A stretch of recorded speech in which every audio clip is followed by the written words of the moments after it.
This show is for discussion and entertainment purposes only. The Finding Gnosis show is a platform for open discussion, exploration, and opinion sharing. The views expressed by hosts, guests, and participants are personal opinions and do not constitute professional, medical, legal, or financial advice. All topics discussed are only intended to spark curiosity, entertain, and encourage independent thought. If any subject interests you, we strongly advise conducting your own thorough research using reliable and professional sources. Critical thinking and due diligence is key. Stay curious, stay informed, be well, be lucky, and don't be an arsehole.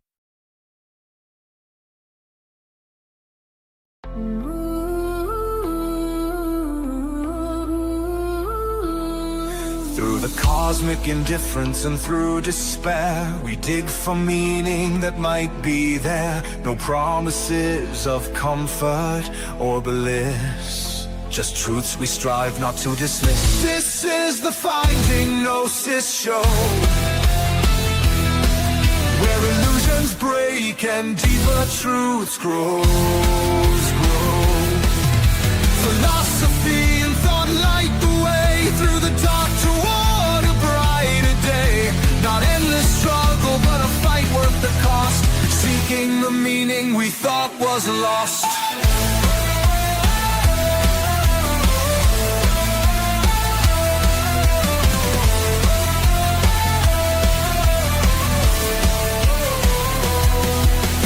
Pessimism asks, why even try? We answer with questions reaching the sky. A critique of the systems, the myths we hold. A reflection on truths both stark and bold. Depressive realism clears the haze, while hope takes root in critical gaze. We search for a path, no matter how steep, to find the truths that lay buried deep. This is the Finding Gnosis show, where illusions break and deeper truths grow. Philosophy and thought light the way through the dark toward a brighter day. Not endless struggle, but a fight worth the cost, seeking the meaning we thought was lost.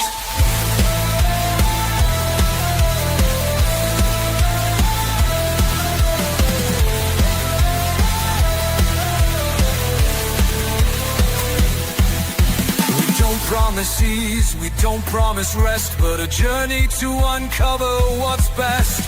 In cosmic indifference, we still find might to question, to change, and to ignite. Welcome to Finding Gnosis, where truth takes a stand. Together we search, together we understand. Through reflection, critique, and bold exploration, we strive for meaning. The journey begins, the truth will unfold. This is the Finding Gnosis show.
Hello, everybody. Welcome to another episode of Finding Gnosis.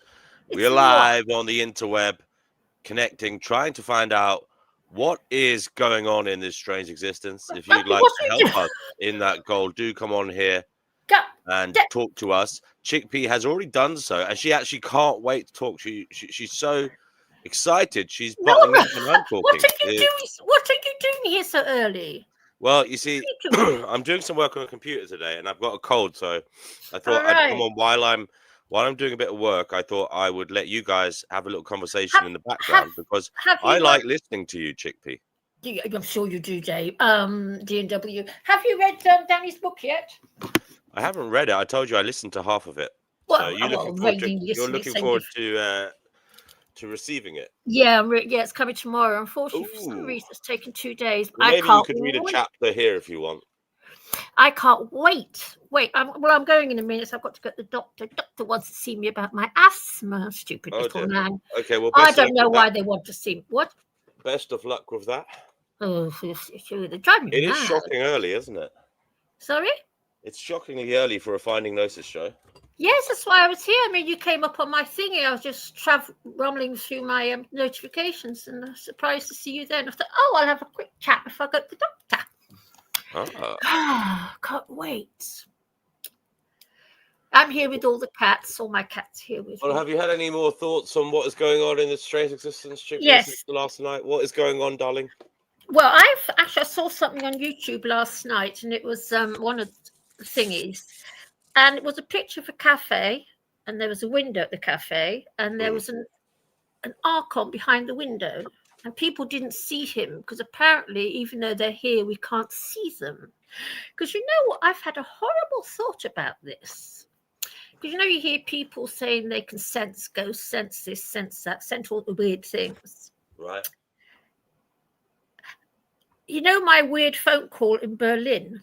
Yes, 1 second, Chickpea. Just 1 second. Hold that. I'll be 2 seconds. Literally, hold that. Okay.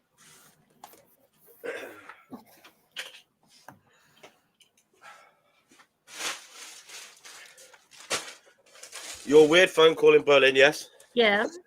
I reckon that's where the weird phone call came from. Oof. I know. Well, because I can't...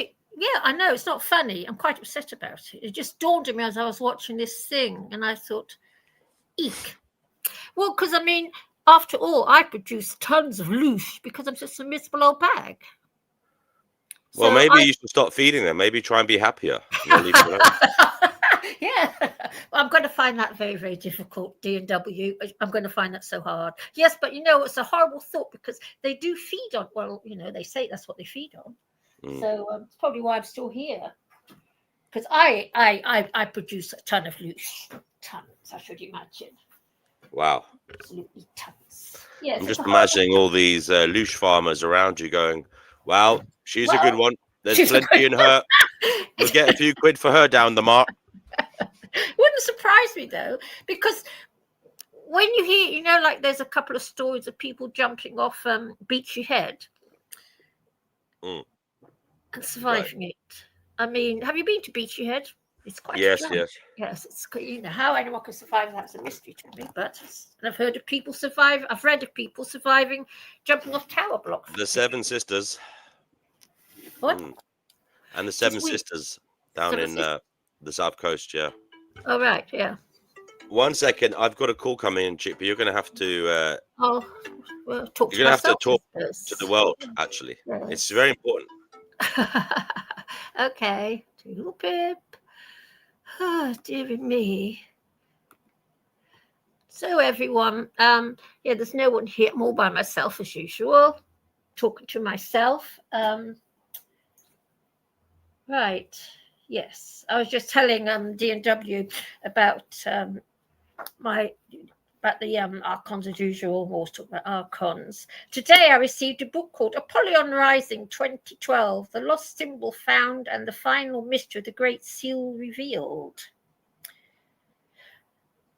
A terrifying prophetic cipher hidden from the world by the US government for over 200 years is here. So this should be interesting reading. Yeah. But I brought Danny's book. You know, Danny Shine. I brought his book yesterday. I'm waiting for it. I can't wait to. Oh, there you are. You're back. I'm just telling everybody how I can't wait to get Danny's book. I'm really looking forward to it because the sample really interested me.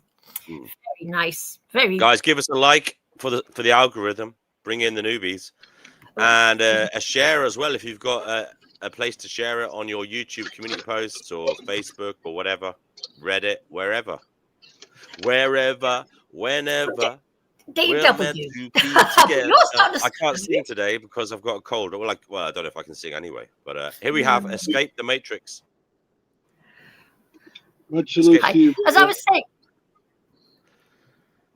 as I was saying, didn't you find Danny's few words fascinating? The horrible, grim beginning of his book. I've read the sample, obviously, some thingy, but I think I'm going to really enjoy it. Actually, Lovely. How yes. lovely. I think that's just what I need to read. Right, Escape the Matrix, aka Sanctuary Seeker. What's going on, brother? How are you, DNW? How are you, Chickpea? I've got a slight cold, and I'm trying to nurse it so that it doesn't become a fully blown, fucking me up cold. You know. Have you taken your lots of vitamin C? Yes. Yes. You should. No, you should take it every day. I take 2 grams a day. Oof. Tablets. Okay. So, Sanctuary, what's going on? Escape the Matrix. What's going on? Hey, it's early morning for me right now. I know you guys are 5 hours ahead of me, but yeah, just getting the day going. It's nice to see that you're live, DNW, because you are one of my favorite channels to watch, and it is nice to see you live when I'm awake in this physical 3D reality, so to say. Amen to that, brother. And it's nice to see you here too. And you see, the thing is, it brings you joy, makes you happy. Why can't it make Chickpea happy and feel grateful for being here? You make me. Oh, DNW. That's very, very. No, that's not fair. I always say thank you for the show. Always. You know that. Yeah.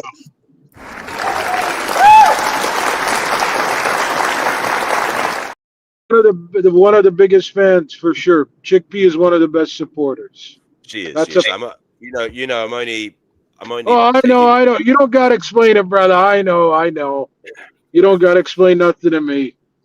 So, I'm hoping more people will come on. Then I won't have to run the show and I can do some actual work. But finding Gnosis, now DNW. This is all about finding Gnosis. So you're hardly going to get happy, clappy people here, are you? Because. Well, maybe the Gnosis will bring them happiness, knowing that there is a way to be saved. A goal to move towards that brings them, merriment. Yes. I'm not. Good morning to Brother Marcus. Rise and shine, Sleeping Beauty. Although I know you've probably been up all night. I don't know what time it is there. 5 hours or 7 hours? I can never remember. I think he's 5 hours behind me. So, what is it now? Grumpy Guts is grumpy. You know what? I'm being criticised. 9:20. Brother Marcus, Brother Marcus, he's criticising me for not being happy clappy. Not criticising. That's a bit harsh. I wouldn't go that far. I was merely, posing the question, Chickpea. Why can't you be full of beans and happiness like Sanctuary Seeker is when he sees the Finding Gnosis show, going live? Well, because if I wanted to be happy and clappy, I'd go and listen to some pop music. Oof. Oh yeah, that works. What would you listen to? What would you listen to, Chickpea? Well, you know me. I like David Bowie, and I like all that stuff in the 70s. Well, David Bowie isn't exactly the most cheerful music, is it? Well, it cheers me. Oh, by the way, I say David Bowie. Stop saying Bowie because I'm copying you. I call him David Bowie. Well, I call him Bowie. No, I've got a playlist of about 120 different things from the 80s that I just have on a loop. Lots of and Falco. Remember Falco, the Austrian guy? Do you remember him? No. Oh, I probably know the song if I heard it though. He used to sing in German. Okay. Yeah, he was from Austria. He died in a car crash. Fabulous guy. Who else is there? There was loads of Rolling Stones and Supertramp. Were you a big ABBA fan back in the day? Yes, I loved ABBA. Mamma Mia. That wasn't Here I that go again. blonde girl. What? Gifted by the gods. Wasn't that blonde girl gifted by the gods? Yeah, she had it all. She really. I like the black-haired one as well, in fairness. But but the blonde-haired girl really had it all, didn't she? Imagine looking like that, singing like that. She had it. ABBA are a band that go through the ages. My mum likes them, and I've even heard youngsters like them as well. They got that kind of music that could move through the ages. Yeah, and they had their beauty. They were beautiful. There was a musical, wasn't there? Mamma Mia, the musical. I think my mum and my aunt went to that. Did you go to that? No, I didn't. No, I don't like shows. I get claustrophobia, so I don't. Okay. I don't like sitting in audiences. unless I can afford to sit right at the front. Although I did Retro go says to he the finally watched 2017 Murder on the Orient Express. He says he's a big film buff.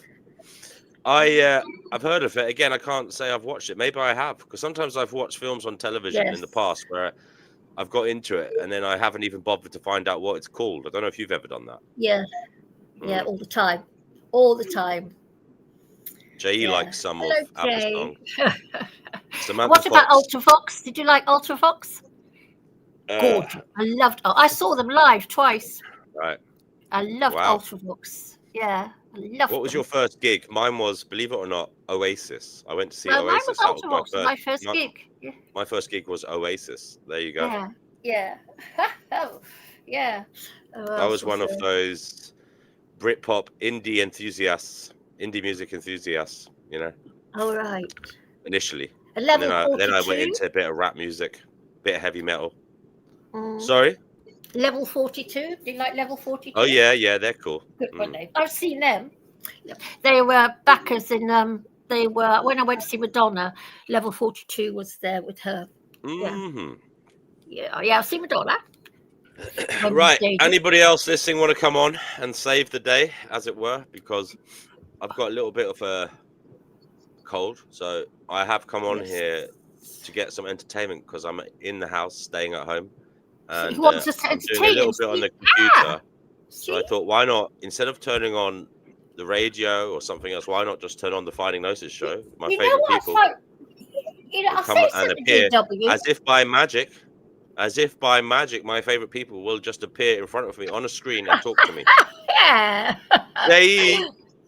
This is the Finding. Must actually be DMW. I saw the short. I saw the short on Brother Marcus's channel. He's very good at those little clips. We've got to be careful what we say because he is ever the fantastic editor, you know.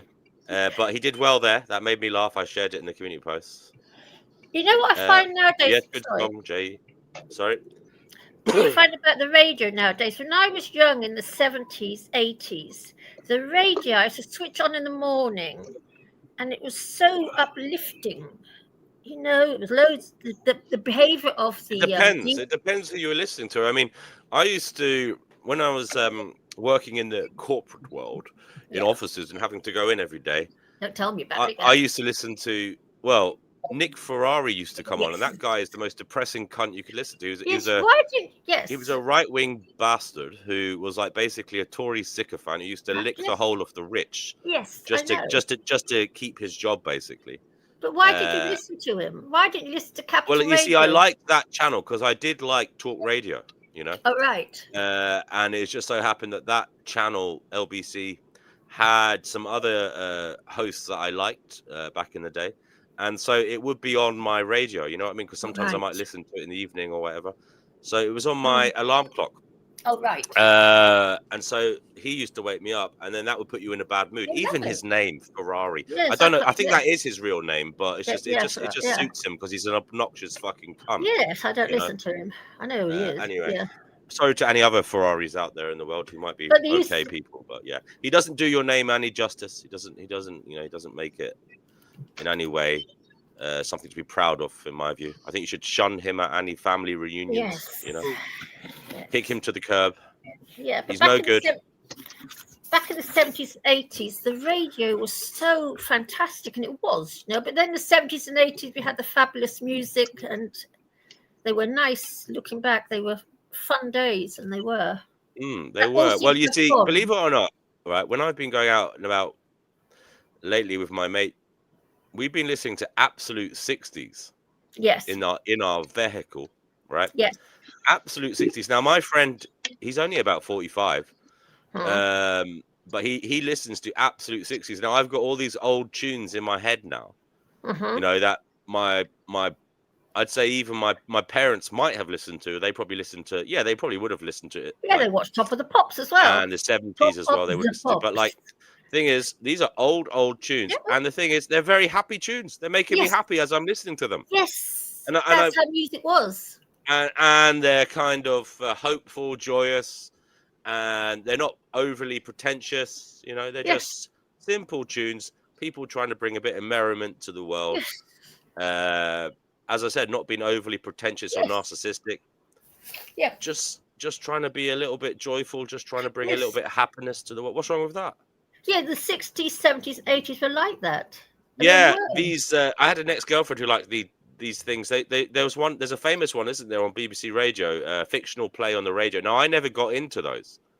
But I remember an ex-girlfriend I had used to listen to one on a Saturday Yeah. morning. Do you know what that one is, Chickpea? Because she used to listen to it every Saturday Oh, morning I wouldn't religiously. remember that, but This is only about 7 years ago. She was still listening to it, so I don't know what it was called, no, but I don't. I never got into eventually those. But have they music. were like the only reason I didn't get into them is because I was doing other stuff. But when I did listen once or twice, they were very good. Like I always found the sound effects, etc., the voices they did were very good. Yes. I did hear clips of the Goons on YouTube. You know, what's his name? What was his name? The Goons. You remember the Goons, Chickpea? No, I didn't watch the Goonies. Spike Milligan, I think he was in them.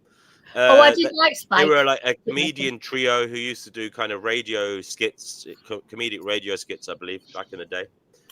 Now, all I used to listen to was music on the radio. Yeah, I like talk radio. I used to at I night listened when to I was a talk kid. radio. When I was a kid, I used to listen to talk radio in bed at night, under right. the duvet. Oh, right. Yeah, when I was really young, actually, like 9, 10, 11, I used to listen to it. Yeah. I used to be amazed that there was this world of adults staying awake talking at night, you know? Yes. It used to amaze me. Do you ever watch Kate Watson nowadays? Sorry? Do you ever watch what's her name? Kate, is it the blonde girl on talk radio? What's her name? Blonde lady. I don't know. I don't. As I say, I don't really listen to it much anymore. Oh, I watch talk radio. Yeah. I love it. She's very, I don't brave. listen anymore. Oh, right. Okay, then. Coast to Coast AM. Well, I remember in my youth, I used to listen to Capital Radio. Yeah, I loved Capital. And also, there was this one you could get, Atlantic 252 long wave radio. Apparently, it was being broadcast from a ship somewhere. Yeah, somewhere. That was around in the 60s and 70s. Yeah. Atlantic 252, yeah. And they used to broadcast from a ship. I don't know why they did that. It was something to do with, I don't know, not having to pay as much license fees or something. Yes, it was all to do with payment of license fees and everything. Yeah, I used to listen to them when I was young. Yeah, I remember them. Yeah. But music was nicer then somehow. I don't know. It was. You know? I'll tell you a story, actually, which might make you laugh. I do laugh. Because this reminds me, talking about listening to talk radio when I was a kid reminded me of something one of my siblings did to me when I was a kid. And that was, one night I went to bed. I think it was a Saturday night. And I was in bed. And then suddenly I heard like these like chains rattling, like clinking. Yeah. And like noises like, you know, like moaning, ghost moans and stuff but it wasn't, it didn't sound like anybody I knew, you know what I mean? Yeah. Now it got louder and louder, and then I was shitting myself, but I got up. I said I was only about 9 years old or 10 years old at the time. Then I remember I walked into the landing upstairs, and I think my dad got up and stuff. But the music, before he got up, I went into the landing and I saw there was a speaker, you know, from like a hi-fi upstairs on the landing, and it seemed to be coming from that vicinity. And at that time, I thought, fuck me, the music is coming from that, but it's not plugged in. And that actually used to belong to our neighbor who passed away. So then I'm thinking, oh shit, we're getting haunted from the other side, you know? But no, it wasn't weird. It was actually my sister had played a prank somehow. She plugged in a tape player and was like playing spooky sounds to scare me. And she hid it behind, I think she hid it behind the fish tank. We had a fish tank on the landing upstairs. Oh, right. By the way, I had two fish when I was a little fish, Mickey and Minnie, two little goldfish. And Mickey lived for like, he was still alive when he was like 15, 16. Yeah. I've got a friend of mine. Minnie died, and she was unfortunately unceremoniously flushed down the toilet. Oh, no. I know. How sad is that? And I was actually afraid to go to the toilet after that for a little while. I was afraid in case Minnie would come up and bite my buttocks as an act of revenge against me. Now, the thing is, it would have been an unfair act of revenge against me because it wasn't me that did it. It was one of my parents. I don't actually know who did that, but that was the funeral service for Minnie. Now, that was, in my view, a terrible, terrible, traumatic event for me to realize my beloved goldfish had been flushed down the toilet. Now, as I said, I didn't see it. Very heartless thing to do. Apparently, it's a common thing. It's what a lot of humans do to goldfish when they pass away. Yes. I must tell you a story about a fish. I've got some Hindu neighbors upstairs. Hello to Life Abolitionism. Okay, brother, I respect you for not discussing forbidden subjects. Thank you for that. And I do keep in mind that, we have to be careful when we're discussing things that may upset people and may also be contrary to YouTube's terms and conditions. But go ahead, Chickpea. Yeah, my neighbors. The Archers. That's it. Sorry, the Archers. That's what it is. Brother Marcus has called it out. The Archers. The Archers. Yeah. Yeah, I remember that. As I was saying, my neighbour upstairs, they're Hindu family, and they've got a fish tank. And one of their fish actually knows me. And whenever I go up there, just to say hello, because they've got a lovely little cockatoo and a dog. So I like going up there because I like animals, as you know. And that fish actually comes to the edge of the thingy. He knows me. He actually recognises me. A fish. It's true. Yeah. He's the most beautiful, beautiful pink and blue fish. I'm not quite sure what breed he is or anything. But I know some Hindus. Yeah, they're lovely people, Hindus. Very fond of them. So if anybody else is watching, do come on. The link is in the chat. Sorry, I'm not begging you. Well, I kind of am. Because I don't want to talk too much. I will talk, but not too much because I don't want to. I need to conserve some energy to beat this cold. As I said, I think it is just a cold. It's not the flu. It's just a slight cold. It's not that bad as of yet. So I'm hoping it doesn't get worse. Luckily I didn't have to do anything spectacular today, so I could stay in the warm and rest a bit. I did sleep in a little bit, so that was good. But yeah, when I woke up, I felt, when you wake up, you feel a little bit crappy because you've got a cold. A little bit. Yeah. And you need to get that hot drink into you. A little bit. My throat was a bit sore as well. Yeah. There's one thing I missed about smoking, because a cigarette used to really lift me in the mornings. Really? I don't get that. Yeah, it used to. Yeah, and I miss it. Yeah, I miss having that cigarette in the mornings.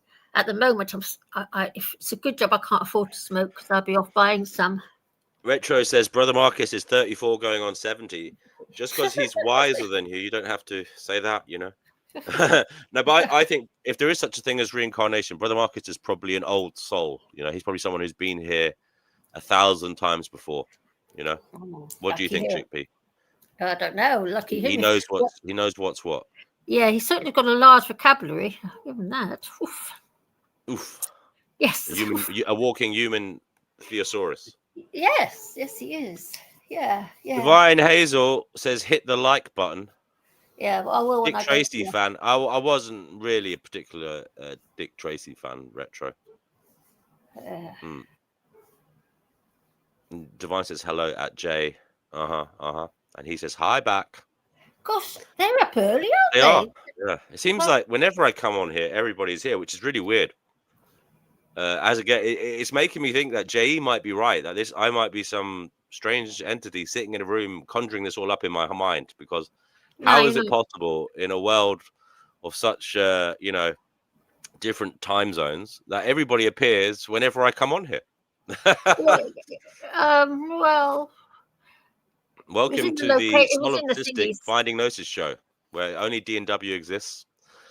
And yes, you are all figments of my imagination. But you know what? I'm doing well. I'm doing okay. I'm imagining nice things. At least I've got that. You. Yeah. Well, you're all right, Chickpea. Yeah.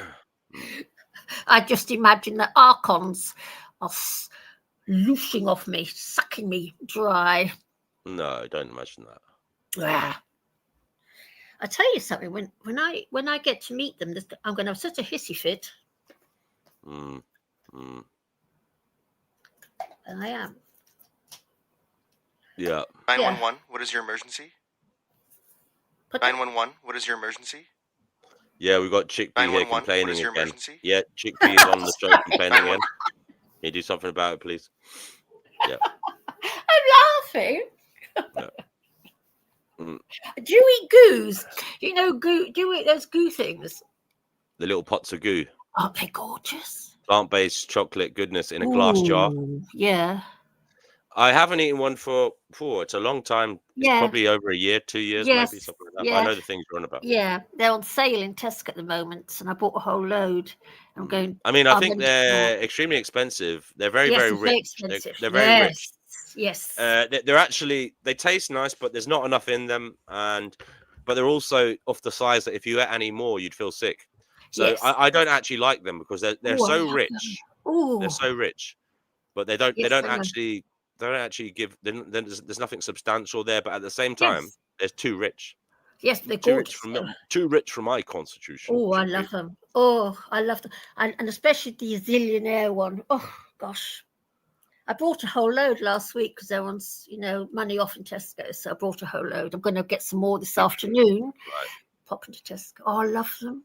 Love them. And my Jay cat says it's good that you did quit smoking, Chickpea. Fair play to you. Good for you, yes. You did Don't something. Well, I had to stop, so I couldn't afford it any. They're so expensive in this silly little country.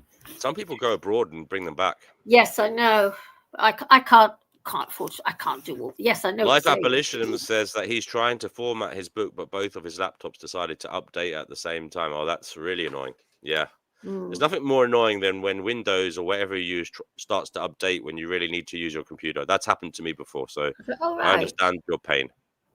All right. But that's what you get for all those times you said, "Remind me later," when the notification popped up. Life Abolitionism. Yes, I always do I mine bet you've straight done away. that because I've done that. Yeah, I do mine straight away. Yeah. Because I'm not doing anything important. I'm just watching rubbish on YouTube. Life Abolitionism says that he addressed AI in his book. He says he thinks I will enjoy that section. Wonderful, wonderful. So why aren't you coming on Life Abolition? You could have a good old wine. He's doing his formatting. He's formatting his book. Oh, all right. Okay, sorry. Nothing. I do like to hear somebody having a good old wine. Oh my goodness! I'm dying. I can't wait to read Thingy's book. He's having a good wine in that, isn't he?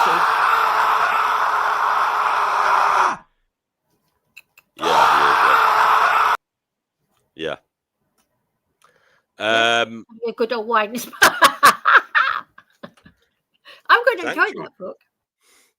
Sanctuary Seeker is exceedingly quiet. I've never known him to be so quiet. In fact, I was just wondering, is he still alive? It's very uncharacteristic of him. Yes. Jay says you're very funny, Chickpea, and you always put a smile on his face. See, I do. Actually, here we have Mr. Author, Mr. Editor, Mr. Formatter, Mr. Cover Designer himself, the self-publisher, entrepreneur, Life Abolitionism. How are you doing, sir? I'm doing okay. Like, writing a book isn't it the hard part? Is the editing. That it sucks. It's so tedious and time consuming. Making sure all the T's are crossed and the I's are dotted. And doing the citations and all that, it's too much. It's a pain in the ass. So, but you've got plenty of time. I mean, you're behind us. So, are you still going? Is the book still going to be out today, or do you think you're going to put it back a little bit? Well, I'm trying to. It's already done, but I need to format it. Which I just got my laptop to come up, so it'll still be out today. I just don't know what time it'll be out. Well, take your time. There's no point in rushing it because I know you're a perfectionist. So you'll only cry if you put it out there with unnecessary grammatical or font issues. So yeah, take your time. Well, I wanted to push it back, but Amazon won't let you because you only have a 3-day window, and then if it's in that window, then you have to just go with that same date. So I'm not sure that it's perfect. There may be some errors in there, but I tried to get it as perfect as possible. You can actually re-upload the manuscript afterwards anyway, so it's no big deal. I can, but if anybody reads it, they're still going to be like, okay, what the hell is this? you're giving it free, aren't you, for a while? So it won't be too bad. Is it a So grumpy book, Life Abolitionist? basically, hold on a second, Chickpea. Oh, Chickpea, sorry. when are you ever going to learn? You're 71 years of age, right? It's about time you start learning some manners, darling. You know. Just checking. Life abolitionism. Yes. You're giving the book away free for 5 days, so it's no biggie if there's a few errors in there, right? Because that book's given away free, and it will be updated in their Kindle when you upload the new manuscript, so it'll be all right. That's true, and I'm not doing the printed version yet until I make sure they're like the printed version has to be perfect. Yeah, that's true. That's true. So I'm going to get a little bit of feedback before I actually do the printed version. That's true. So you doing a hardback as well?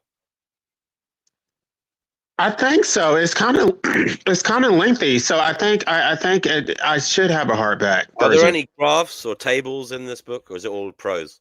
No, I have 6 tables, I think. Okay.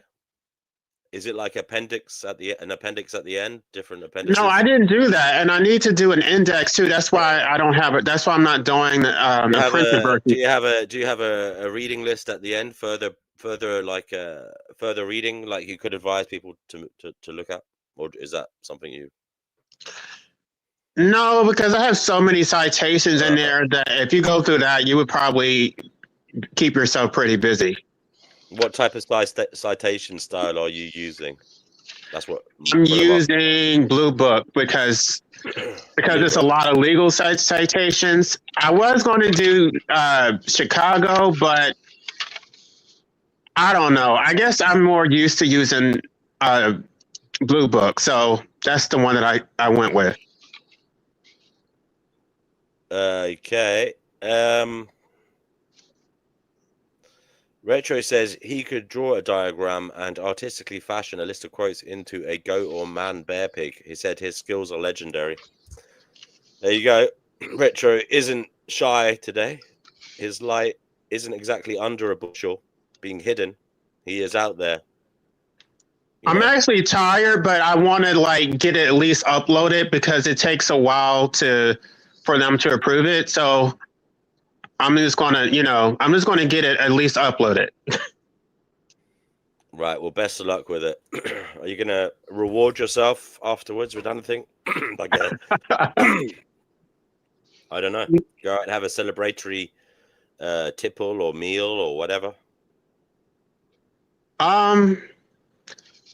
No, maybe over the weekend or something, but I can't really do much right now. By the way, how do you feel in hindsight you did against that Vegan Gaines character? Do you feel like he beat you in the debate, or do you feel it was do you feel there was a bit of a stalemate in terms of how it was policed? There wasn't no, because I was actually talking from my phone, which I didn't realize that a lot of it was muted, and so if I ever debate him again, I need to actually get on my laptop and use a microphone because I was actually making some good arguments that nobody could hear. So it didn't go very well. Like it looked like he dominated me, but he really didn't. Okay. Well, Brother Marcus is, I believe, going to go over it on his channel. So keep an eye out for that. Where did you guys debate? Life? On this channel. On his channel. It wasn't much of a debate. It was so stupid. Like I wanted him to actually bring it and he didn't. He just what do you say? Like he's going to come and beat my ass. Okay. It wasn't intellectual at all.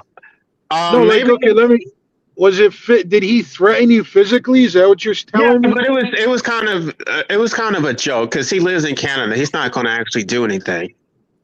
Okay. Well, you know what, Life, let me tell you this. 99.99% of people on the internet that make threats are not going to do anything. But I get your point about it. But it applies to all of them, not just him. Well, in all fairness, I told him that I would eat him. Well, you gotta defend yourself somehow, right? You can't let the guy punk you, right? Right. Yeah, But what were you guys mostly debating about? Because I missed it. What was the discussion? Well, I was It was just about antinatalism and veganism, and life abolitionism was saying that vegans are hypocritical because they're not AN. Basically, is that it? right, and I think that And he said, anti-natalism and he does said more. he would eat vegan gains with a side of asparagus. Yeah, it was very Hannibal. It was very Hannibal Lecter. It was very, very disturbing. But yeah, Oh, that's what God. went down. It was I wasn't here actually. I wasn't it was Noodles was running the show, so I wasn't around here. Well, I told him that I would go vegan if he would endorse anti-natalism on his channel, but he rejected my offer. So I don't know. It's just like he wants something for nothing, and because he feels entitled. That's how they think. You're just supposed to go vegan, but they're not supposed to go Well, stay anti-natalist. tuned. There may be another appearance of Vegan Gains on my channel at sometime soon. I don't know if it will happen later today, but at some point, hopefully this week, he'll be on to debate somebody who is prominent in your community. If I debate him again, it's going to have to be on his channel because that was a mess. Right. And I I think just want to ask Escape the Matrix something unrelated. Sorry, while he's here, because I know he's a big boxing fan. What do you think of this Jake Paul versus Anthony Joshua turnout that's coming up on the 20th of December? Do you think it's a complete mockery, a load of bullshit? Like, do you think it's a fixed fight? What do you think is going to happen there? Every single Jake Paul fight is a fixed fight. So I can go deeper into it if you want, because I know the behind the scenes. You are the main man in terms of boxing here, so go ahead. I like boxing as well, but you know more than me. Go on. So Anthony Joshua, right? Like, okay, if it's a real, like if it was real, and Anthony wasn't told, hey, you got to hold back, Anthony would literally kill this guy in like a round, like just break his face in half. He would destroy him. Jake Paul ended up becoming an actual pro fighter, and I think he's on a certain level. He's on a journeyman level, like he's on the lower. But even if you watch his fight against Chavez, Chavez is a known guy that throws punches, and then you just see him in the fight. He's holding back. Jake Paul, wasn't it him that was beaten by Tommy Fury? Yeah, he did lose to Tommy Fury, and that was a legit fight. That doesn't look good in terms of facing Anthony Joshua, does it? No, it does look good. I'll tell you why it does look good. Because the fact that he fought a legit fighter such as Tommy Fury, and then he takes the loss, because as a boxing fan, I appreciate losses because that tells me you fought somebody that's good. You see my point? Undefeated doesn't mean good. Undefeated just means you cherry picked a lot. So he did that. It was a smart strategy. And Tommy Fury is not really a good fighter. He's just known from the name because his brother is a really good fighter. Tommy Fury's just like a model boy who's getting clout off his own brother's name. So even that, to me, he didn't fool me. He really fought a nobody there.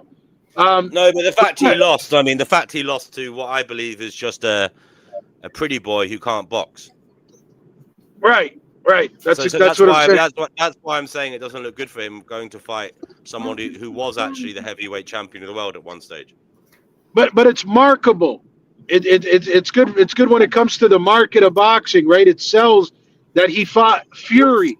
They're not going to say Tommy Fury. They're going to say Fury because everybody knows the Fury name, right? Everybody knows Tyson Fury. But when it comes to what's his name, Anthony Joshua, this is not, bro. Anthony Joshua, right? If you ever watch his fight, the guy, he is a boxer, but he's actually a punch. He's a puncher boxer. He hits really, really hard.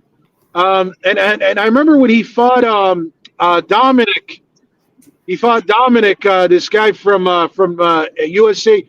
He really hurt that guy badly, man, when he knocked him out. To answer your question, it's not a real fight. It's not a real fight. They're paying Anthony Joshua over $100 million or 100 million pounds, so to say, to just take it easy on him. And that's what this is going to be. It's just a mockery of the sport that I really, really love. It's a complete mockery. Right. That's what Deontay Wilder was saying as well. Yeah. Well, Deontay Wilder, he's actually going to fight the best heavyweight today, Alexander Usyk. They're set to have a showdown. Really? Wow. Okay. Yeah. They're set to have a show. So Usyk's the undisputed champ. Usyk, yeah, but he's lost his belts, hasn't he? Because of he didn't choose to fight. He didn't fight in time or something, right? He only vacated one belt, the IBF. So he still has the other 3 belts. Okay. So he was the unified champion of the world. He had all the belts, but now he's lost one. Okay, got you. Well, he's still unified because he's got 3 of them unified, but he was the undisputed. Undisputed, that's what I mean. He was the undisputed, yeah. Mm-hmm. But I mean, in my eyes, I still consider him the undisputed. I mean, he I got to tell you right now, Britain has the best heavyweights today. Because right now you just had that what's his name, Fabio Wardley. He's from England. He just beat Parker, and they're both really good fighters. But Usyk knocked out Daniel Dubois twice, and Daniel Dubois is a very hard hitter, man. I mean, this guy's just breaking people's faces. And another English guy you had is Joe Joyce. That guy busted up. Yeah, he busted up Daniel Dubois' eye really, really bad. So whilst you're there, who would win in a fight, do you think, in general? A top UFC fighter or a top boxer? If we're talking street fight, I'm talking about anything goes in an octagon. Yeah. If we're talking that, like anything goes, it's really, really hard to give it to the boxer. It's the thing is, I'm not trying to sell out the boxer just yet. I'm not trying to write him off yet, because if he knows how to keep his distance, if he knows how to measure his distance and keep the MMA guy who's very good in ground game, if he can keep him at bay, it could just end up being a little boring, but he can eventually, if he knows how to clip him in time, he could knock him out if he knows how to just clip him with keeping the distance. But overall, to lean on the side of caution, you really have to give it to the MMA guy. Well, I'd say you're right in general, but I would say Usyk would have a good chance, right? Because he's extremely athletic and maneuverable. He's not a stiff guy, is he? No, definitely not. He's very good. He's very good on his feet. But you got to remember, right? Have you ever watched James Toney versus Randy Couture? Yep. Now, the thing is, that's probably one of the worst examples to give, because James Toney was like overweight, and I don't even know how seriously he trained. But I kind of use that as an example of just the MMA guy can at any moment take you down, and then it's just game over. And another thing is, right now, man, the guys that dominate the UFC are usually wrestlers. Like, and they'll win an entire fight just by grabbing you. Yeah. Just by doing the full ground control. They got to take you down first. That's the thing. But yeah, once they do that, they got you. Yeah. Yeah, but I mean, as long as they take you down, if they keep you down on the ground for the entire fight, they win the fight just by doing that. And so it's that's basically why McGregor lost his fight to that Russian dude, isn't it? Yeah, to Khabib, yeah. He was a grappler, yeah. So there you go. Escape the Matrix knows his stuff in relation to fighting. Escape the Matrix, is there anything you'd like to say to people in terms of what they should be watching in the month coming, in the lead up to Christmas and the New Year? Yeah, you gotta, right now, one of the pound for pound guys in boxing today, some people got him one. See, right now, the top 3, it fluctuates between Usyk and Nui, and Nui's Japanese, and then Bud Crawford, who's American. Bud Crawford just beat Canelo, and he became a three division undisputed, which nobody's ever done. So it depends who you want to consider number one. But you do got Inui coming up. It's coming up. I believe it's going to be on Christmas Day. I know it's coming up. And you got Inui, and then you got the other Japanese guy that's really good fighting. But they do it on Tuesdays in Japan. So you got the other Japanese guy, Nakatani. He's also, people got him ranked in the top 10 in the world right now. Nakatani, he's another Japanese guy. So that's a really good card if you guys are looking to watch something. But again, Jake Paul is this Friday. So Jake Paul's this Friday if you guys want to watch that one. But yeah, Nakatani and Nui. What do you say to people? Thanks for that. What do you say to people then who say it's too rough, it's uncivilized, it's barbaric, it should be banned? It's not good. It's not a good sport to be putting out there and putting kids into, putting adults into. What do you say to them? I'll tell you that I think it's funny. I've learned a lot from this channel, DNW. Like even from everybody here, as far as listening to what everybody's got to say. And one thing I really learned from all the people in like this sector, like spirituality and all that, is if a soul tells you that he's got that thing in him where he just has to let it out, like that fighting spirit, that warrior spirit, it's going to really, really be hard to tell that spirit otherwise. That's why if you see anybody that does MMA or boxing or anything, like they choose to do it. And then the guy that's not doing it, the guy that's doing other things, he doesn't want to do it. So he's not going to. So it's really hard to tell. Yeah, you raise a good point. I often wonder what would society be like if we banned certain people from doing like real hardcore contact sports. What would they do with that energy? And it could be in many ways detrimental to society, because maybe they'd be aggressive in general to other people. Maybe it would come out in that way in other areas that wouldn't be in any way beneficial to society. And it might be that they use up that aggressiveness in the sport, and then they don't have any left for day-to-day life. Maybe. I don't know. What do you think of that idea? No, absolutely. No, I agree 1,000%. And it's like you have to take that aggression out somewhere. You know what I mean? So to me, the way I look at it is, as far as what society's got to say, when the average, and I'm going to say the average, or at least most MMA guys and boxing guys, you rarely ever hear of them, like going around in the world and picking fights with people. It's all in the gym. It's just gym, and then fight other guys that also want to fight. So really the way I look at it is they do society justice by saying, look, we have this fighting spirit in us, but we're going to fight others that also want to fight. And it's like, it's legal. It's legal in every country in the world allows this. So to me, yeah, I really don't see a problem. I think it's like, right. Live and let live. But what about the other side of it, where there's proven problems in terms of it does cause head injuries that could potentially cause dementia, etc., neurological problems. So what do you say about putting kids into these positions where they're taught to fight? Or do you think that's okay? I mean, is it because they wear the head guards, etc., that you feel it's okay? What do you think? Yeah, I mean, if a kid is like, so to say, encouraged or forced into it, that I don't really agree with that, because if the kid doesn't have a choice, I don't agree with it. Now, in my experience, a kid, I've never really seen kids get forced. I've seen parents encourage the kid and say, look, hey, why don't you take up boxing because you got bullied or whatever, and the kid will or won't. Now, I'll tell you what I've seen. I have seen a high turnover rate at gyms, to where a kid will go to a gym for like a couple weeks and then that's it. He doesn't ever go back. He just, I don't know, he gets distracted.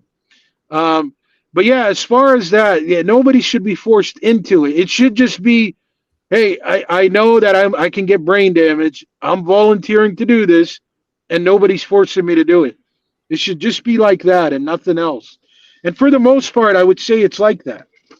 I would definitely say it's like that, you know? Are there rules for the very young kids in terms of body shots only or something?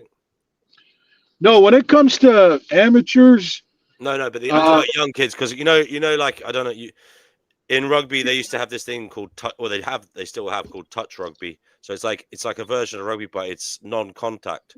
So when I was playing it, you used to have to tap people on the waist, and it was like when you got tapped on the waist, you got tackled, so you had to stop past the ball when you got tackled, all right?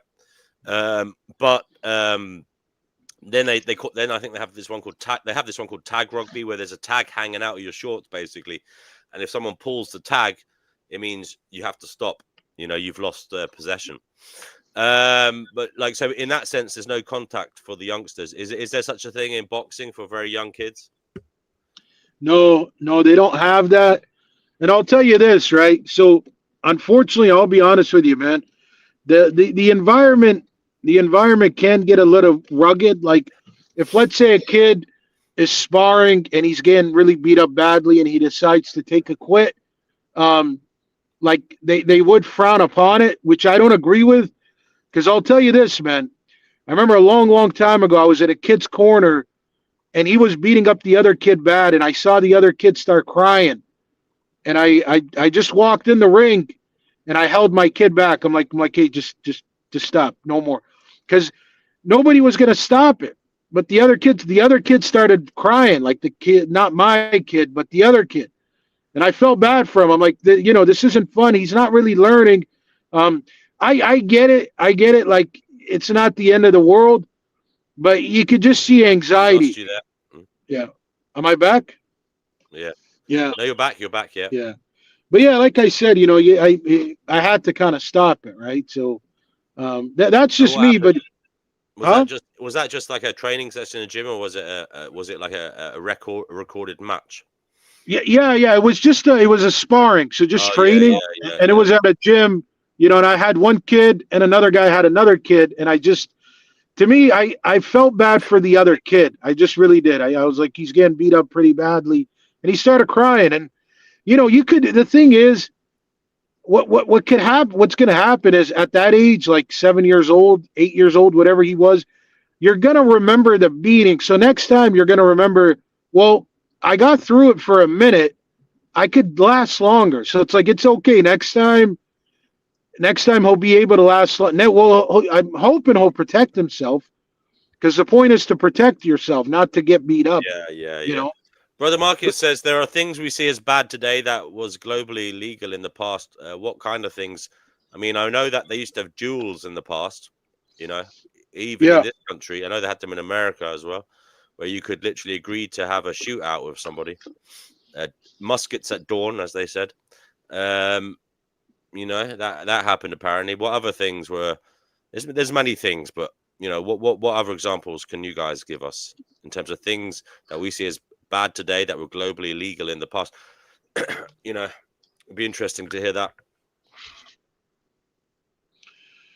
Yeah, I mean, you said that are bad today that were normal back then.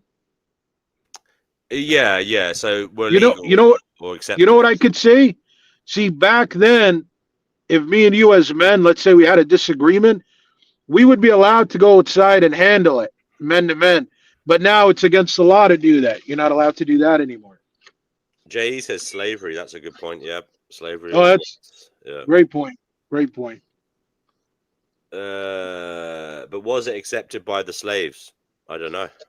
It was also seen as bad by the slaves. So I don't know if that is a great point, actually, because if we're going to accept something that was seen as okay globally, well then slavery isn't a good one, because the slaves would have seen it as bad, wouldn't they? Right, that's a great point. There's a knock at my door, guys. I'll be right back. You keep the show going, please. Yeah. So, Chickpea, how's your morning going so far, Chickpea? Well, you know me, I'm a miserable old bag. I'm all right. I don't have to function, but I've got to go out in a minute. My GP wants to see me.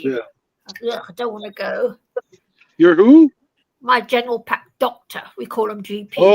Oh, the doctor. Yeah. Yeah. Are you? Is everything okay or what? Yeah, I'm fine. That's what I don't understand. He wants to see me because of my asthma. I'm absolutely Oh, yeah. fine. Yeah. Well, you know, there's nickel in the air. I don't know if you know this or not, but there's nickel in the air now, and which has all been kept very quiet. But it's giving me terrible asthma attacks, I must admit. But yeah, that's life, I guess. But it's all been kept covered up by the system. It is being covered up. Have you heard anything about it? Your place, where you live?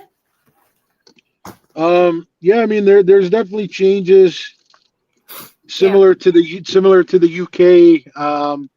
Just as far as what's going on, it's not too different.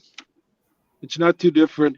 That's why I got to come on here, Chickpea, to kind of learn from you guys, right? Like learn some insights as far as what to look out for, what to be mindful of, stuff like that. Yes, it's but the world's always been a weird place. It always has been. It's not as though I'm one of these antinatalist weirdos, and I'm quite radical about it. Chickpea, I have an update for you. What? Unfortunately, I only have one kitten left because 2 of those kittens were killed by dogs. Oh no! Oh God, I'm so sorry. Yeah, it was horrible. I'm so sorry. And I feel bad because I had them trapped in there trying to keep them safe, and they couldn't get out. Oh God. Nothing worse than a kitten dying, because they are such lovable little things. In my opinion, there's no one in the world as cute as a kitten. No one. Sorry. Well, the one that's left, I think he's going to be fine because he's a fighter. Oh God. And now he gets all the food that he wants because he doesn't have to compete with the other kittens. God, that's sad.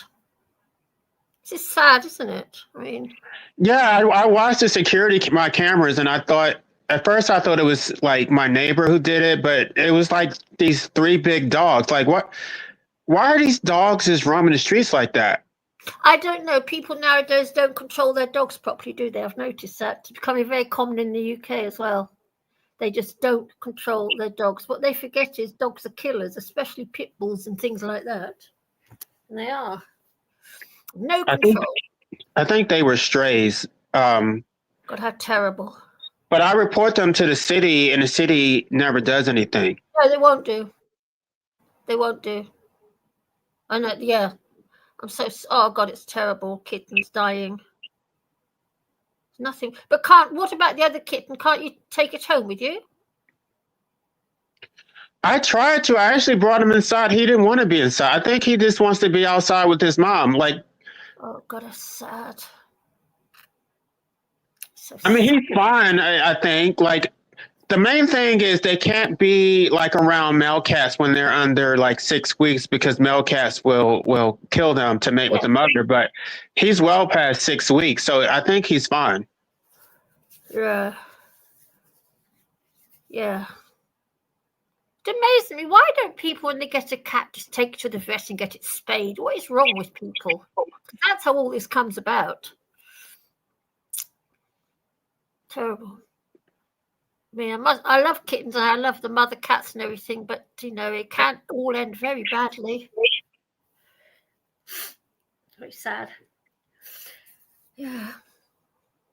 Very sad. Well, she's the only one that would let me pick her up. The kittens wouldn't even. Well, now the one that's left, he'll let me pick them up, but the other 2 were still, skittish. Yeah, I know what you're saying. Yeah, I know what you're saying. Because I mean, if they're born feral, then it's very. I've got a cat who's an ex-feral cat. I've had her for nearly 10 years, and she's still got that skittishness about her. She's not as thingy as my other cats. Yeah, she's not. I can't just pick her up as and when I feel like it and do whatever I want with her. She's still very skittish. Because I think I don't know. It's obviously something that happens in their first few weeks of life. When our brains are formed. Happens to cats too. Yeah. Well, I'm using Grammarly, and Grammarly is catching errors that I did not catch myself. So I'm glad that I'm taking this extra step. All right. Oh, good. Good. I think you'll like this book. I think a lot of people will like it. I hope it's grumpy. It's grumpy, is it? It's very controversial. It's like things that nobody says. Because I like grumpy stuff. You know, I love Emil Karan and Schopenhauer. Love it. It resonates. You know what? I think I would rather have a debate after somebody has actually read my book, because then they'll know what my actual arguments are. But it's kind of hard to lay it out when. No, because I agree with you. I think human life should come to an end. I'm a great David Benatar fan. And I am, because I think my book is so much more radical than Benatar. Like it just, I really would like to know what he would think about this book. Like, well, I agree with Benatar 1,000,000%. I think that life, we are trapped inside meat bags. I don't think that we're meant to be here. I think we're slaves of some kind. They're up to something weird going on. I don't care what anybody says. Well, that's my central argument, is that I'm proving that we are slaves using a legal analysis, and then Slaves. You're gonna like this book. It's so good. I mean, I know I sound arrogant because I wrote it, but I feel like I'm dispassionate because it's not about me. Like, it's about me being a voice for everybody who feels this way. Yeah. Yes, it does. Because I tell you, I suffer terribly from depression, and hearing this sort of stuff, this negative, really actually helps my depression. It cheers me up. Don't understand. That's what people don't understand. They think that you're being negative to make them feel bad. No, a lot of people need that because they can relate to it and they're not able to express themselves. Yeah, it resonates with me and actually cheers me up. That's why I come here. D&W doesn't seem to recognize this. I come here to cheer up. He thinks I'm a grumpy old bag. He does. Naughty little man. Well, I think that your presentation is different because even though you're pessimistic, it's like your voice sounds cheerful. Yeah, people say that to me all the time. They can take it from you a lot better than they can take it from me. Like, for me, this sounds like I'm just grumpy and whining, but you just, I don't know, like they're willing to listen to you. About that. Anyway, I've got to go, life abolitionist, because I've got to go see my doctor. I'll be back in half. D&W. Grump. Ooh. That's fine. I'm just going to finish reviewing it. I'm going to buy. Are you listening to me, D&W? I'm going to buy loads and loads of goose, and I'm going to stuff myself full of goose. He's switched himself off. Anyway, life abolitionist, I'll speak to you later. I've got to go because. All right, have a good day or night, whatever time it is. And you. Speak to you later. Bye. Bye. You'll probably still be here in an hour's time. Bye. All right, I just missed her. Good luck, Chickpea, if you can still hear us. Hopefully you'll be back soon. Yeah, so sorry about that. Someone was trying to sell me gas and electric. Life abolitionism, I heard you saying, though, that Chickpea, people are more willing to listen to Chickpea. Why do you think that is? It's her presentation. Like, she could say the exact same thing that I'm saying, but the way she presents it is more palatable or something. I don't know. Do you think it's a gender thing? Do you think people are more likely to listen to a whining woman than a whining man?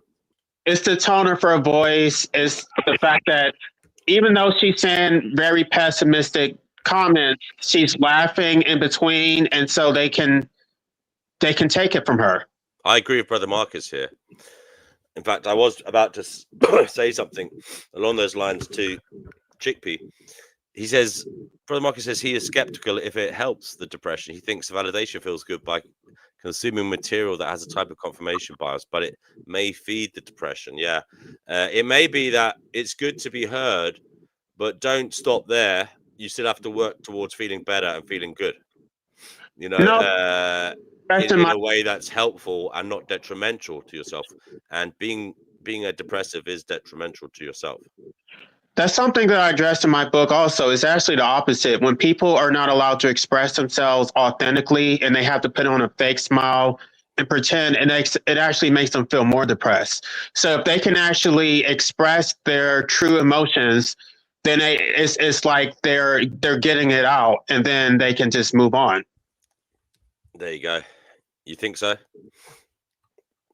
Yeah, that's what the data shows. Is that the case for you? Yeah, like it makes me feel depressed when I have to put on a fake smile. So basically, coming somewhere to whine makes you feel better.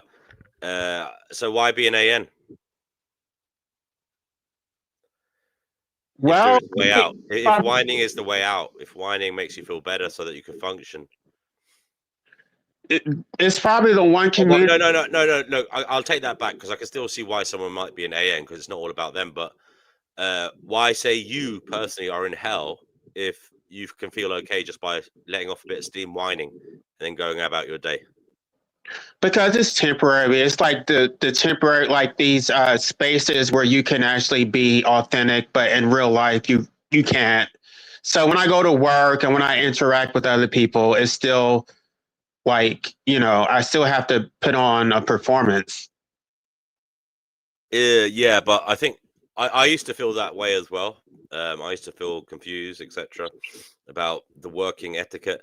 But is it not the case that everybody's doing the same thing? And if we were all like ourselves at work and spoke about reality, then we'd just fall apart because, as we've shown on this show, there isn't any agreement on substantial and foundational matters. So work wouldn't get done. Right, but the data actually calls that emotional violence because when somebody puts on a fake smile, other people feel a duty to also smile, and so it just ripples throughout society, and everybody feels the effects of it. Right. But is there not a difference between smiling at somebody? Just because you smile at somebody doesn't mean you necessarily are saying you feel okay about existence. You're merely smiling at them because A, you might like them. B, it's kind of like you're wishing them well. It's like you're showing that you're not any threat to them. I mean, these are the signals. Obviously, there might be some people who use it in a covert manner to disguise their true intentions and true nature, and they may be malevolent in their intention towards that individual. But for the most part, a smile is a sign of humanity, a sign of wishing someone well, a sign of connection. And what's wrong with that? Right, I guess it's fine in society, but I'm talking specifically about in an employment context, what is completely coerced because the employer thinks that they have ownership over your emotions, and so you basically. Are you talking about like customer facing roles like retail, etc., or are you talking about in the office? What type of roles are we talking about here? I think it's really expected in any type of service or any type of employment where you have to interact with other people. Like, I don't think so. I mean, for most part, if a doctor in a terminal cancer ward came in smiling at everybody all the time, we'd find that unnerving, right? We'd find that a bit sinister even. So I think you're overgeneralizing. It may be just the culture of whatever company you're in. no, But I don't think it's across the board. And I see agree that with Life. you agree with Life. Go ahead, Divine. Yeah, he's definitely right. When you're in a situation where you can't express what you feel seriously from your heart, no matter what it is, and you're not in a safe environment to do so, work is definitely never accommodating, ever, and no matter what circumstances. But should it be, Divine? Yes, of course it should be. No, because as I said if earlier, a person can sit down and talk to you about anything that they need to say and be authentic and truthful, then the genuine person is going to feel overall, physically, mentally, emotionally, a lot better.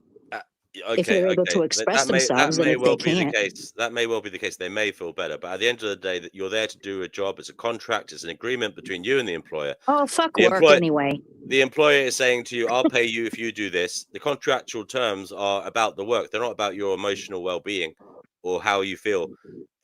Obviously, they're saying they'll provide a safe working space, etc., etc. But if everybody all the time let out their neuroticism on a daily basis at work, nothing would get done. No, but it's not about the work though. Like this is something else. Like it's.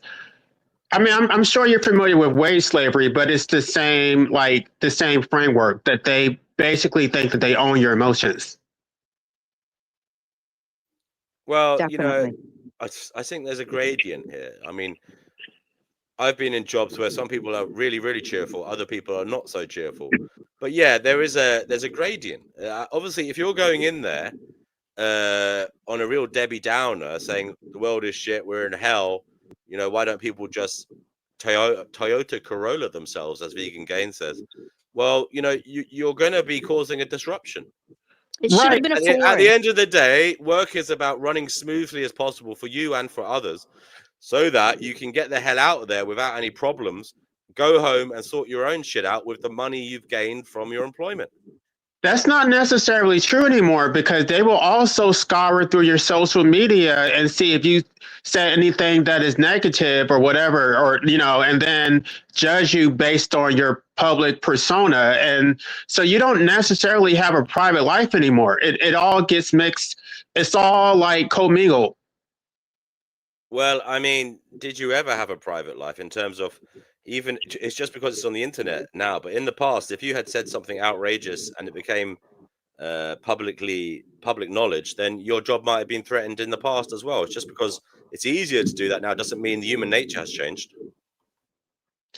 No, I think people have a false sense of privacy. Like they'll go on social media thinking that they're really only talking to their friends, but really everybody's looking. Like they know that it's not private, but they still feel more comfortable like in certain spaces because they're in a community.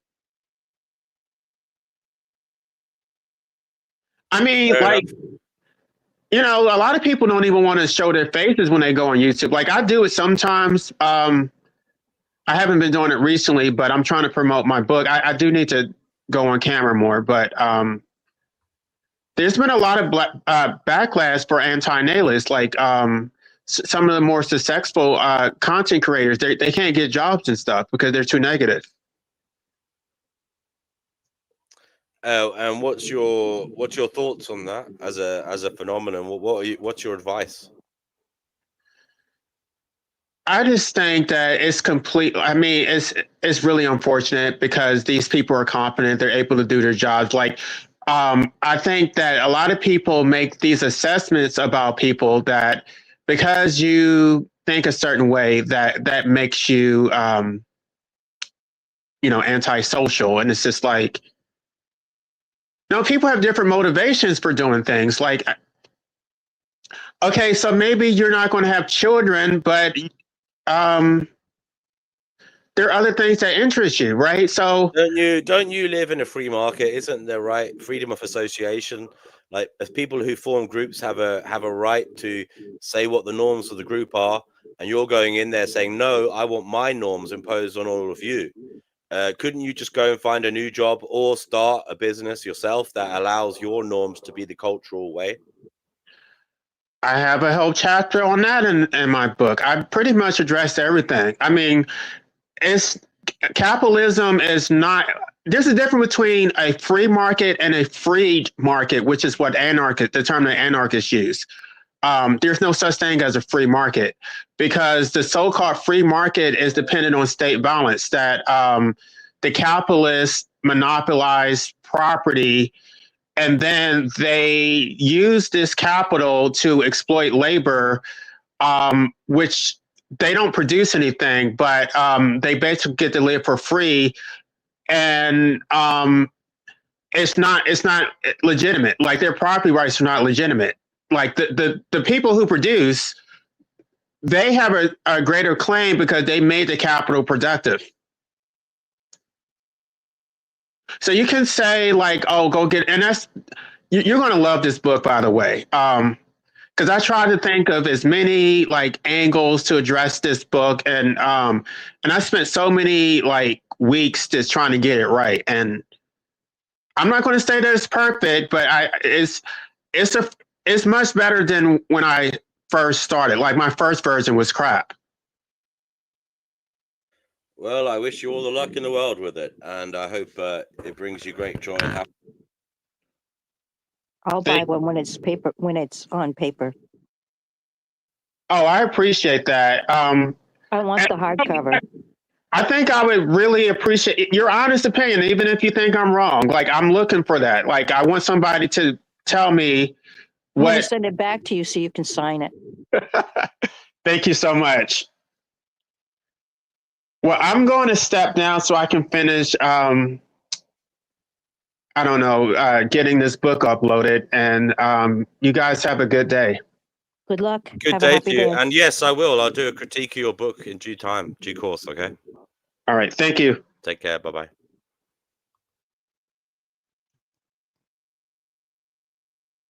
Okay. Jay says, I doubt we'll make him happy since it's a pessimist book. Right. Anybody else want to come on? Keep the show going, as it were. Divine, how are you? What's going on? I'm fine. Okay. Well, unless anybody comes on, I'm going to have to play some meditation music because, how else are we going to keep things going? And I'm trying to conserve some energy today to stave off this or beat this cold. You Jay's drinking got a orange book juice? coming out. No, I'm not actually drinking orange juice. Actually, I might go and get some now that you say it. Can you keep the show going? I don't think so.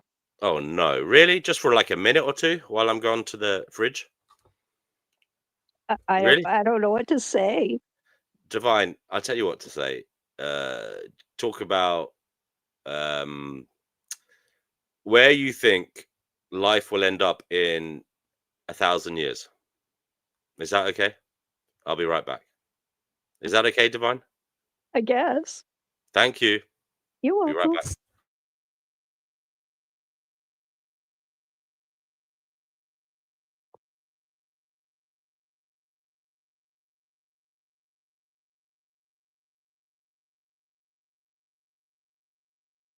I don't plan on being here in 1,000 years, so I don't know how it's going to end up.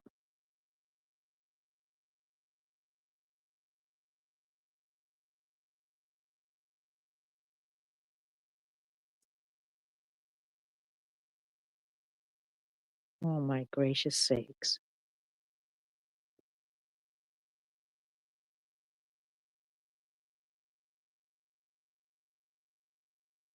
Public speaking anxiety. See, that's why I'm not on YouTube.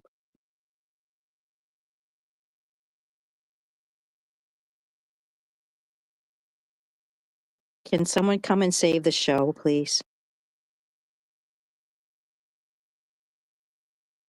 Oh, sorry, guys. I didn't pin the link. Sorry about that. I'll do that now. 1 second. It's at the top of the comments. There it is again. I'm just going to pin that at the top. Oh, dear. I'm having some orange and pineapple juice now, Divine. But that's good for you. Thank you. Thanks for reminding me. All right, where are we? I'm going into the YouTube to pin the comment. Okay. There you go. Pinned.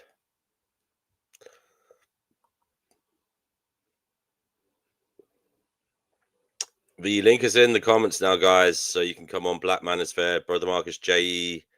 Point on the spectrum if you want to come on here. Whoever is there, the link is there also. So you and the link can get together and you'll be on the show.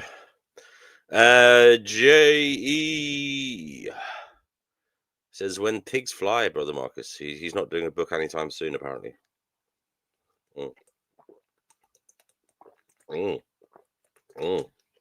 That is tasty. Yeah, so this is a talk show. Hello to Black Manosphere. You're Peace on the and show. blessings. Peace Hello. and blessings to you too, brother. Good Good morning. morning to everyone. Good morning, sir. What is going on, my friend? Oh, nothing much. Just had the day off, so I'm just kicking it. Good man, good man. Relaxing, revitalizing. Nice Yes, to have you indeed. here. Thank you. Thank you. And we have Mason here. Brother Mason, welcome. Hello. How's it going? Okay, sir. Good to have you here, Brother Mason. It's been a while. Yes, it has. Good to be back. I'm up a little early today, so it all worked out. Awesome. Awesome. How's your philosophy on life coming along, Mason? Oh, splendid, splendid. Mhm. I'm actually taking a little bit of a hiatus from it until the first of the year because I get too caught up in editing. I Okay, end brother. up devoting too much time to polishing. But yeah, no, very happy with the progress, and I feel bad I missed life abolitionism, life Mm-hmm. Mm-hmm. abolitionist, Mm-hmm. because He'll be I'm back just though. very. He's busy at Oh, the moment, okay. but he'll be back. He comes here very frequently, almost every day Oh, that we're because here. I don't know if it's possible to abolish life. I agree with you. It's not. I don't think it is. I think especially with what we understand about like the molecular composition of what life is, we can reset a very long timer. I think that's the most we can do in terms of limiting consciousness. There you go. Yeah, we haven't seen Cougar Duma for a while. We better check in on him. Comment on his videos, guys. See where he is. Call him back to the show because we miss him. But yeah, so Black Manosphere, you were here first. Are you compelled to say anything to the world today? I just think we're losing our humanity as we try to transform into uh, a higher being or something else other than a human with basic human needs. And it's just interesting to see, that play out. You know, that's just all I wanted to add. Right, Mason, have you got anything to say about what Black Man said? Yeah, no, I would be really curious about specifics. What specific ways do you think humanity is backsliding, degrading? What word would you use? Yes, backsliding, degrading, regressing. The first instance in showing that is the lack of family or the lack of care of man, woman, and child, which is humanity in itself. So once the adults, because we don't task children to take care of humans, we task the adults. Once the adults show, hey, I don't have to do man, woman, and child anymore, it begins to be some monstrous thing going on, and you really have to watch the game and the players.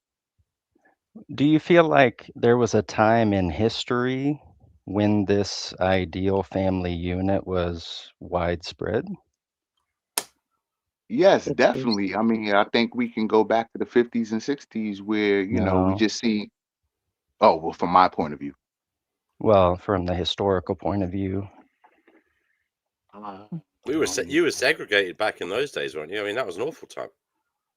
Yeah, but I'm just talking about from the family aspect or just man, woman, and child being together and the Okay. understanding of why we're living and what we're living for was more prevalent.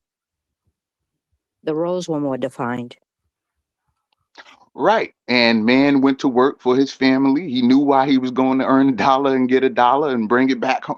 It was more basic. I think we're getting out of basics. So we're looking to be and do something else. And I don't think there's anything else to do, But it in didn't the look human that life. way even in history too. We saw the suburban, we might call it the white lifestyle, idolized, but even for the white population of the time, families were extremely broken.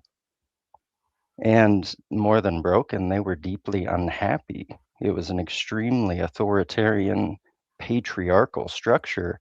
Wives were uneducated, highly, we might say medicated. I don't know if that's the appropriate term for it. They were so unhappy, they were basically consuming huge amounts of prescribed pharmaceuticals to keep the peace. They were lobotomized to keep the peace. Children were beaten to keep the peace. The peace was not natural or widespread. Unevenly yoked Right. people getting together. That's why. Remember, there were a lot more arranged marriages back then than there is now. And child marriages as well. Correct. So I resist the ideas that mankind is backsliding because it wasn't that great back then either. What I would rather talk about is, what do you think a good structure for this world is? What do you think works?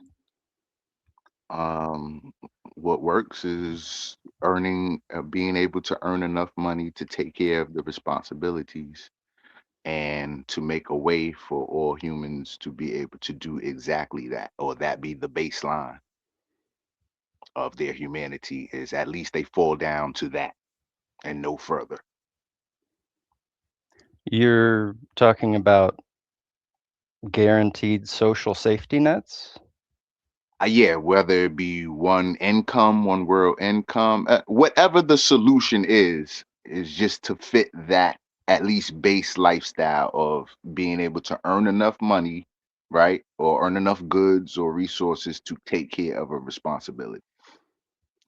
What do you think about kind of a little bit of a play on that idea where everyone is guaranteed the basics, guaranteed foundational assets, and upon that, we have a true labor meritocracy where people are fairly rewarded for pursuing what's necessary and their passions? I like that idea. Great. I like it a lot. I do too.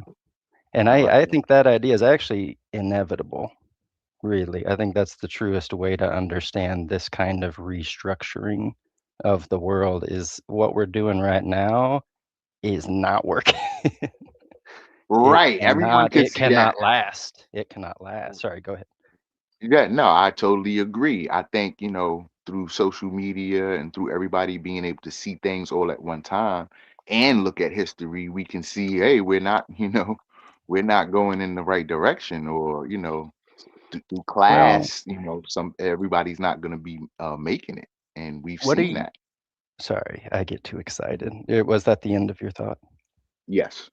Okay, okay. What do you think about this idea? This way of looking at kind of the arc of history, the trajectory we're on, everything.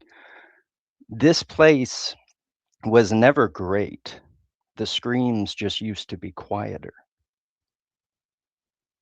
Absolutely.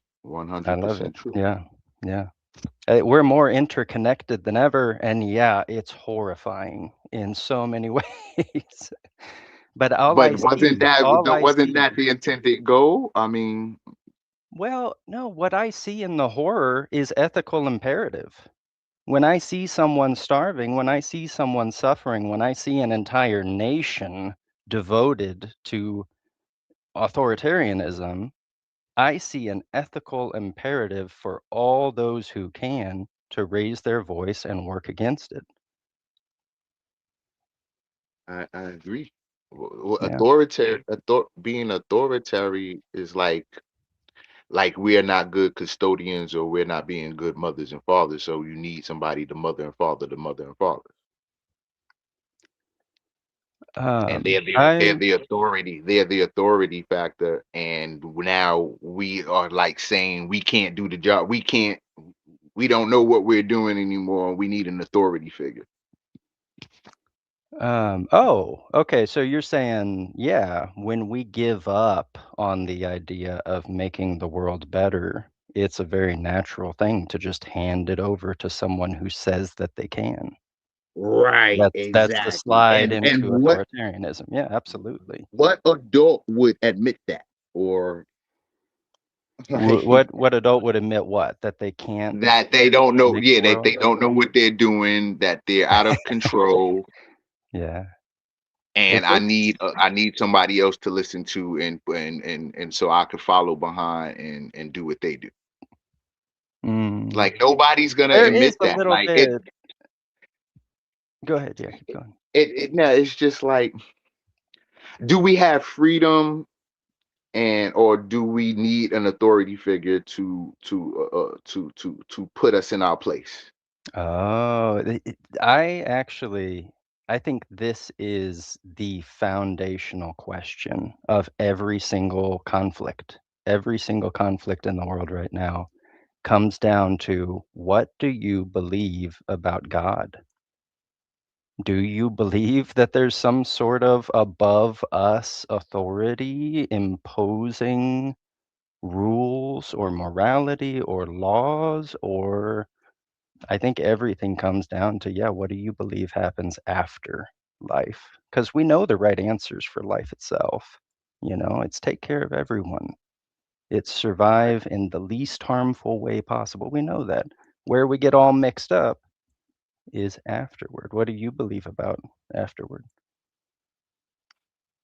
It's I mean, all my beliefs basically are gonna come from television, what I read, my thoughts, my imagination, Mhm. right? I can't form any other thought outside of that. So they're kind of rooted in Egyptology, um, Oh, interesting. things like that. If I'm just gonna believe in something, but I don't know anything about death or what happens when I'm died or when I go to another dimension or spirit Well, realm or anything like that. I just know about life and what we can do here in right, yeah. reality. Yeah. Well, let me ask it this way. What supernatural possibility or afterlife possibility should we take into account in this life? Um, do you have to spin it maybe positively? I mean, we've gone through hell, people have gone through hell for thousands of years. You would figure to escape all of this or to get to a better life or life after death, there would be some type of like like Jesus or God or somebody bringing everybody together, almost like an Mm. authoritarian thing type of, but it be more What if or there but was it a be good more on a level. authoritarian? Yeah, yeah, like Because it'd be more on a level that we can't deny. Like they always say, like Mm. they used to say, like they're gonna bring this hologram out the sky. They're gonna give you images of Jesus and a Oh, whole lot the of I different see. things. Yeah, the Yeah, to make simulated and everybody all everything. see one thing and come under one thing. But who Yeah. knows? But what are your Yeah, thoughts about life after death? I try to put a positive spin on that question too. And the way I look at any sort of afterlife possibility is, I am going to live ready to defend how I lived. I, just as Mm, simple as that. I'm not worried about, I'm actually in some ways looking forward to the idea of some sort of scorecard, some sort of judgment afterward, because I'm living in a way that I'm proud of. I don't find any fear in that, you know what I mean? right. That's. I hear you. I hear you. And in a lot of ways too, I've got some words for whoever came up with all this. You know, I've got some choice words for how exactly this place operates, because I'm not opposed to the possibility of some sort of God, some sort of initiator, anything like that. But I know for certain it's not omnibenevolent. Sorry.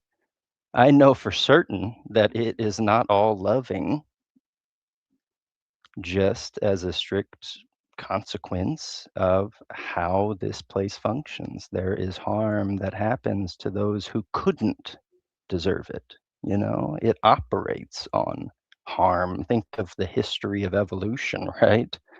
The blood and the suffering that has been spilled for generational molecular level change that eventually became who we are today, what we are today, maybe more accurately.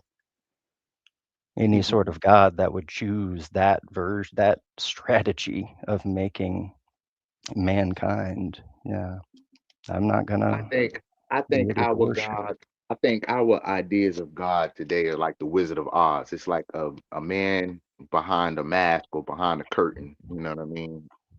Mhm. Trying to, you know what I mean? act as if he's all knowing or all this or all that so that you can listen to him. But I think God is within us. God is um God is something that we show in our humanity and how we live and how we treat each other. And we an explanation of God, or God in animation. Hmm. And gods and little bunch of little gods, big gods and little gods, and and um it causes a lot of confusion and conflict. If you're open to the idea of gods, individual gods being on a sort of spectrum, um, why not just use the word life? We are life. We're surrounded by life. Or we're infatuated with God.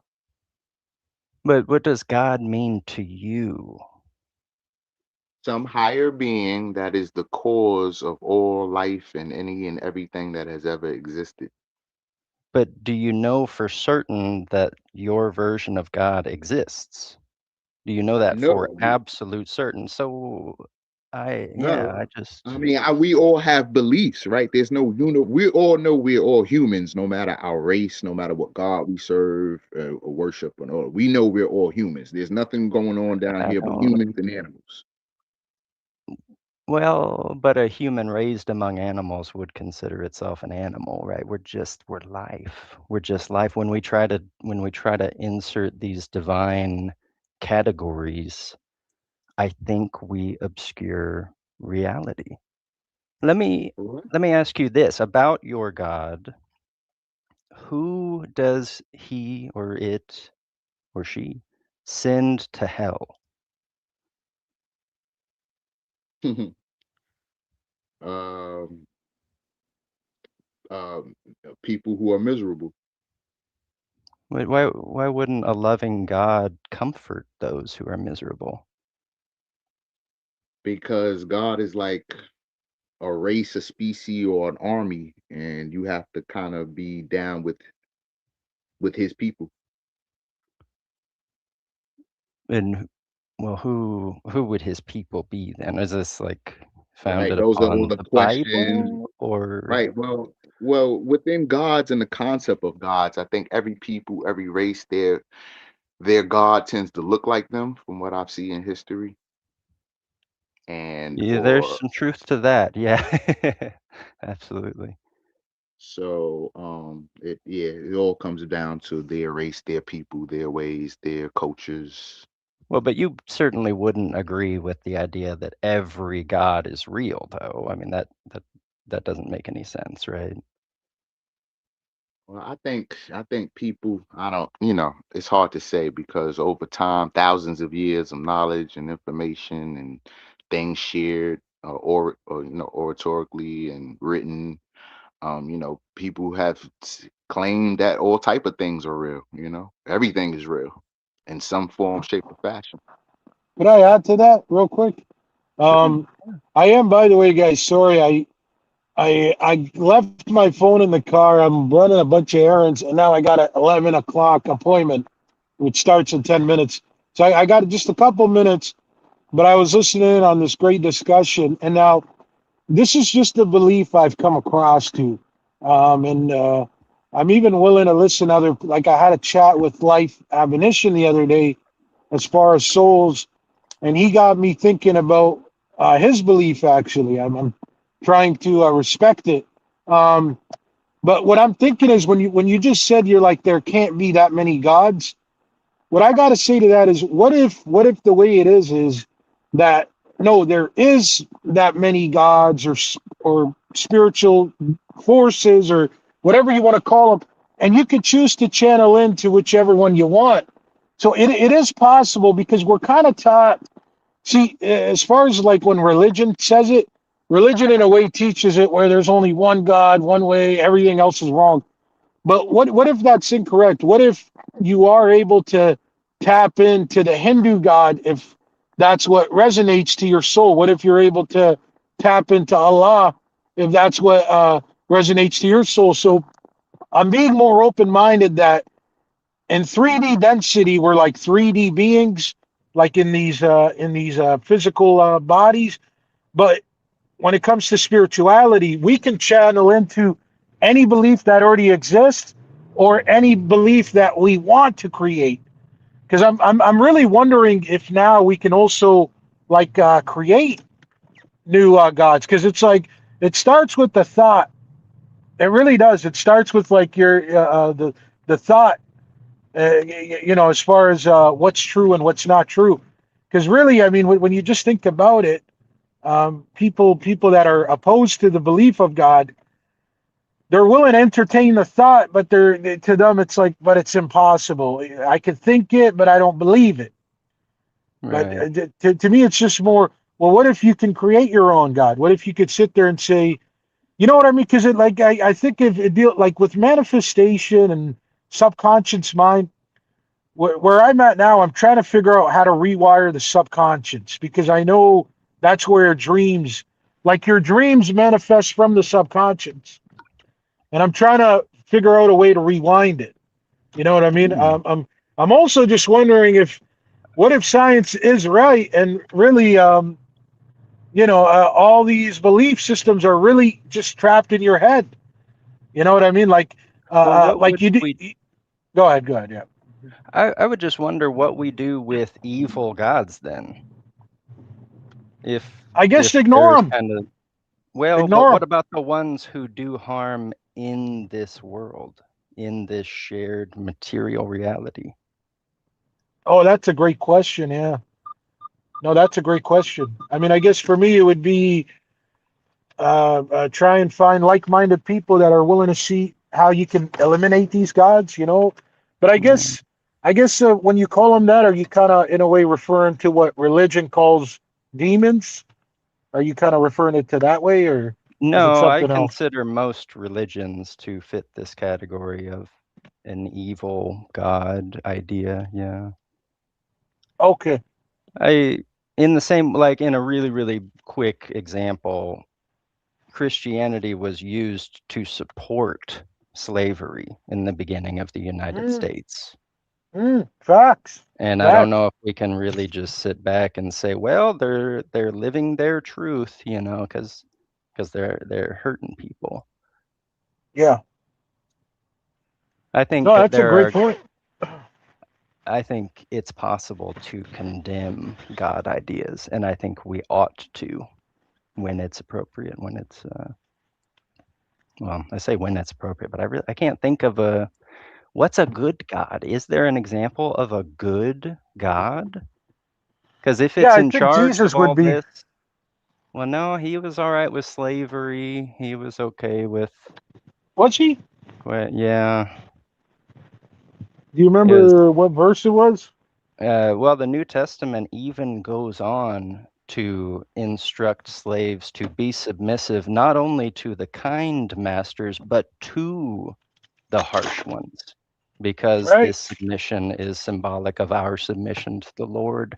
And I think that's just a terrible teaching. In the modern history, the Catholic Church said that condoms were worse than AIDS. Can you even put a number on how many people that teaching killed?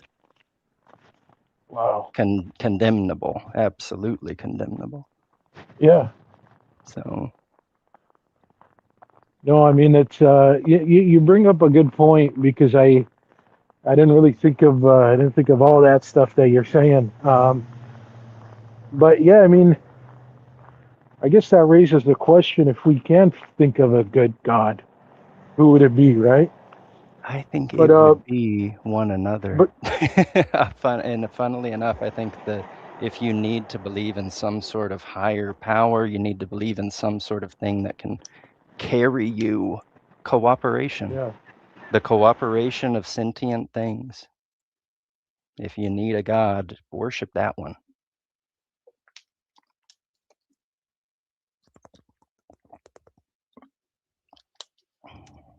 And if you don't need a God, worship that one anyway.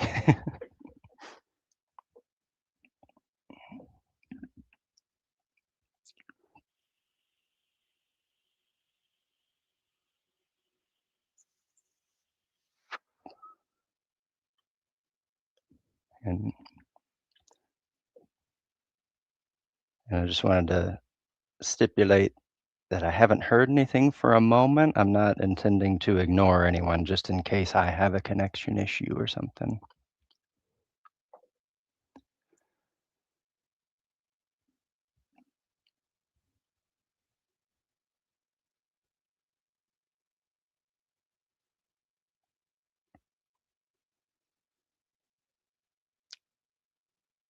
I'm going to get tempted to do another reading of my work again.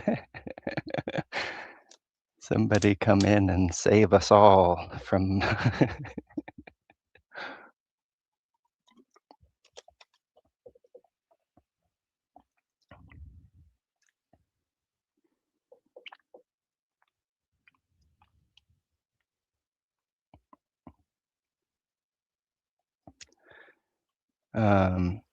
Yes, I'll Mason, do. feel free to read, please, brother. I've got a cold Oh, today, don't so I am tempt trying me. to do some stuff, and I'm also going to make a hot drink now. So please, Yeah. feel free to read your work. You've been saying some fantastically said stuff today. I like that. Well, thank you. What you just said, if there is a God, if you want to imagine a God, imagine it as cooperation between all sentient beings. I thought that was very profound. Yeah, although it doesn't have to just be limited to sentient beings, you know. Let's cooperate with everything. Let's cooperate with our moon.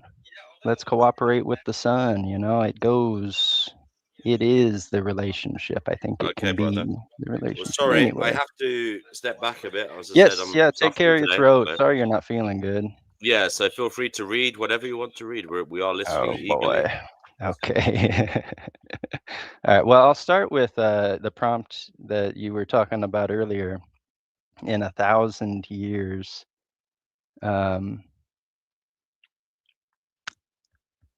I think in 1,000 years we will be in the Hermathracene era. What a segue, right? The Hermathracene thought is my novel philosophy. I've built it from the ground up, literally. I grew up devout, evangelical, fundamentalist Christian in the Midwest United States. And throughout the course of life, I have had the opportunity, and I laugh at the word opportunity because of all the pain that there has been along the way, but I've had the opportunity to re-examine everything about how I was raised, you know, the information I was first given, the information I first built my understanding of the world with. I have had to go back and rewire, kind of like our friend from a moment ago was talking about. Rewiring the subconscious is an interesting idea. If there is such a thing possible, I think I did it.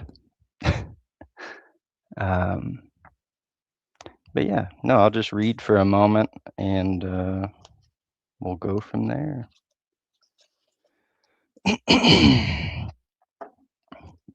Hermathracene thought, a living philosophy of existence. I'm going to try so hard not to sound pretentious too, because I was listening to the recording I made a little while back and I'm like, boy, was I interesting. Okay.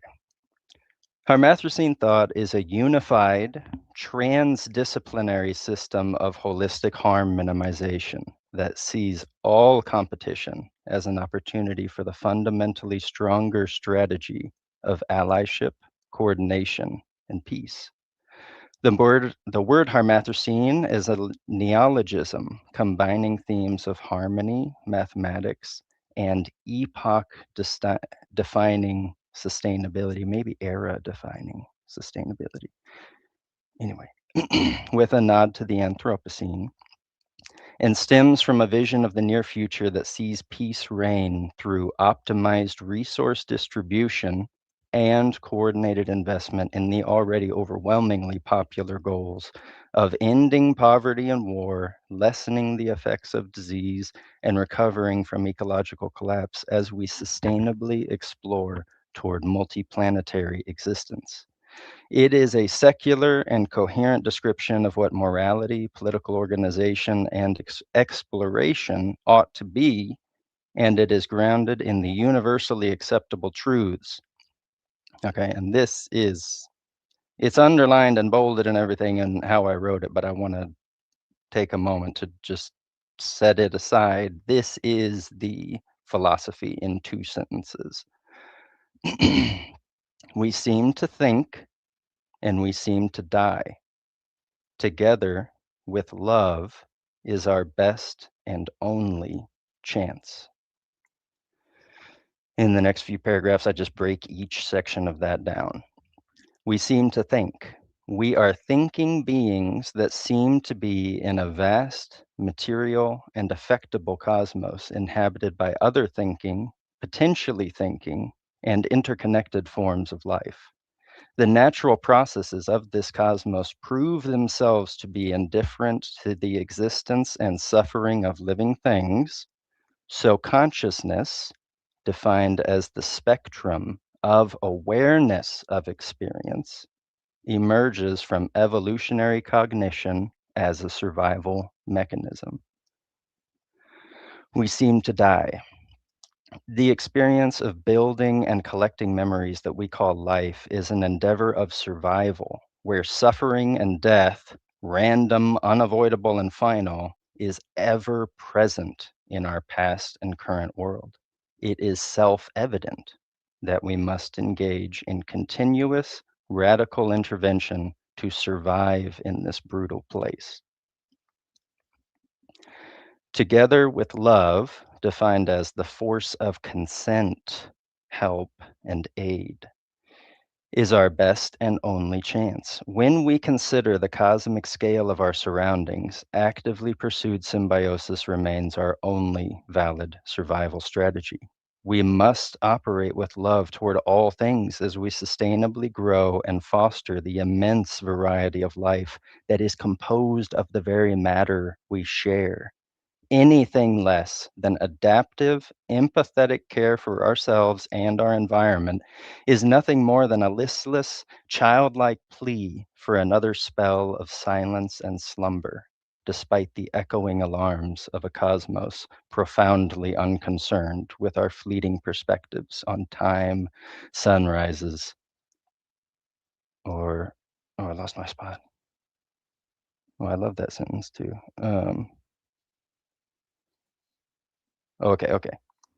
Despite the echoing alarms of a cosmos that is profoundly unconcerned with our fleeting perspectives on time, sunrises, or sorrow. Suffering breeds violence, and violence, that recursive loop of collateralization, yields no victors, only survivors.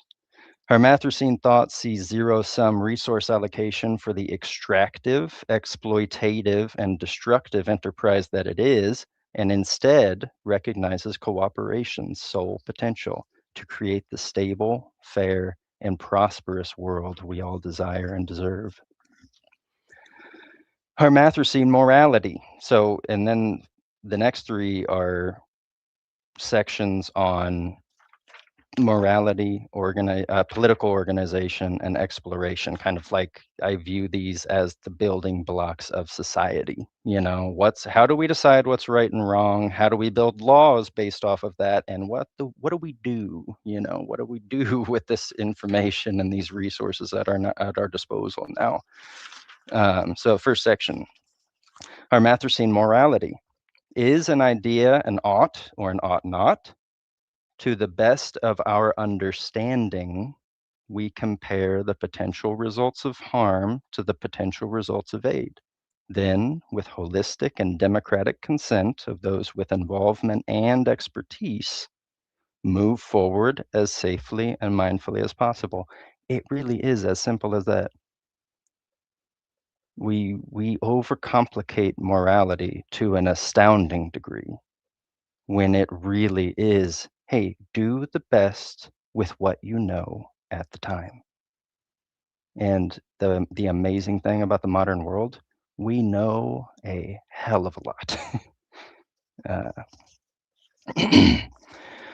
Hermathrazine political organization, we have the resources and reason to provide guaranteed foundational assets to all. A comfy bed, an easy morning, a little toil, a little fruit, a floor beneath which no one may fall. No one is too far gone, and no one needs to be killed or inhumanely isolated in order to protect people. We can offer security, non-harmful solitude, and rehabilitation to those of us who cannot be trusted with complete freedom of movement. And even under our current methods, we have enough food and medicine to end hunger and eliminate most diseases. Any method of organizing ourselves is simply temporary if it fails to provide lifelong opportunities to pursue both communal contribution and individual passion to all its participants.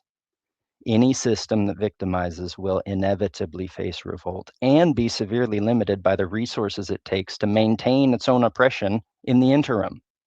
In practical terms, this means systemic reform to our infrastructure of housing, healthcare, nutrition, education, voting, taxation, wage, political finance, policing, prison, and military to align these institutions to the service of all, not just a lucky few. Only from a state of being where these needs are securely met may we truly and enthusiastically consent to how we are involved in the maintenance, travel, and beautification of our world. Okay, quick water break.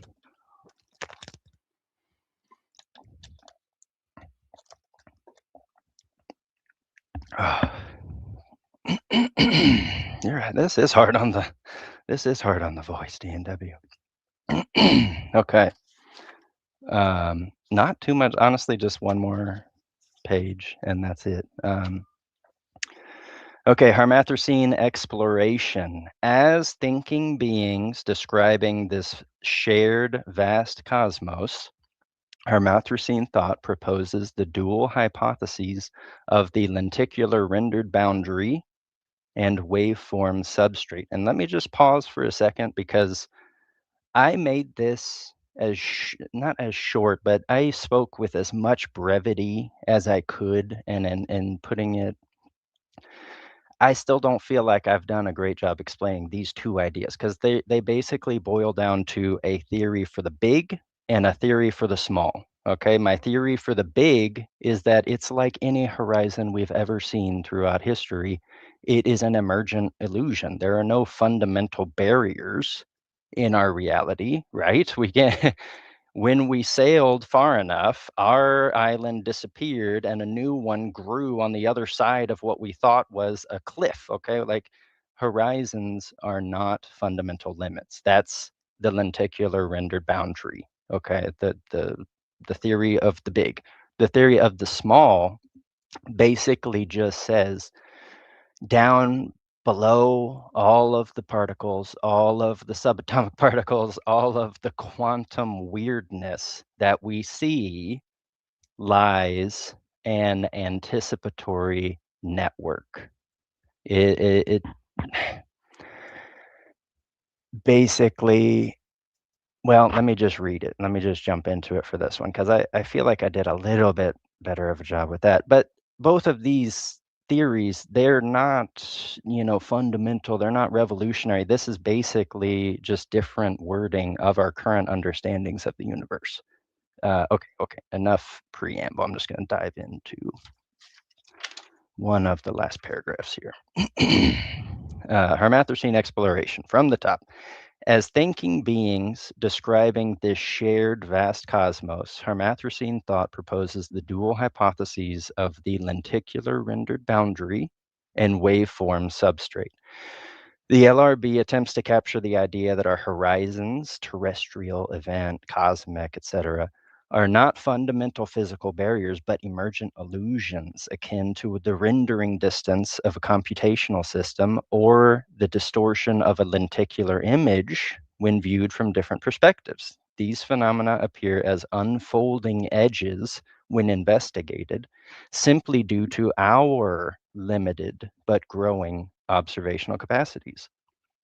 The waveform substrate suggests the possibility of a significantly faster than light, self-assembling surface upon which reality takes place. Think of sheet music. There might be a maximum possible tempo, aka the speed of light, but anticipation of the key, the composer, the orchestral composition, time signature, even melody can remain independent. And the analogs for that are like the trajectory, the age, the wavelength of how matter travels, right? The photon itself may travel at the cosmic speed limit, but information about it may be deduced independent of distance. In essence, reality takes place upon a network of anticipatory waves, interacting with matter on scales and in feedback loops we are far from mastering. And importantly, within which no supernatural force is yet to be found. And has this not been the story of scientific progress? With every advancement of our capabilities, the cosmos has shown itself to be profoundly more complex than we thought possible. Considering the recent confirmation of Darwin's gemules, and I will stand on that, there's a little bit of controversy in the scientific community, and that's an understatement. But if you actually listen to the conversations that these heavyweights are having, it has never been more clear. It has never, the idea, and the gemules are basically the idea that as our bodies go about their mechanical functions of repairing DNA, copying, building the body, maintaining equilibrium, all that kind of stuff, as these things are happening, updates are being sent to the next generation. Like that our bodies can literally call for specific changes based on the stresses and exposures we've had in our life. Our bodies can call on specific changes from the genome for our children, is the idea. And it has been confirmed in 3 separate ways already.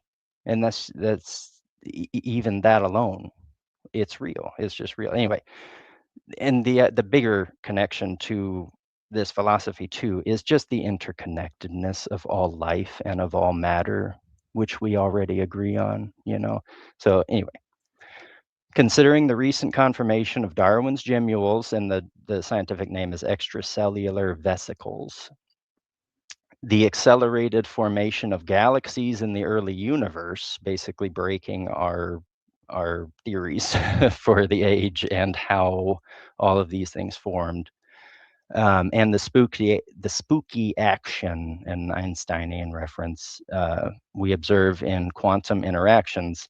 It is time to regard this indifferent material place for what it shows itself to be, and that is responsive. A paradox of latent brutality, literally bursting at the seams with potential.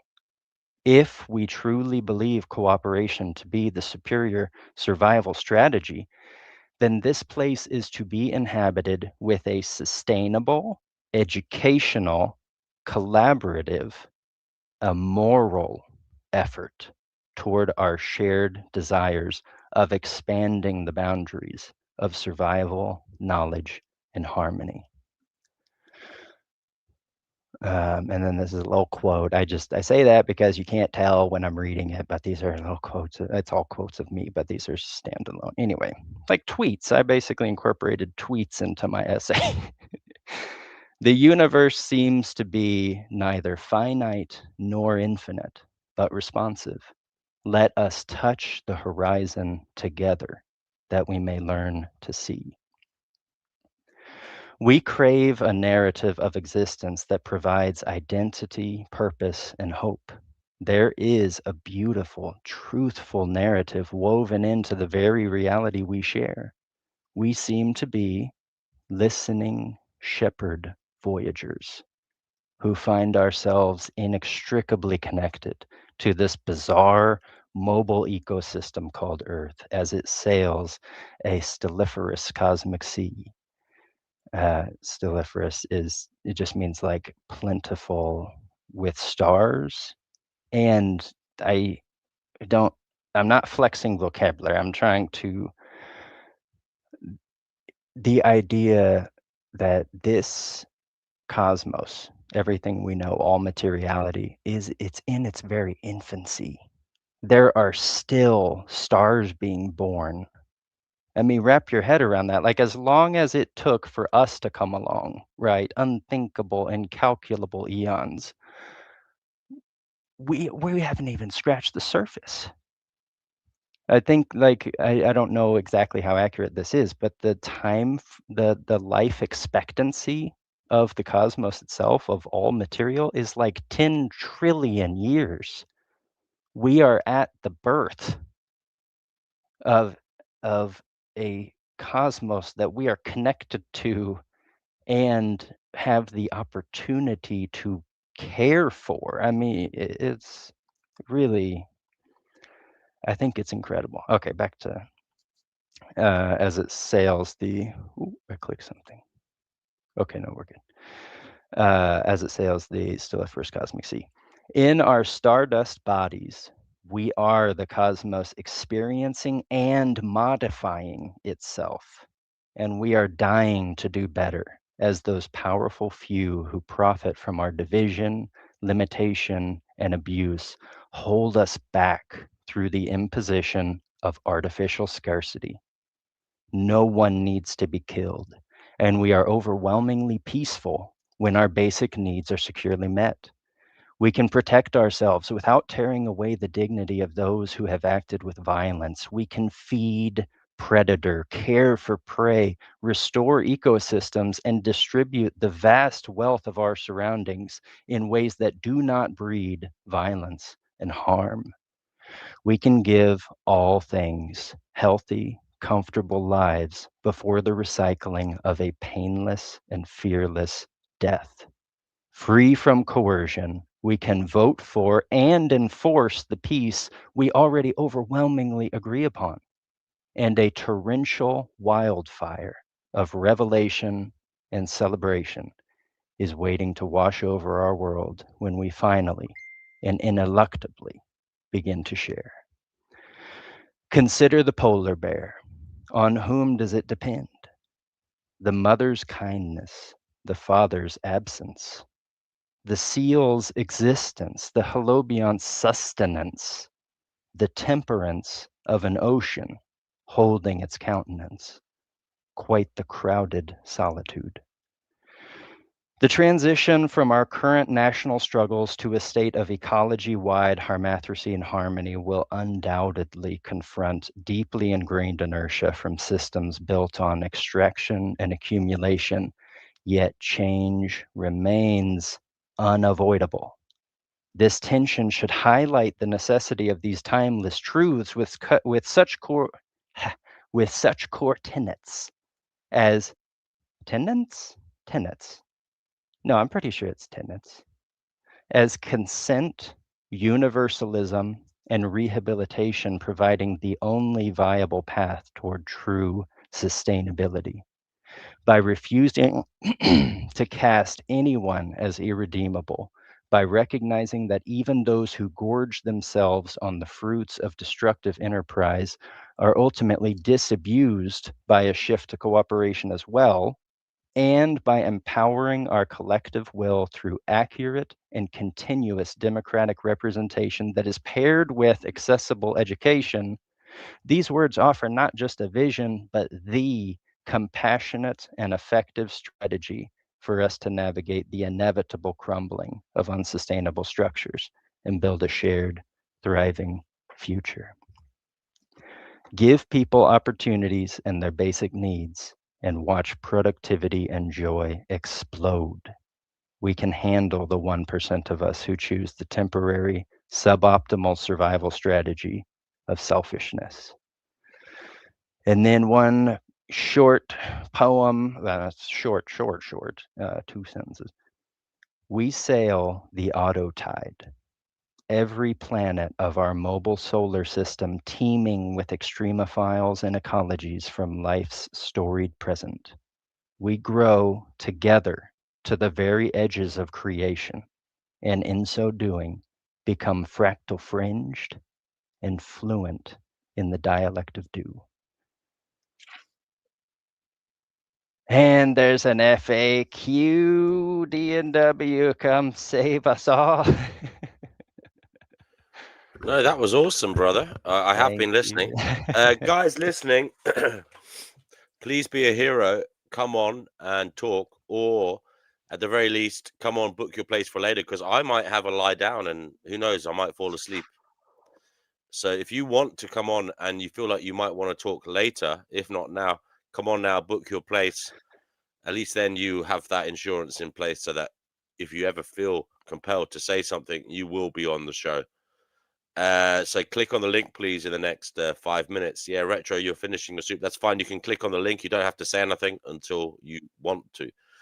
Chickpea's already done that. So, yeah, I'm expecting a few of you, if you have any humanity at all, and you want me to rest, come on. So we got JE, Retro. I don't know, Brother Marcus, if you want to come, Black Hole, whoever else is there. Divine, do you want to come back and just keep the show on the road? Ooh, grumpy man. We have been listening to Mason. Mason, you write so well, brother. Your vocabulary is extensively brilliant, you know? Thank you. Yeah. No, there was, as I said, I had no it's the type electronics of stuff growing that you have to listen to a few times, read a few times. But there are little, I would say, pearls of wisdom there that are fantastic. You have great turn of phrase, you know? I appreciate that. Very much. Yeah. It's a joy to listen to, you know? And Divine says the same. She says she really enjoyed your reading, Mason. Thank you, Divine. But you said there's frequently asked questions. Do you want to read them out? Oh, if you I want do, to, that is. But I want. But does everyone else want to?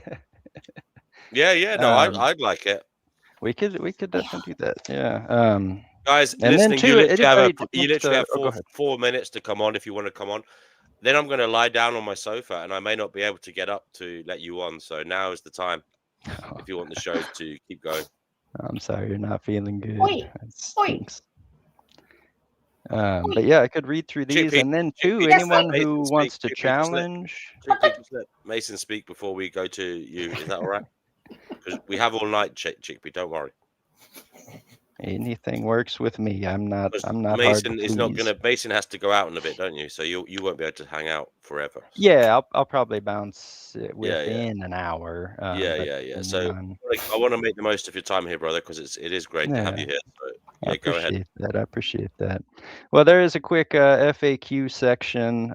There's 7 questions, and they're kind of the way I set it up was the topic, the actual counter argument, and then I respond to it, which is a little bit of a strange, but I like it. It's kind of like you give your challenger, your interlocutor, whatever.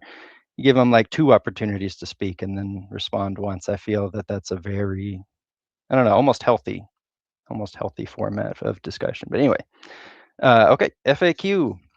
Question 1, and the most common pushback I get, you have no idea the amount of times I've had this conversation, is Harmathracene thought utopian? Doesn't it ignore human nature? People are fundamentally, so I'll do like a little bit of a voice for people are fundamentally selfish, competitive, and motivated by self-interest and gain. The implementation of any system that assumes radical cooperation and sharing is completely unrealistic. Here's the response. And I'm going to start saying HT. HT is materially grounded in survival, not virtue. We do not need to assume human perfection, only overwhelming rationality when basic needs, including being educated and heard, are met. Selfishness and violence are primarily bred by scarcity and insecurity.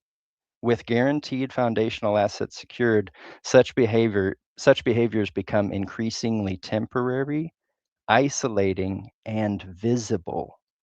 Conduct chosen only by a maturing few and for whom we are increasingly able to focus aid, however long it takes. Cooperation is not simply a moral preference, it is the only realistic survival strategy for the cosmic scale in which we already exist. Question 2, without a competition-based system of wages, won't innovation and productivity collapse? Without the incentive of profit and unequal reward, innovation and productivity will no longer be motivated. If everyone is guaranteed a dignified floor, why would anyone toil or undertake difficult work? This argument is based on the outdated and demonstrably false premise that coercion is a sustainable or effective motivator to begin with.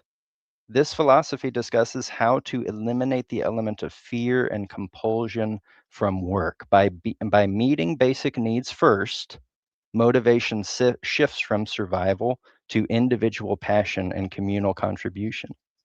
People have an undeniable drive to learn, create, and solve problems, regardless of where they happen to be born.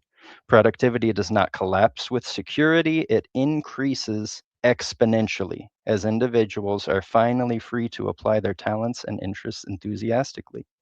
Any labor so undesirable that it requires the threat of starvation to complete should be generously compensated to begin with, automated, or eliminated entirely. Our purpose is to cherish life, health, and love made manifest, art, not to sustain asymmetrical systems of unnecessary, dehumanizing toil.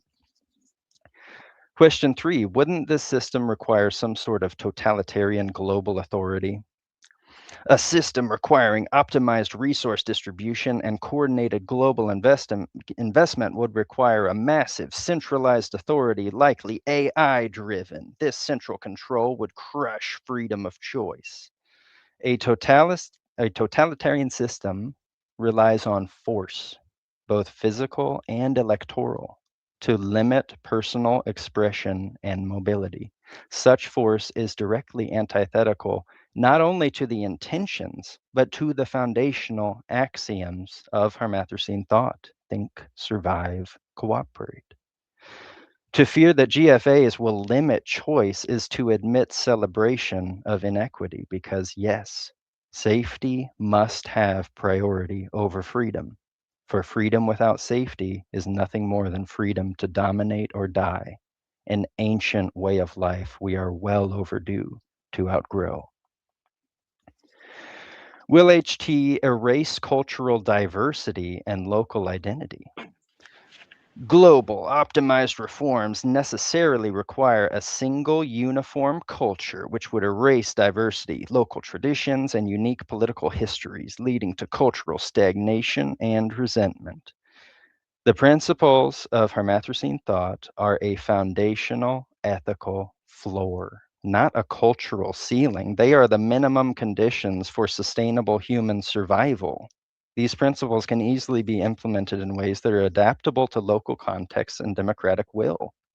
When communities are freed from their existential violence of scarcity, they gain the security needed to fully explore and express their unique cultural identities, allowing true sustainable diversity to flourish. Question 5, how can we overcome the immense inertia and scale of global transition?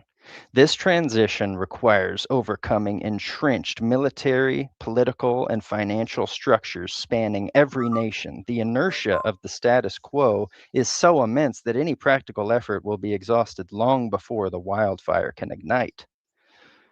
The current global system proves that humanity possesses the necessary organizational capacity to coordinate across national, financial, and logistical boundaries.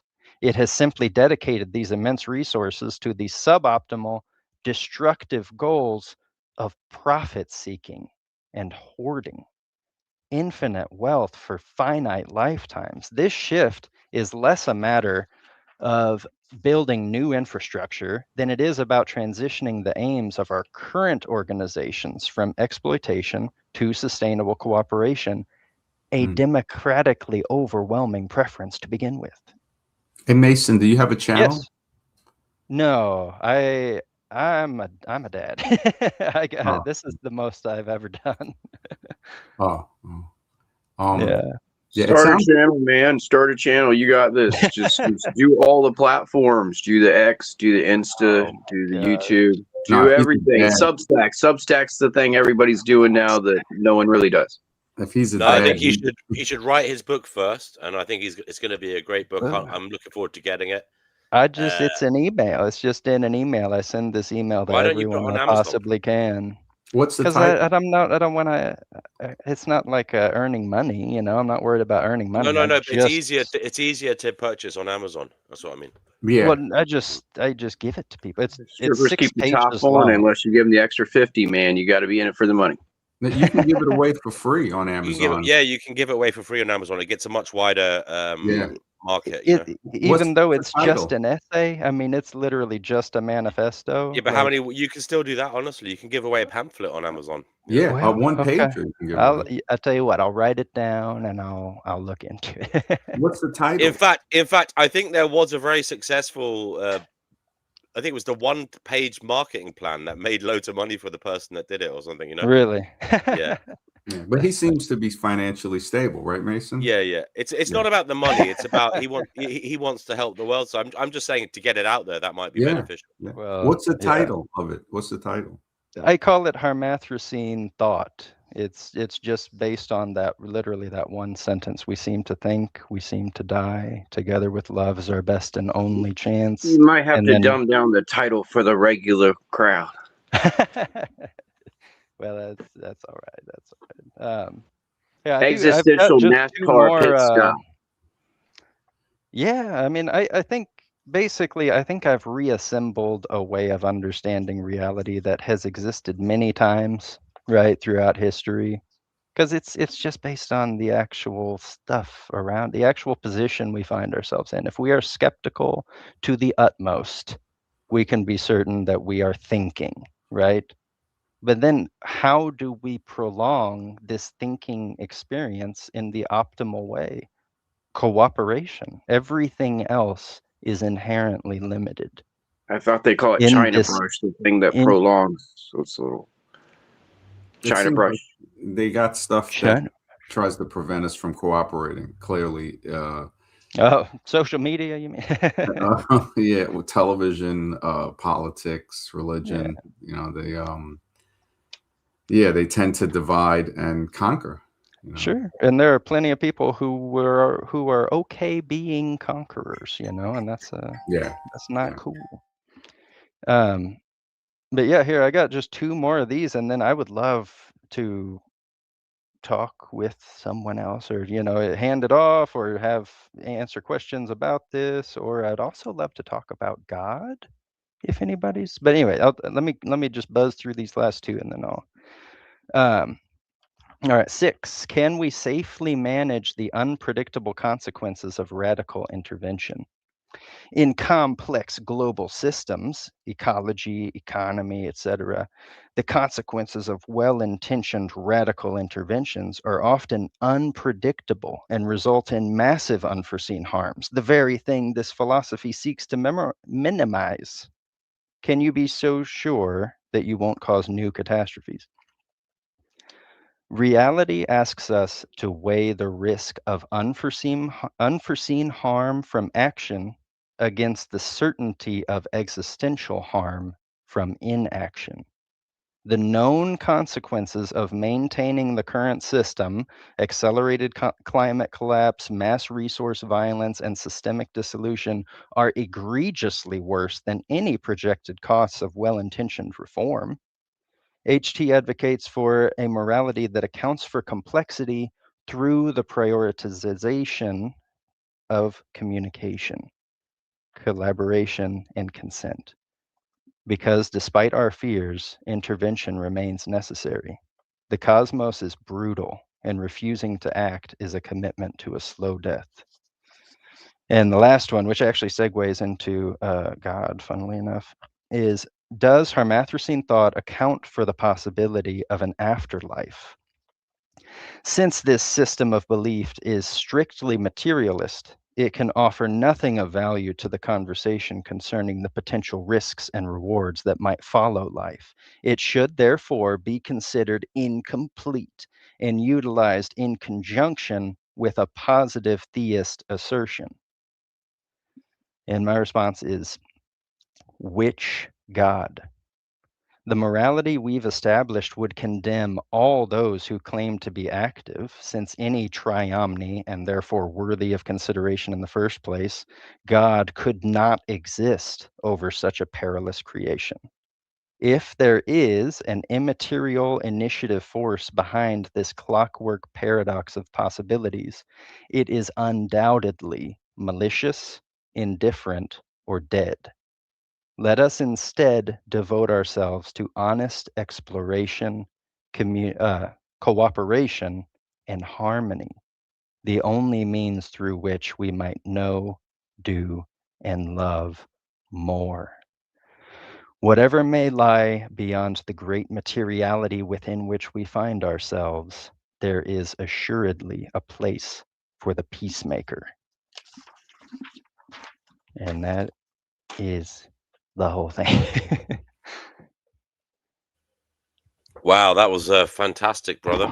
Have you ever written speeches before or anything like that for people? No, I mean, I used to be a pastor, but I don't know if you can really call those speeches. Well, I suppose, yeah, you have to write sermons and such.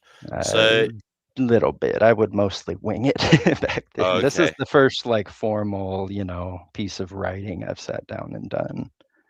Wow, it's really good, brother. Well, thank So you. I really appreciate that. I'm looking forward to the published version, How long Yeah, I mean, before hey, you feel it's in your email now. okay? Do you want me to share it here? Well, no, I'm saying that what I just read is the Is yeah. But I do you want think. me to share the link to the published version so people can get it when it's ready?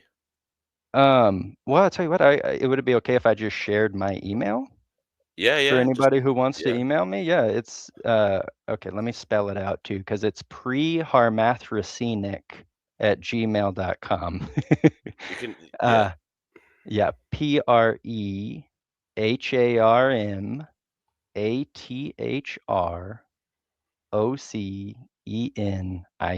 pre-harmathracenic. It's a play on words, and gmail.com. For anybody, yeah, I'd love to strike up a conversation with anybody. Cool. Um, Cool. Okay, well, we have Chickpea here. You said you wanted to talk about God. Well, there's Retro, Chickpea, and Black Manners Fair here. So feel free to talk about whatever you want, including God. yeah, I'm curious about anyone who has specific beliefs. I would love to interact with someone else's specific beliefs. I did study divinity when I was at school, and I was sort of. Did you really? Yeah. I did my A level when I was in the 5th form. I was several years ahead of my class. Yeah, I was a little. Does Masters of Divinity mean anything to you? I'm sorry to interrupt. Masters of Because my Divinity? Masters of Divinity, one of my parents actually had one of those on the wall No, growing just up. an A. Oh no, just an A level. Just Oh, you said okay, O okay, levels okay. and A levels in this country. Yeah, I was just a little Bible freak when I was young. I started was my as novel. well. Yeah, I started very young. I was Yeah. very, very young when I started it all. Well, they have But, to, yeah. It was weird because I'm a bit of a wild child, but when it came to religion, I'd sit there and read my Bible like a little crazy thing. Yeah, it's like dieting after you pig out, yeah. Yes. Oh, dieting. I've been dieting all my life. Spiritual dieting, okay, yeah. Yeah. Oh, Yes. yeah. Yeah. Do you remember the model Twiggy? You may have.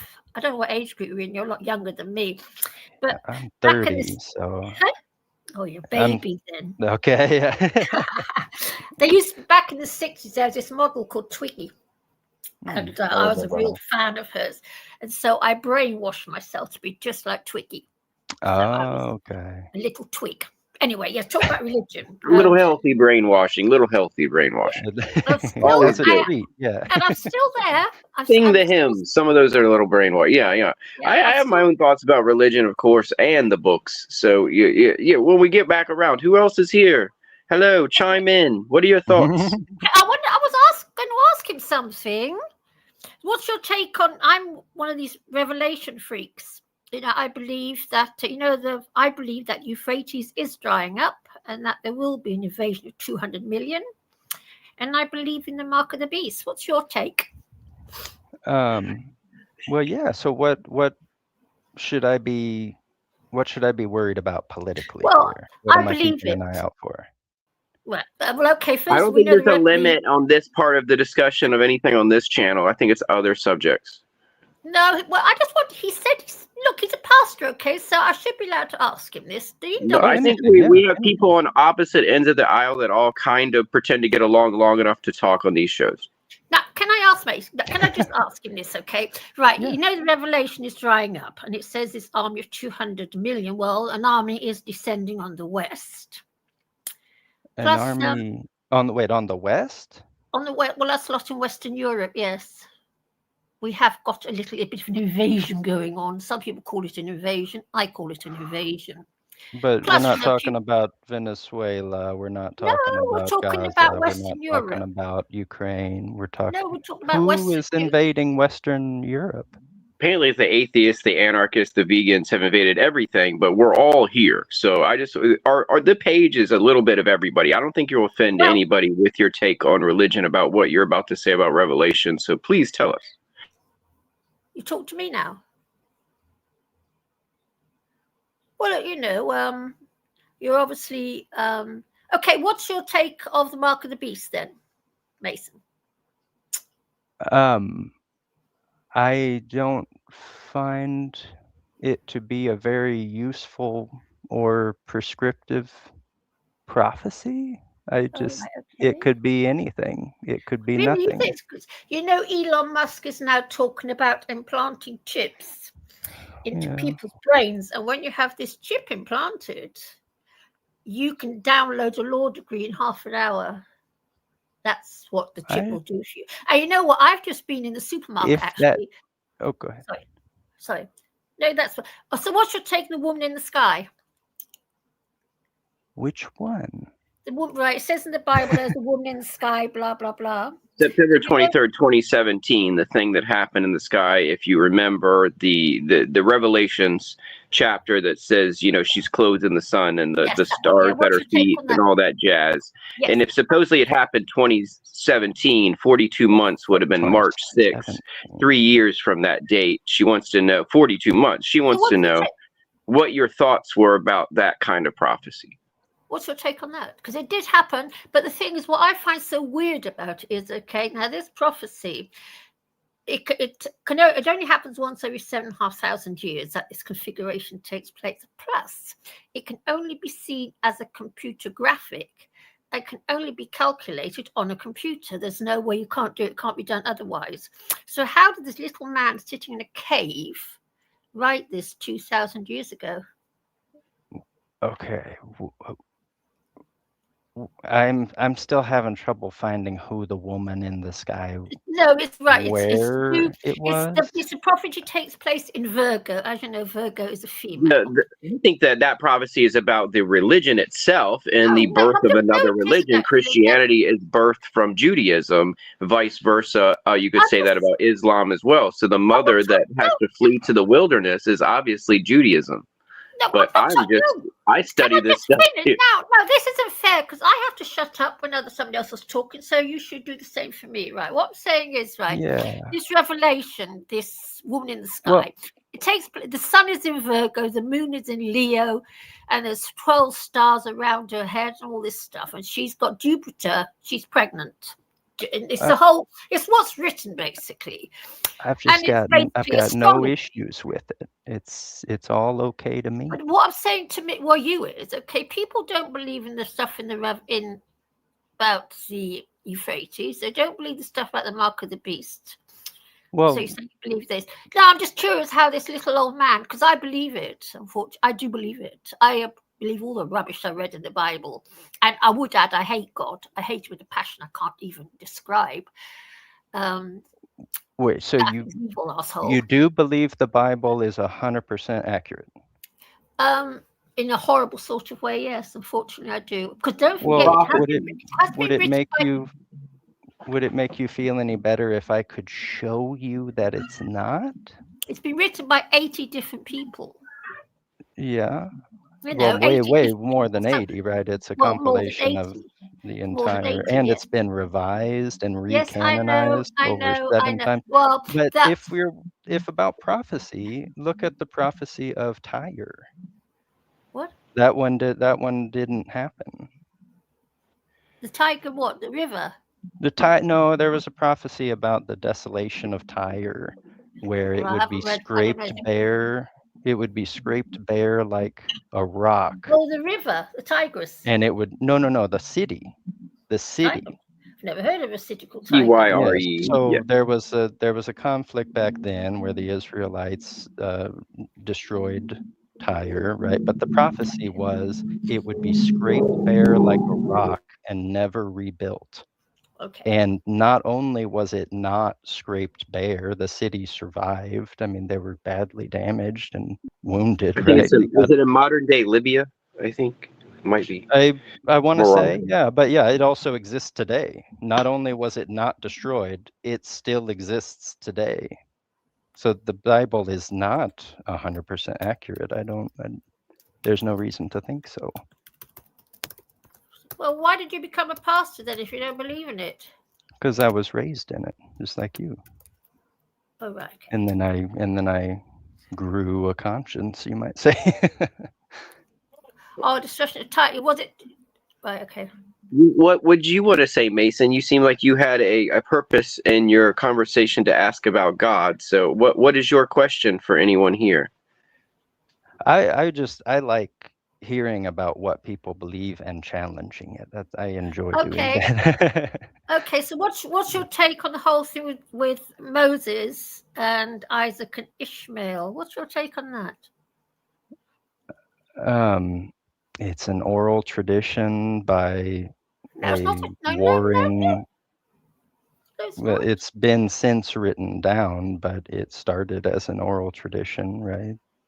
I don't know. It says in the Bible that God, this God of yours, because I hate God, I would add, God came down and said to Moses, "Right, I'm going to make your wife pregnant, obviously via Moses, and she will have a son, and he will be the leader of a great nation." Right.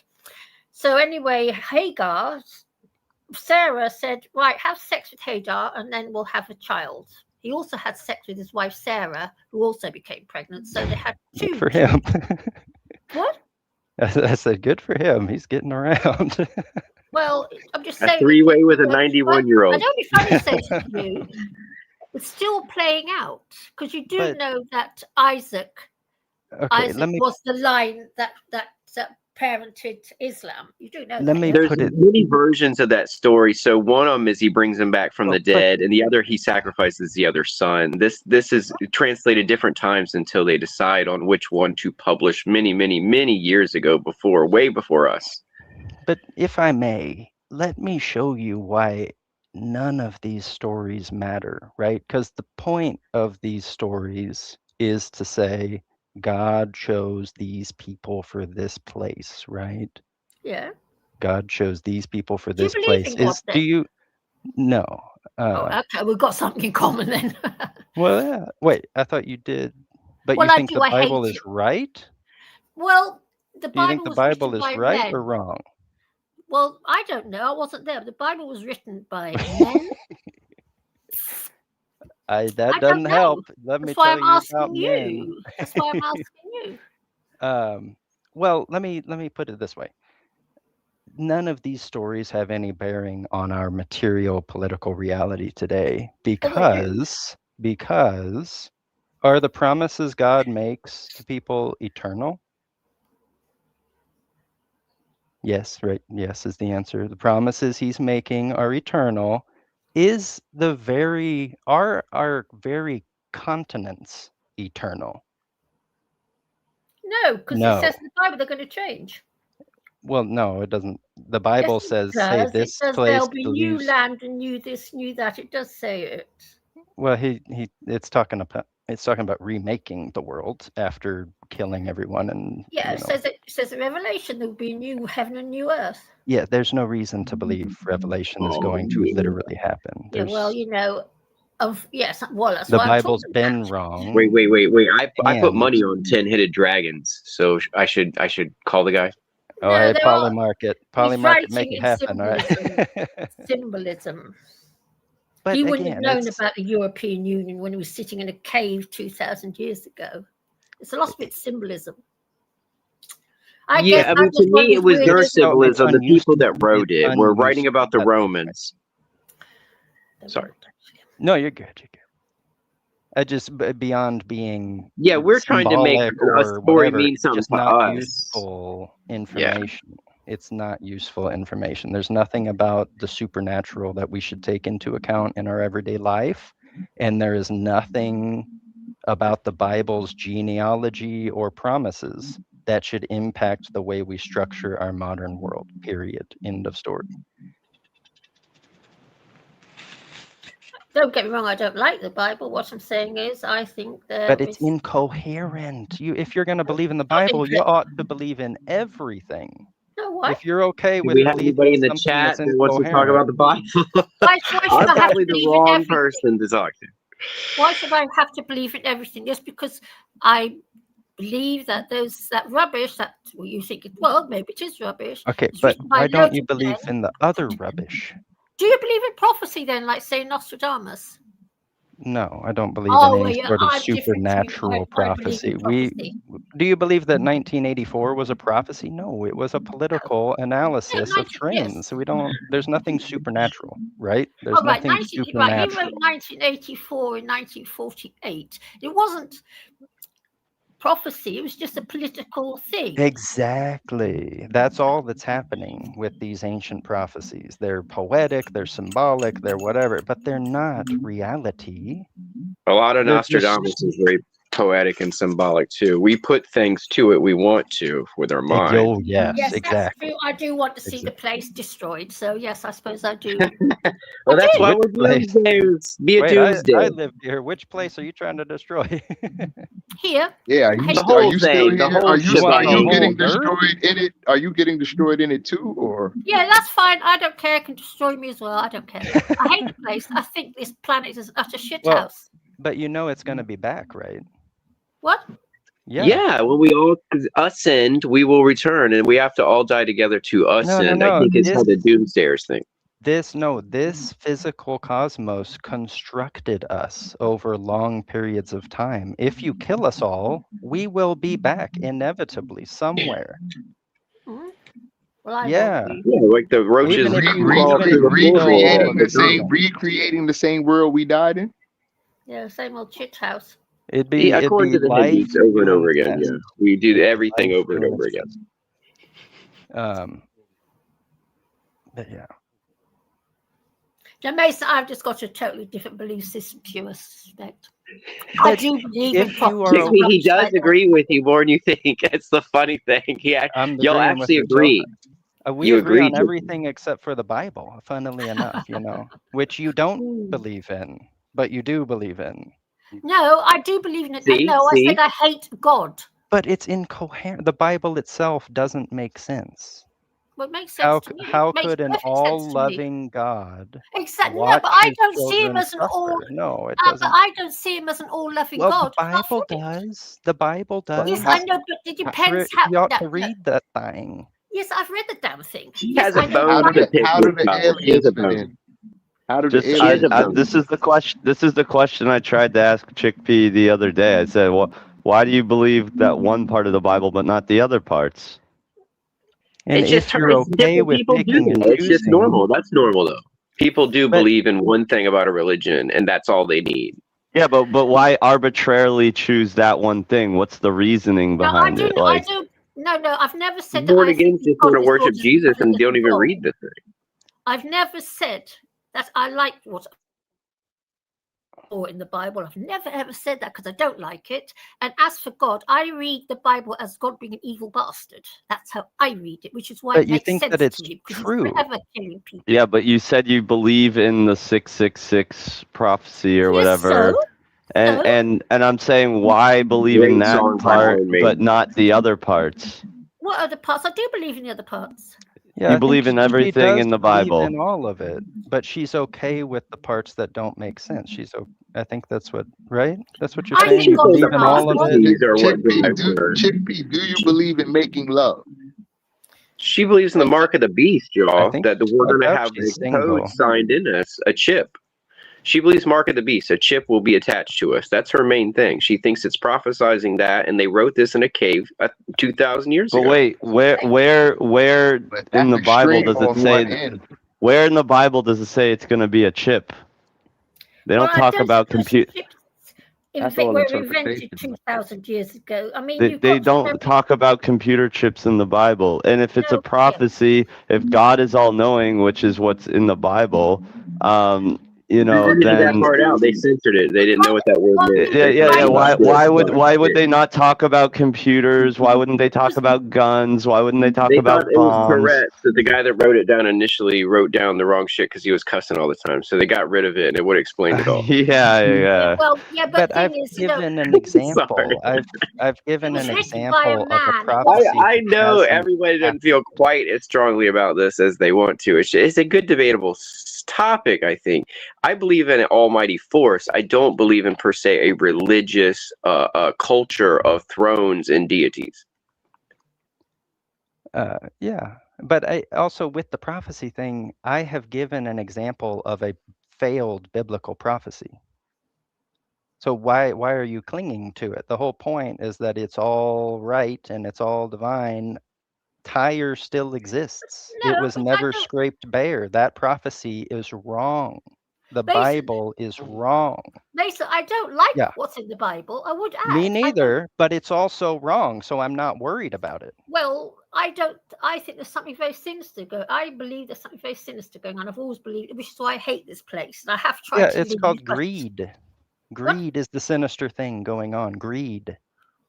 Yes, I know. Yes, it has nothing to do with the Bible. It has nothing to do with prophecies. If you want to take the good from religions, take the good from all religions. Take the good from all religions if you want to take the good. That's my point, right? But the Bible's full of rubbish about all these. Yes, it is. Yes, it is. Horrible instructions and teachings. And I say, if you like something good in it, hang on to it. Dismiss the rest. But I don't like anything about it. Just because something doesn't sound nice to me, that doesn't mean. No, that's not the point I'm making. It's not a reliable document. The Bible is not a reliable document. I have proven it with the prophecy of Tyre. And we have proven it morally because of its horrendous teachings. Did you like doing anything about, having to do chores? You didn't like anything about it, but you still had to deal with it and do it. I like chores, actually, oddly enough. You'll never guess what I do for work. Do we have any believers in the chat, people that do have faith, whether it's Catholic or denominational? Can you please tell us about your faith? And I don't want this to become a complete debate on this stuff, but it's good to have opposite looks into it. So I didn't know if we had someone here that was faithful and wanted to talk about their devoutness or their certain religion. So, matter of interest, where is this tiger place? Because when I've just tried to Google it, all you get is the prophecy of Tiger. It's about some bloke killing 99 tigers. Tyre. T-Y. The city, Tyre, with a Y. Okay, asking. That's what I'm asking. Nailed it. Tyre. It's a real city, and it was never completely destroyed. That undoes the prophecy because it said Tyre is going to be scraped bare like the rock. Fishermen will spread their nets on it, and it will never. Well, maybe that just brings down the batting average for the prophecies. Maybe it's still it's over 0.633. What's the claim of the prophecies, though? That they are divinely inspired and 100% reliable. any break I think in things that have happened chain. throughout history with the kings and pre-biblical stuff that they said that they took the advice of the sages and whatnot, and weird stuff did happen. And they did have the day, supposedly the sun stood still in the sky or whatever. Well, So it's like there is things that there is said that things more than beyond physicalness that we understand happened in the name of something. there's and prayer. no supernatural elements at play ever. Right, we weren't there though. I was not there don't when the need to sun be. stood still. Because here, let me It put it still this could have way. been an astronomical anomaly that all people witnessed, but was written down afterwards as a prophecy. That's how they, you get it right as you adjust it afterwards. Exactly. But and think about it this way, where you are a tribal warring desert nation and you need a pretense for invading a neighbor for their resources. What better possible pretense could you have for your religiously devout nation than a prophecy? Then it's literally just a matter of time, right? That's how these things happen. There's no supernatural elements at play. There's no divine elements at play. It is people doing dumb things. Let me put it that way. And yeah, the Bible is not a reliable document. Don't The size of the worry temples about in it. Don't Greece take to it those into account. prophecies it reminds me of going to Vegas, and they built that on something. So Vegas, the buildings are very lavish, they're huge, everybody drives Ferraris, right? Because they're making a lot of money on gambling because it's a product that sells. When I see the temples in Greece to the prophets that are built, they're some of the biggest. So, and some of the, most renowned. So they were getting something from that information, even if it was fake to them or fake to us, it worked for them. And that's the, I think she's bringing up the religion is, religion makes money. These lavish temples out of slavery. Religion makes money. You're right and then there. They turn around and say, look at what our God did. Give us more money. Right. Spirituality makes no money. Spirituality is something you don't put a cash number on. You don't sell spirituality. You either you understand things or see them or know the truth for yourself. And then religion is the way to make money off someone thinking they're gaining spirituality. It's like trust this thing or that. The ability to profit off of supernatural belief is a spectrum. There's plenty of spiritual guru channels, right? Who have I mean, tarot card readers, but I mean, you're bound to get it right once every 50 times, And you're gonna get close. Nothing supernatural, because that's my bigger question: is does anyone believe in actual supernatural things happening in our shared reality? Yeah, anybody want to interject and come up here and mention their own supernatural, phenomena or something they've witnessed that's in the chat? I talked about sleep paralysis before. A medical phenomenon, though, nothing supernatural going on there. Okay. I'm sorry, that definitely did sound dismissive. I'm a little bit distracted. The Italians in ancient times did consider it very supernatural, and they had names for it, and they thought people had curses on you or the gnomes were chasing you, basically, and they had special names for the sleep paralysis in medieval Italy. I've looked it up before because I had it only one time, but it wasn't the normal kind. It's the other kind where you can move. There's two different kinds. So I had one where I was awake and I could move, and I was still having the dream. Explain it.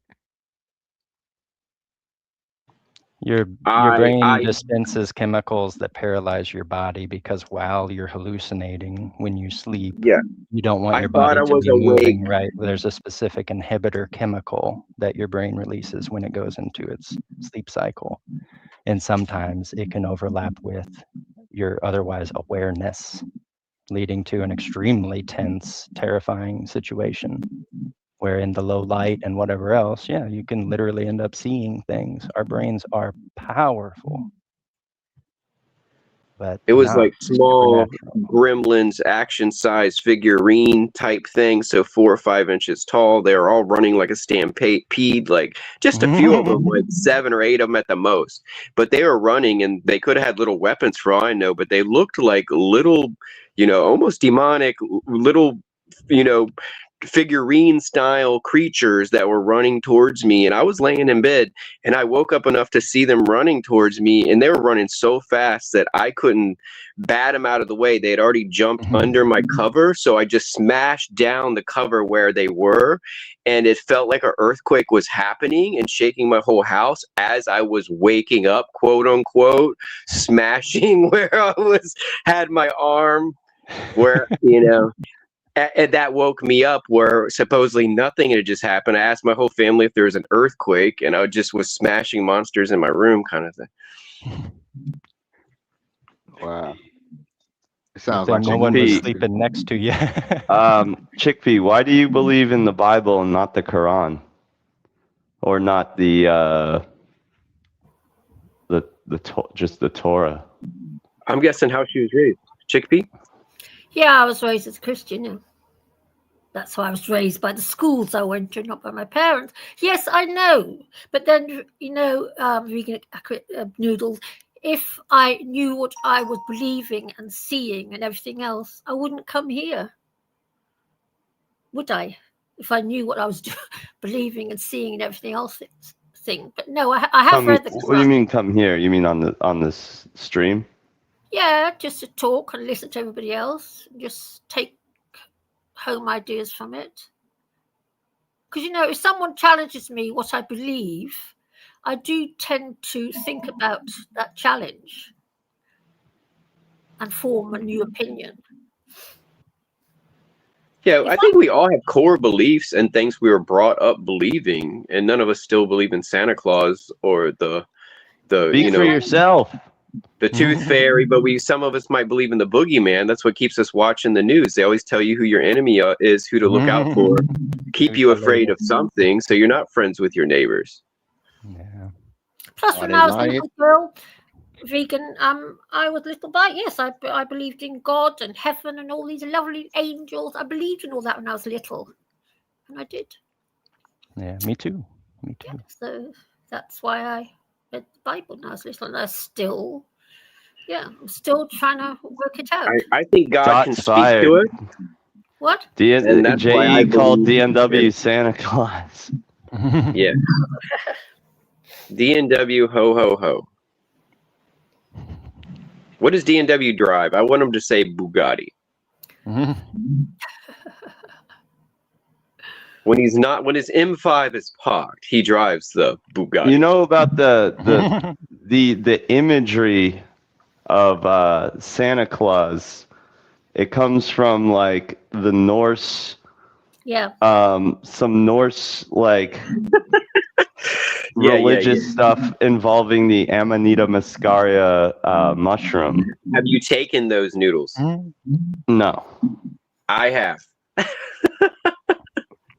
It is a deliriant. It is not a hallucinogen. So you feel loopy, but you're super strong, because I read that you could do things. So I lifted this giant log out in the woods, and I was like, guys, I'm going to take a motion. break for a bit. So I'll let Noodles run the show. Noodles, you should have the power to let people on and off. Be careful. I'm on my phone, so I can't from here, but I am going to later tonight, or this evening, I'm going to do a stream, and maybe we'll have Shannon Blair come on the stream, and DNW asked it, and I'll hand over to what's his name when he comes. You want? Well, Chippy, do you know how to do it? But no idea. No problem. We'll leave it as it is then. They gotta have pants on. You guys only can just chat, but then Noodles is going to nothing. come on here later anyway. So, I mean, I would do. I don't know how to. Yeah. We were talking about mushrooms. We were talking about Flyageric, the red one with the little white dots on it. So yeah, I've had them I guess 4 or 5 times, and I guess in general they feel kind of like an antidepressant or something. But you feel kind of like your body feels weightless at time to time, and it feels like a cycle shaped like a windmill of stuff is going through you in that direction. You feel kind of a rotational, uplifting force, kind of like a windmill in your body or something.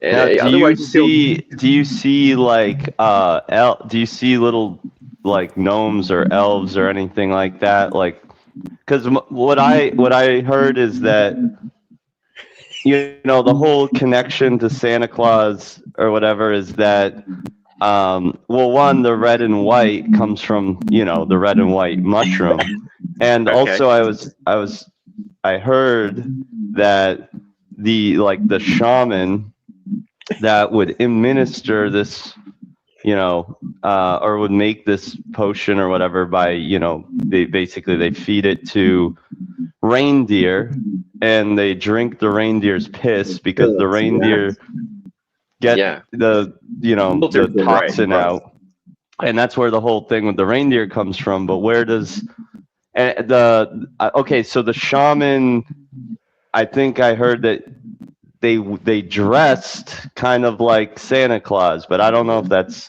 accurate or not. But where does the whole elves thing come from?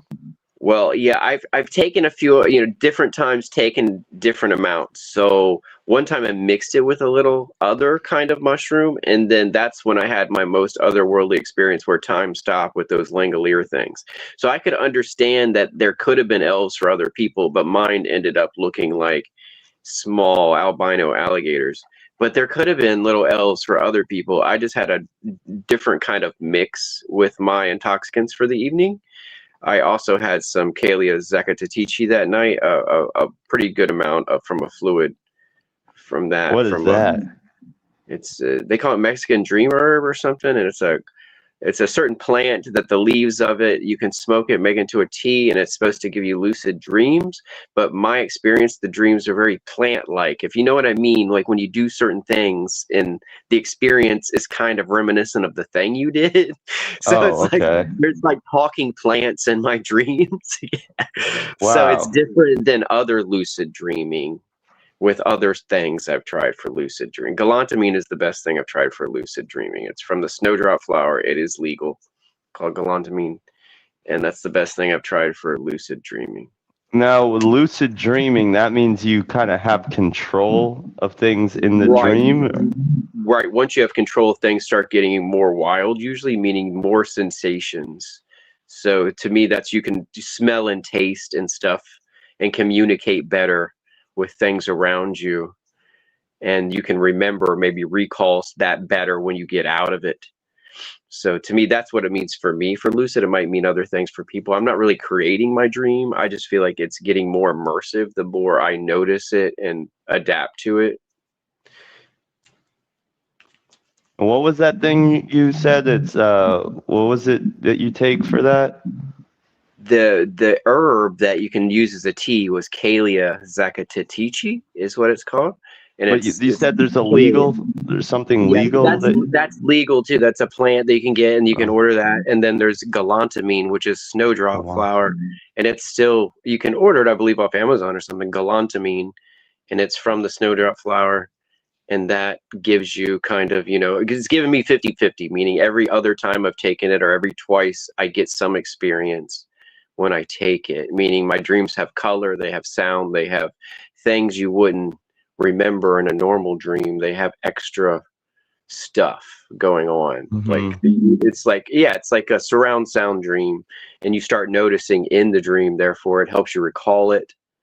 So those are good. And that was galantamine. Hey, but we were talking about religion and the Bible. So back to the visionaries. Stop being so sarcastic. Yeah, that stuff, I wouldn't recommend the flyageric, the reindeer mushrooms. They do make you very ill if you eat them raw, number one. Number two, yeah, I don't know legally if you're allowed to talk how to prepare them. So eating them raw is bad. You do vomit.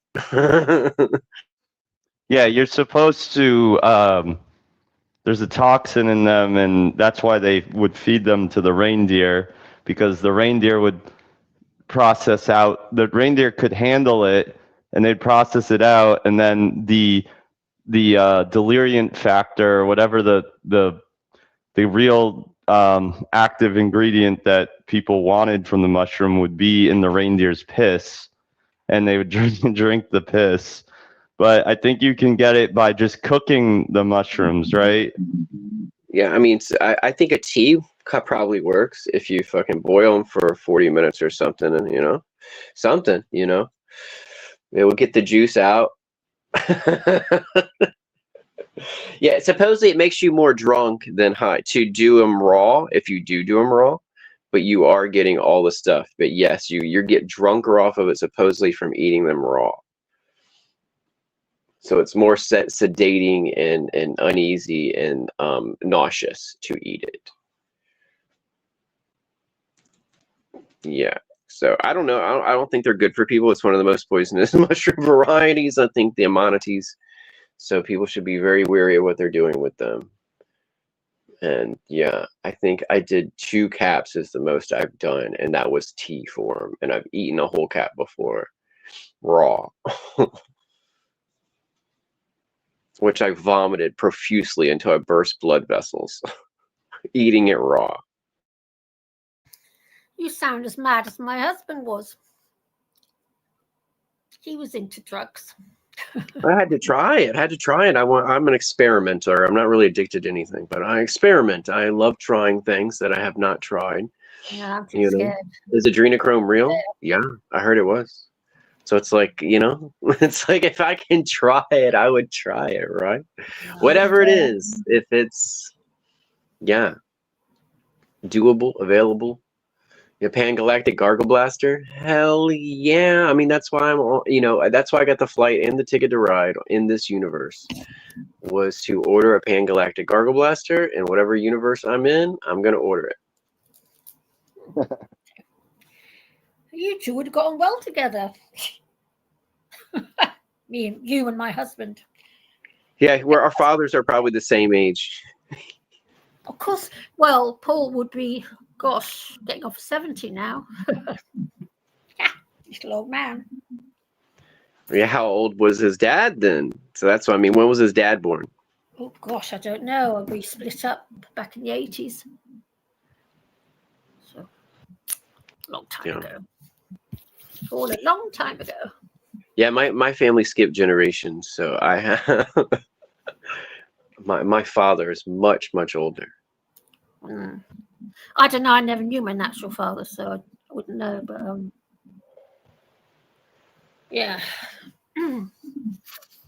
But it's funny because I'm scared of mushrooms, terrified of them. I wonder what I've been doing in the past. Maybe in a past life. I mean, anybody I recommend under 1.5 of anything to start out these things, and they are a lot of places do sell the candies and the chocolates now. All right. But a lot of them, I would say, exaggerate the ingredients, because I have done the chocolates, the bars. I would say 1 out of 3 brands is not legit with what's in that bar, and it's a half of what it's saying. Mind in the UK, none of that's allowed. What you're talking about? Is none of it's allowed? Without here, they do have candies now that they say are mushroom candies, and I don't know. I think the laws are laxing. Literally. Yeah, but that they might have. There's other mushrooms too that aren't in the rule books yet, but they do make people hallucinate. There's several that aren't classified yet. But so people put them in these potions and these candies probably. If they say don't drive on them, then they're out of the loop for the legal issue. As long as the FDA didn't know about it before, or whoever, somebody to ban it. We have. Do not operate machinery and take this candy. The UK's getting to be so bad, the next thing they'll be banning smoking cigarettes on the street. Yeah, we have kratom and that other stuff out here still. I don't think they've gotten rid of it. They keep talking about getting rid of kratom, I think. I don't know if they've done it everywhere, but I think they've done it maybe in a city or two this direction. But I don't think they've done it statewide. And kratom, people take as a substitute to get off of the classical injection stuff. Poppy plant. There's other uses for kratom if pain stuff doesn't work. I mean, teas are great. I think low dose kratom tea is good for pain, but people that are abusing it obviously is not good for anything. if they're getting their hands on it at the smoke shop and not being able to function, we got an issue, I guess. I don't even know what happened in the spice time, but they were selling the fake stuff that was outlawed as well. 6, 7 years ago. I always think of something to sell you, and then something to ban, and something to sell you, and something to ban. New Zealand, everything's legal now, right? As long as it's been tested or something. You can go buy a mescaline cookie or something.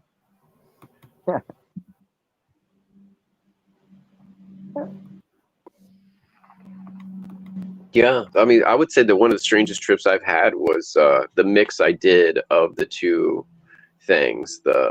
I made a tea out of muscaria, I made a tea out of regular Mexicali stuff, and just like cheers, and that was quite a wild ride. But besides that, somebody owed me a favor, and they were like, here, and it was like a Dixie cup. And I was like, what's this? And then I figured out later, they said it was synthetics mescaline or something. I'm like, what the hell? Never heard of it. Never thought they had a synthetic. And I was like, why is it in this Dixie cup? And I had driven a motorcycle. So I put this in my magnetic pack, right side up with something over the top of it. Drove my hour and a half back where I was, opened my magnetic pack, and there it was, this little Dixie cup of so-called the guy gave me synthetic mescaline. I didn't know if I believed this guy. He owed me a favor, and he gave this to me just like out of the blue, like, here, you know, tell me if this is any good. Tell me what this is. Tell me something. And it's like he gives me some Dixie cup. Like, I knew the guy, okay, he like got a painting from me, and he was making payments on it, and he was trying to give me other stuff to pay towards this painting. And I thought it was bunk. I drank the stuff and noticed no effect, and basically went back to bed. And then I was laying on this couch, you know, futon I had, and like 2.5 hours later at the most, I kind of woke up and looked at my laptop screen, and the letters and numbers and everything was just coming off the screen and rising around the room. And I was like, holy shit, this stuff was good. So I ran outside and kept having out-of-body experiences, fainting in the grass over and over again until I could prop up a chair. And then the sky started just pouring out light on me for about 7.5 hours. It was pretty amazing. Wow. Pretty trippy. Yeah, I told him he didn't owe me anything else for the painting. I said I had quite an experience. I saw some new alphabet written in the sky I'd never seen before. And I know Alex Gray and his wife, they do spend a lot of time painting some kind of alien alphabet. It looked like some book was written in the clouds, and there looked like some kind of like solid light energy was pushing stuff around, like the dust in the air or anything like that. Something. It was like light had like, I don't know, like a solid to it, like it was like a gelatin almost, and it was like pushing on stuff. It looked very bizarre, like shadows, and where you know, shadows and lights crossed, you know, up until a little after sunrise. And it took a while. I got back to normal, and I was good. I was good. But I definitely took more than the recommended, probably.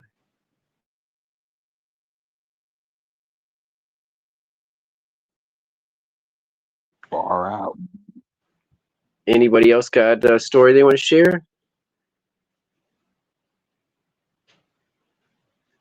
Heard people talking about like the devil coming up out the ground and doing all type of things on shrooms. Like they see all type of things on shrooms and stuff like that. I mean, shrooms, I mean, unless you overdo it, like 1.5, you know, like not trying to overdo it, like don't, yeah, people that overdo it, like anything can happen, of course, because it's just like you're inviting it, you know, to do more than recommended. So it's just like, you know, heads no, it's just like you only take this much, like 1 or 2 fingers worth, you know. More than that, you're playing with fire if you don't know how strong it actually is, or have a test subject or somebody else to try. Yeah, The same thing with some of those candies. Some of those candies are super strong. That's what I was saying. And some of them are not. So it's like I've tried some of the newer chocolates that they sell, and they are not as strong as they are labeled, basically. I would say they're half as strong as what they're saying.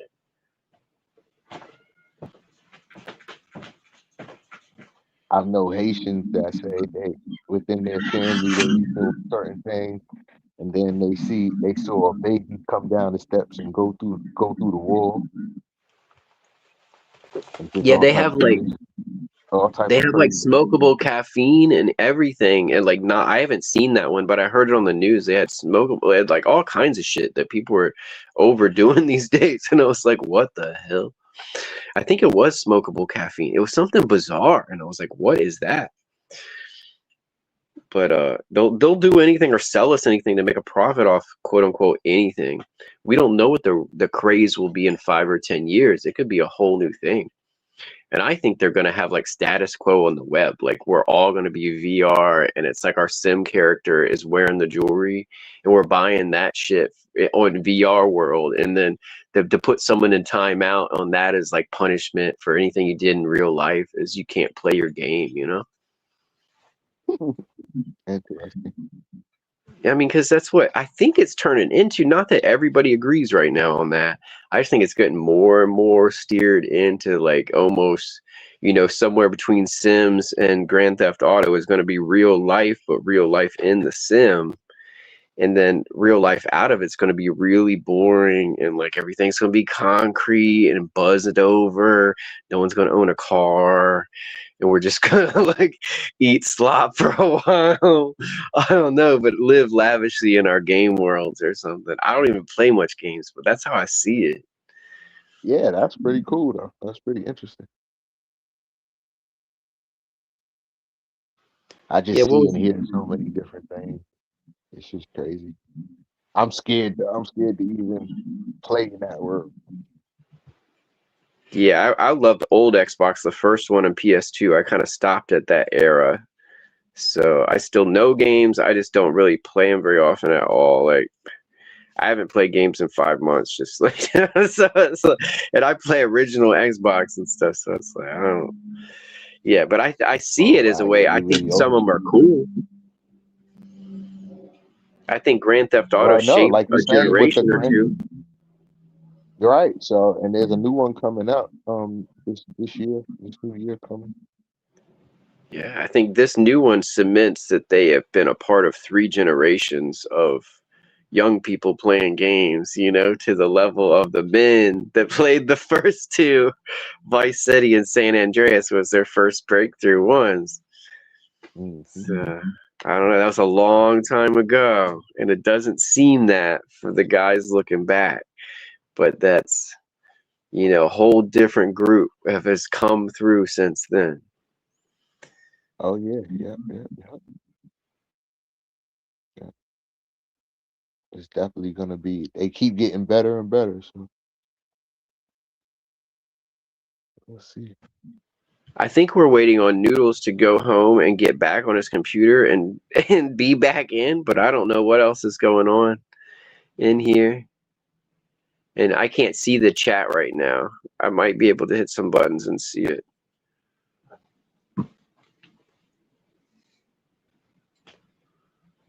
Say hi in the chat so I can answer your questions.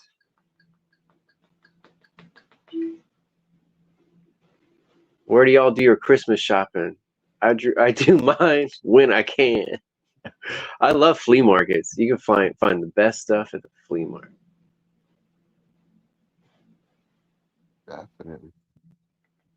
Where are you at in California?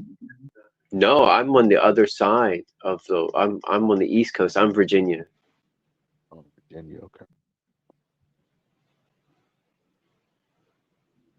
All right, I'm trying to read the chat now. I still can't read it because my thing won't update it. It doesn't have a rewind on the chat. What happened to Dude? Did he say out? The guy that was talking about the Bible and stuff, is he gone? And then Chickpea disappeared real quick. Oh, because I guess D&W said he so. was leaving. I don't know if we can even add people because without Noodles, I think he was the only one here that could add people besides D&W. Yeah, gotta wait till they come back and restore the power.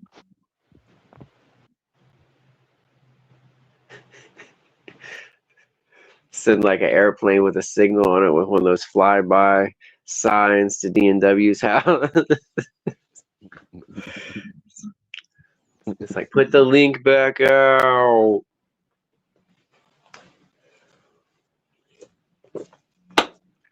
So what's up? What brings you to the show today? Did any of those topics he was talking about interest you? It was interesting to me that he was a former pastor. Oh yeah, kind of yeah, very interesting. So he came from the biblical world, and now was into like a new world philosophy, new age thinking. Yeah, I mean, if you learn too much, you start seeing beyond the edges of these things that they teach us in dogmas. And I think that's, what he was, I guess, saying, but he didn't tell us how he came to that idea. I don't think from what drove him to, not want to be a pastor. But it was very interesting to hear from him.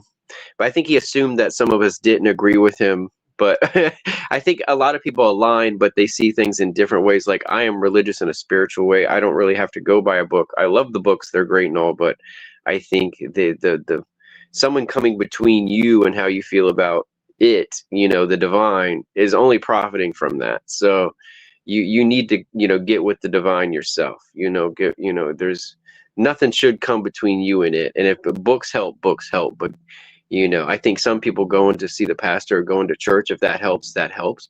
But if you have to have something in between you and your relationship to God, then it's not your own. So therein lies the issue for me, and makes me a spiritual person on a spiritual quest to know how I fit. And I wanted to talk to him longer because I've had my own realizations about things where I knew they were real. Meaning I knew whatever you want to call it was in communication with me, and that communication is not normal, and it cannot write you a letter and put it in your mailbox. So there was like a series of events that kept happening that obviously something was trying to get my attention, and I believe it was God. But I see God as differently than a religious force. It's the religious without politics, religious without no throne. I feel like it's just a force. It's a energy, and it's a thing that sometimes looks out for our well-being, but otherwise it's bigger than the universe. There's some kind of massive force that is not for our comprehension. But there's sometimes things work out in our favor, and it's not magic and it's not supernatural. There's a reason behind the force. It's just not scientifically proven yet. It's just something going on there. I think they call it luck. Yeah, it could be luck, but I'm saying I think math and series of numbers and coincidences and deja vu are the language of the divine, and that's how these ancient prophets were figuring things out, or apostles and people that wrote the gospels. They were the people that were touched. They were able to see stuff and still stay on the side of not being locked up. Like even today, same issue of saying, hey, can I keep my cool and still write down these crazy numbers I've been receiving? And then you find out they are something, when you look them up. So it's just like, don't, not everything is that off the wall sometimes. And some things do make sense. And sometimes that's how things are discovered, when people find patterns in things. And then sometimes other times they can be taken to extremes where it's unhealthy, like in the movie 23 or whatnot. Yeah, definitely. I think people play off people's imagination, and just manipulating the stretches of imagination, and then make industries and sell you ideas and things like that. So it's very important to have your own mind frame and be set in it, because like I was going to ask you, do you think that the former pastor can change your mind about things that you believe already? No. Nope, I don't think any pastor can, unless they can, have an experience with me with the divine, which I think is probably almost impossible. Do you think only having a spirit experience with the divine is through like taking the hallucinogens? No, I've had ones that are not hallucinogenic. That's what I'm saying, with numbers and just things, when you see a number and then you look it up, or it has something to do with the next thing you find, and that is actually something solid in your life, that you didn't think was connected. And then all of a sudden you notice all these things are connected. And it's a certain, you know, there's a message there sometimes. And we just fail to see it, okay? So it's like once you see it, you know, you might not want to see it as often, but you do see it. So there's definitely a pattern to things. And I think that pattern is from the divine. It is from what we would call God. It's just like it speaks in math or numbers. So it's like, I don't know if I can tell the whole story, but there was a few years ago, I guess it was 2022. Yeah, 2022. I sent off for some stuff because I used to collect coins of different types, and I was like, I'd never had a shekel, and I was like, I ordered some coins off of site on the internet, and they were coins from the Bible, and it was like 4 or 5 coins or so from the Bible. Some random site in Pennsylvania said they could send me these coins. They weren't real. They were just replicas. They said they were replicas. I'm fine with that. And I get a phone call from a friend I hadn't heard from in probably years. And, you know, he had had some experiences himself. And we had checked up on each other just a little bit over the past like 4 or 5 years, you know. And usually it was about things, either dreams or religious experience or some other thing that happened in our past we would touch base about. And for some reason he said, yeah, 42 is the answer. He's like, I know it sounds crazy. And he's like, yeah, Hitchhiker's Guide. And so he said 42 was the answer. We had a very strong religious, you know, spiritual chat and about the divine. And he hung up the phone. And a few days later, my package was received in the mail. And written in red ink across the package was 42. That's not my address. My address has no 42s in it. And it was just on the shipment container it was in, which was small with coins. The letters were half the size of my hand, the numbers, and it said 42, you know. I was like, that's kind of strange, right? So scrawled in red ink on my box said 42. And this is, you know, a few days after I get off the phone with my buddy.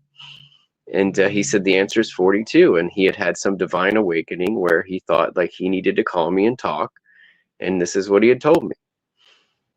And then the next thing that happens is you turn on a few days later, within a week or so, the Georgia Guidestones blew up.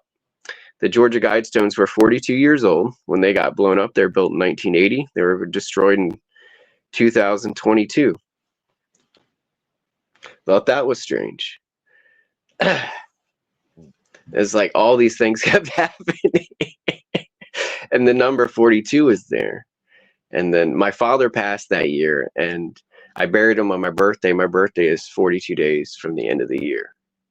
And my stepfather died last year on New Year's Day, 42 days from my birthday.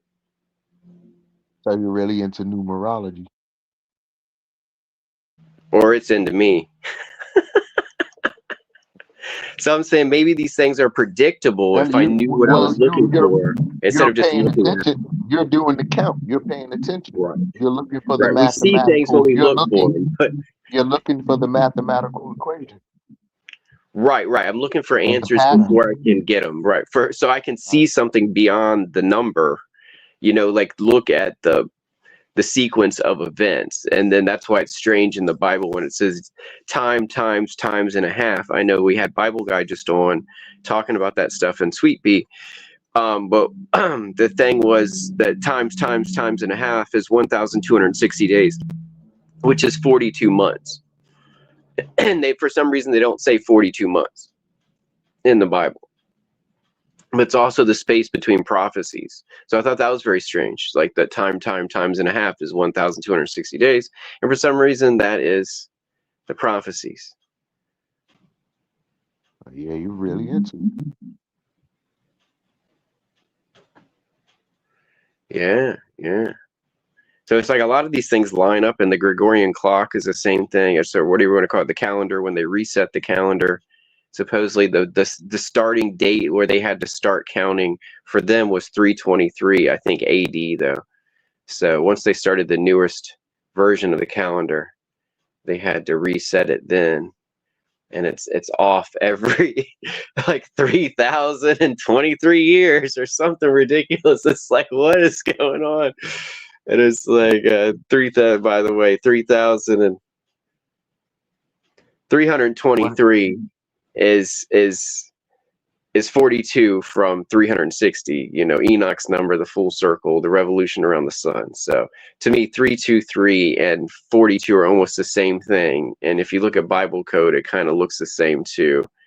Because I looked at, you know, what Genesis 3:23 says is highly related to what Revelations 11:19 says, which both to me translate to 42, as they're both 42 from the date of 360 days a year is 42 for both of those. So I think there's codes within the stuff that people don't look at. And it's so strange because Revelations 11:19 talks about the covenant of God broken, and you know, hell hath fury, like it opens up the new world, the new covenant with God.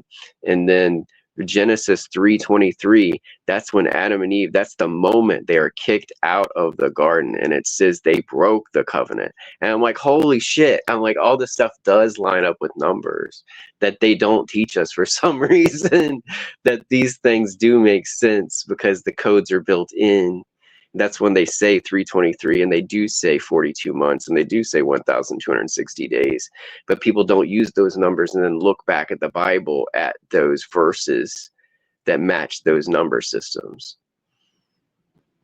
It's bizarre. I didn't know this stuff till a few years ago myself, and I found that Bible verse, Genesis 3:23, is when we break the covenant and we're kicked out of the garden, and they put the angel there protecting it with the sword.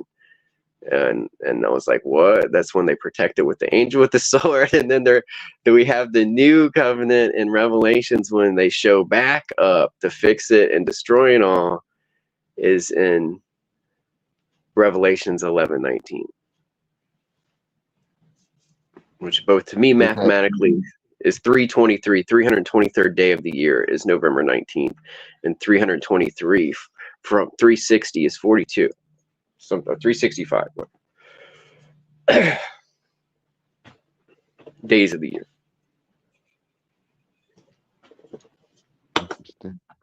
And then I said before, I don't know if it was on this show, that in Genesis, those numbers they give, a lot of the stuff when they write it down, it's to hide it, because everybody got burned for witchcraft at certain times in history. So to keep science around, they had to disguise it.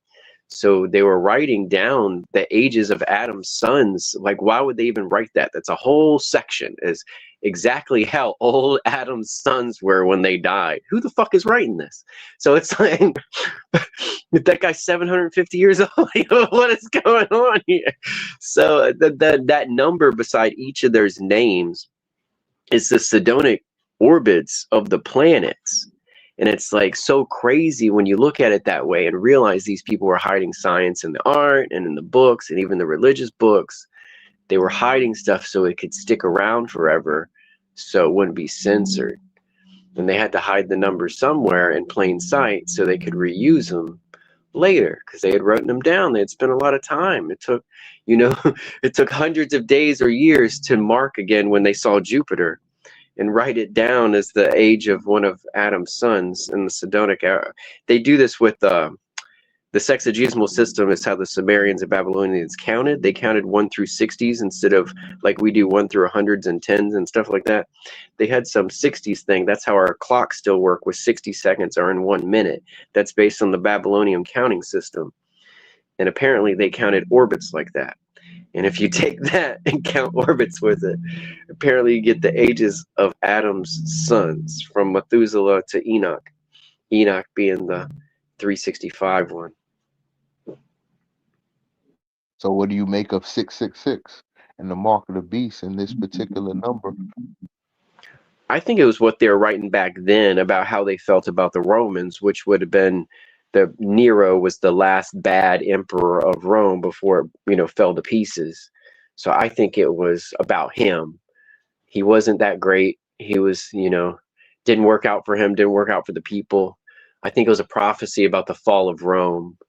And otherwise, it's a prophecy about the fall of the church itself, the Catholic Church, because that's what sits in Rome today.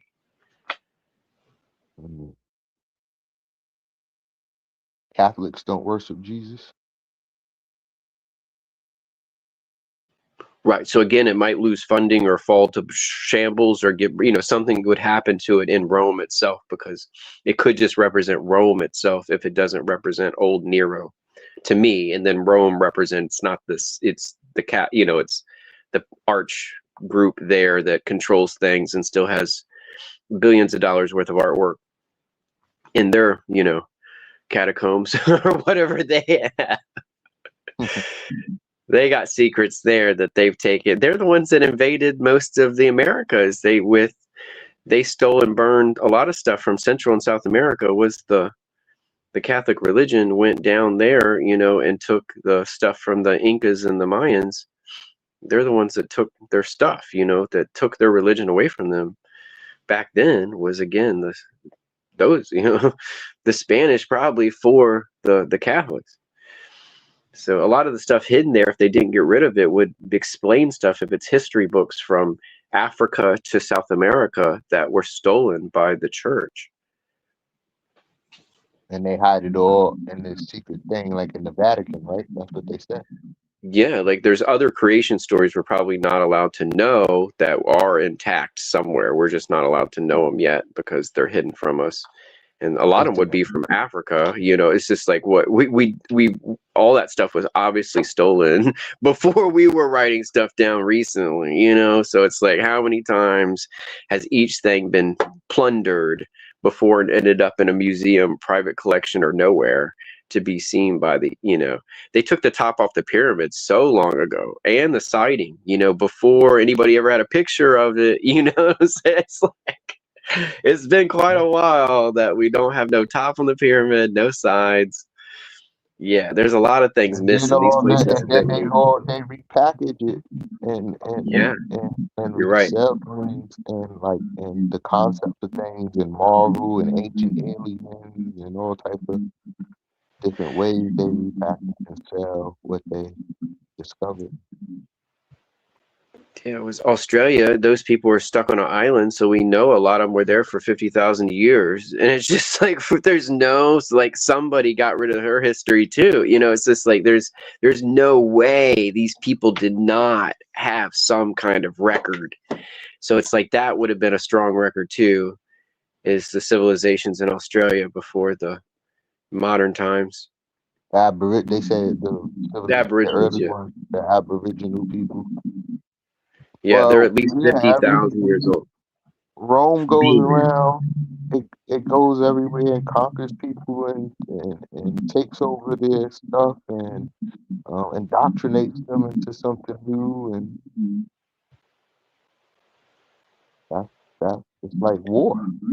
Well, a lot of them integrated and kept their stuff. So even Alexander the Great made it all the way to India. The Indians stayed in, so it's like a lot of those places did kind of stay the way they were through some of the conquering. Not all of them turned completely into the same state that conquered them. They became, I guess, districts or provinces of, and who knows when Egypt was last Egypt, because that was, Cleopatra is actually the descendant of Alexander the Great's general Ptolemy. That's the Ptolemy group. She is not Egyptian. She is a Ptolemy that came from Macedonia or Greece. Is the famous Cleopatra is Cleopatra the Sixth, and she is not actually born and bred, 100% a Egyptian woman. She is the granddaughter or something of one of Alexander the Great's generals.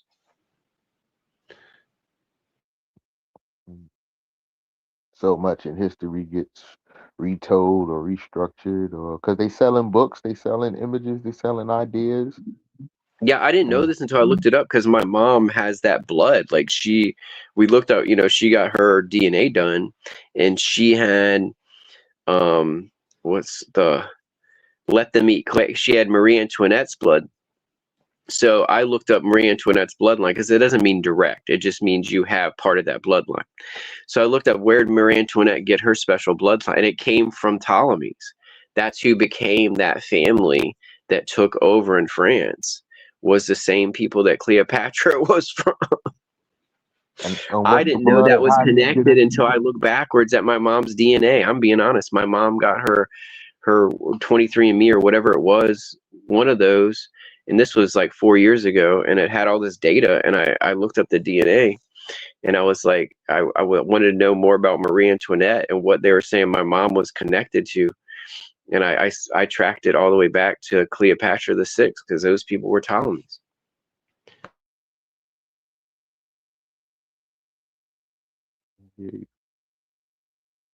Found out Cleopatra is not really Egyptian. She is basically Macedonian.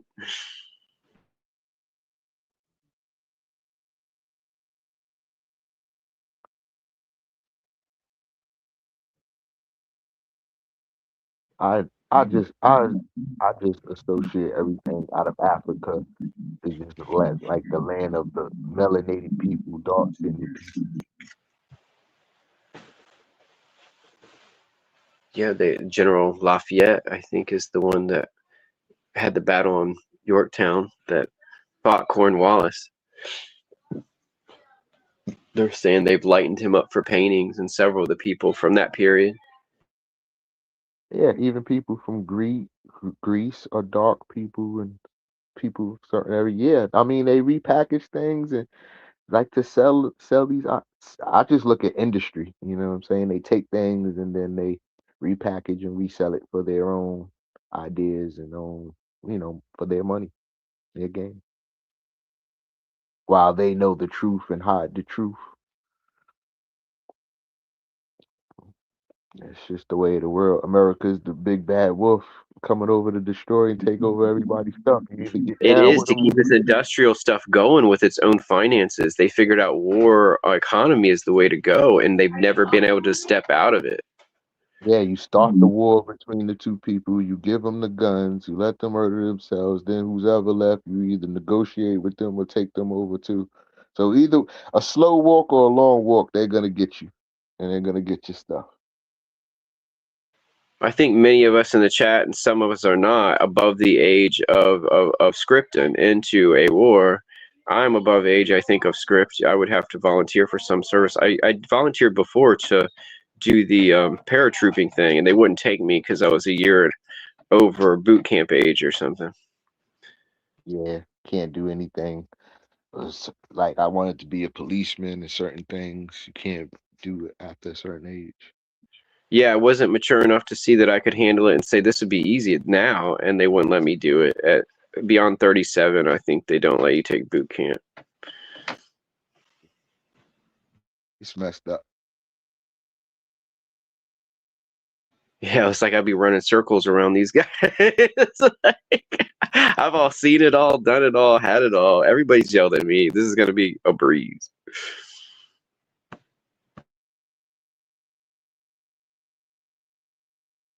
Like America won't even let you live your dream. There's an age limit on your dream. Yeah, I just wanted to jump out of airplanes and not pay for it. I didn't want to pay for it. I didn't want to pay someplace to let me. I wanted to go make money by letting the Army throw me out of an airplane. Airborne. I was trying to be an airborne reserve. Yeah, you can't join the Army. You can't be a fireman, a policeman.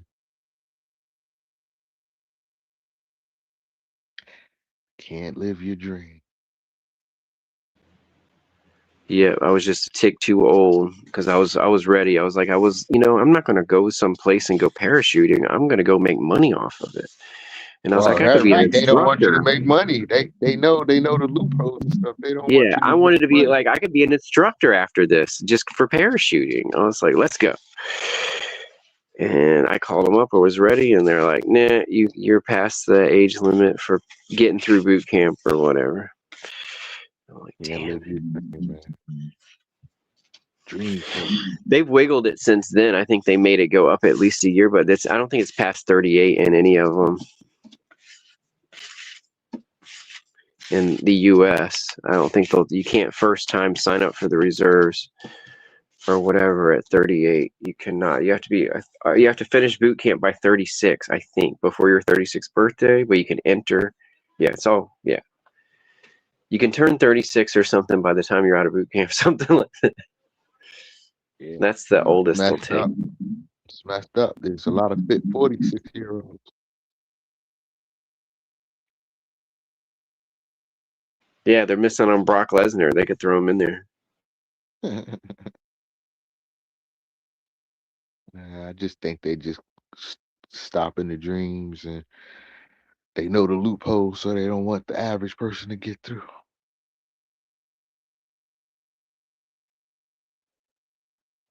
Yeah, it's just like you're, in between things, in between moving, in between girlfriends, whatever, and you're like, hey, I got time for this. That's why I dedicate 2 years to this. It'll just give me a lot of other stuff. It's just like, Right. And why can't you be allowed to pursue it? Oh, an age limit? That you're stopping my dream. Yeah. You know what I'm saying? Yeah, but still, I mean, somebody else will have to do that. So that's the whole thing. Somebody else is going to have to jump out of that plane, and it ain't me. Yeah. I just look at it from the aspect of people wanting to do things and then they can't do it because, they've been restricted. It's messed up.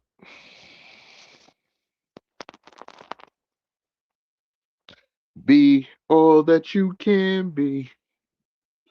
Yeah, I don't know if you're a James Bond fan, but yeah, they got all of them on Pluto until they don't because they're switching it to Amazon because they bought the rights to that. So I've been binge watching some James Bond, and I just watched some kind of murder mystery, 2 murder mysteries, but the recent one I watched was the Murder on the Orient Express, Johnny Depp. Johnny Depp only lives like 10 minutes in the movie. Who played Bond?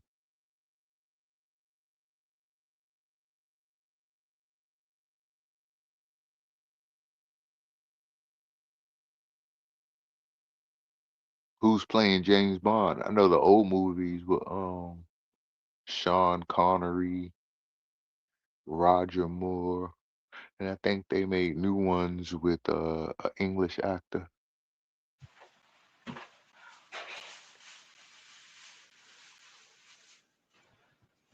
Y'all can talk. I can turn it down. Roger Moore. No. Roger Moore. I have people in my house.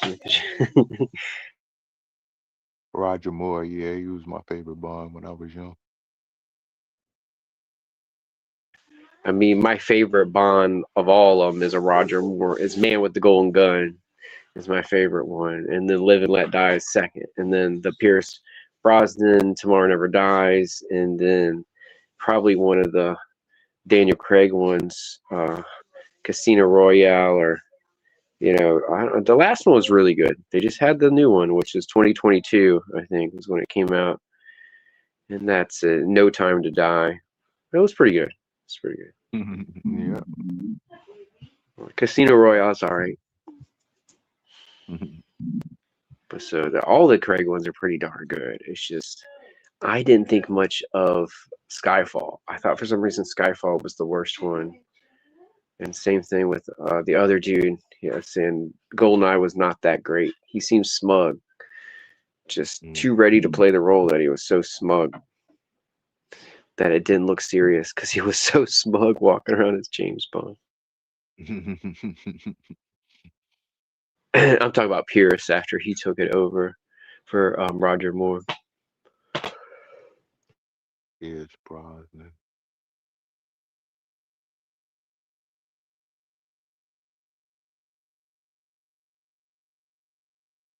I think it was my dad's favorite Bond because he had watched those other shows with Pierce Brosnan in it, and I'd never heard of him. But Pierce Brosnan was on a bunch of TV, and he was like this rich sleuth detective guy that people wanted to be. Yeah, you got it. Yeah, my dad watched that. Yeah.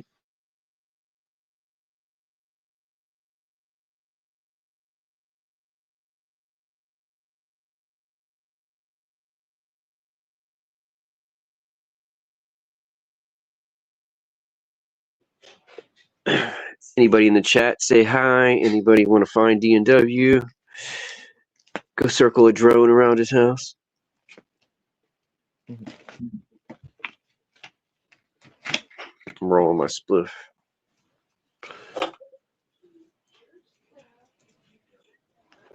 Character friendly. Putting in it. Oh, I think it's a mix. It's some banana and something else. Banana peel. Banana kush, probably.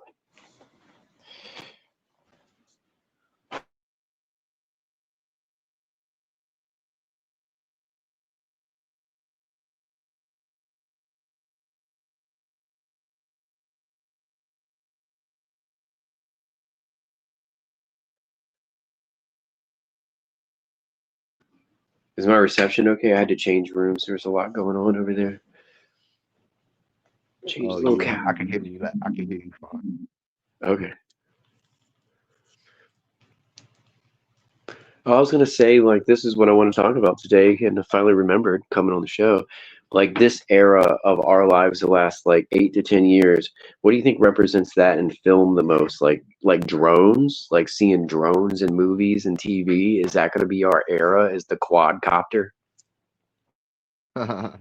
It seems like it. They be flying over people's houses and people be seeing them. Yeah, because I think they're going to phase out and have them shaped different, and then you're going to be able to tell when a movie took place in our time period that's sci-fi, because we had the quadcopter.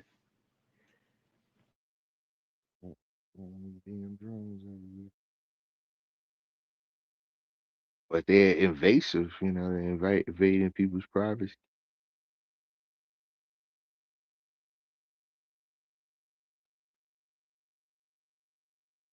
People opening up their curtains and seeing drones right outside their windows.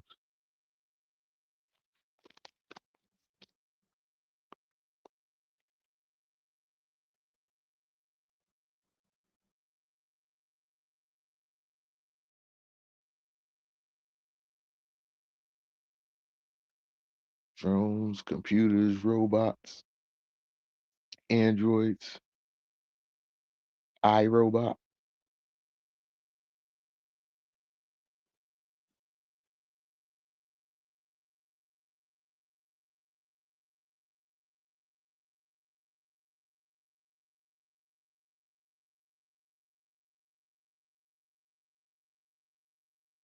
That's the future.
I didn't even know if my microphone was on, but yeah, bring us back to Bond with Sean Connery as the villain, snow globes, Uma Thurman being chased by rogue operatives driving remote control Wasp drones. Avengers. It's pretty cool. Yeah, Bond is pretty cool. Sean Connery, that's the older version. Yeah, I don't. Do you have conversations with AI? No, not really. Okay, so I do, and I tell it when I go to the video store, when I go buy used movies or records, and I tell it about my haul. Like, this is what I found in the store.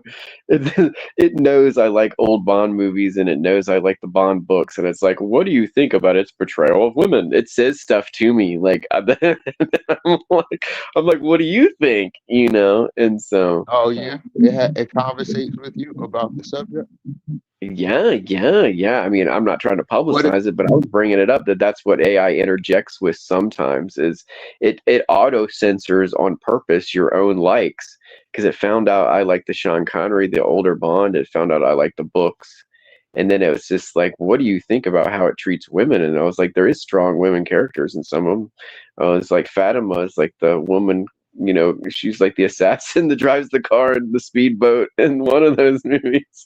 And I was like, what do you mean? I was like, because I was trying to get like, it has some kind of thing, like how it felt like it was being portrayed, because if you didn't know, they are re-editing all the James Bonds to be more friendly in the future. The books have already been re-edited. You have to get an old one to get the original so tag. They don't have really sexual themes or misogynistic. I think it's mainly, I don't even know if it's the original writer that caused this issue or Sean Connery saying he'd slap a woman if he had to, that got him kind of canceled when he was still alive. He was talking about like having to slap women. I think he had to do it for his role, and I think he was being slightly satirical. I'm being honest. Like they made him slap women in his roles as Bond. So I think when the interviewer asked the question, he was being in character and satirical about answering slapping.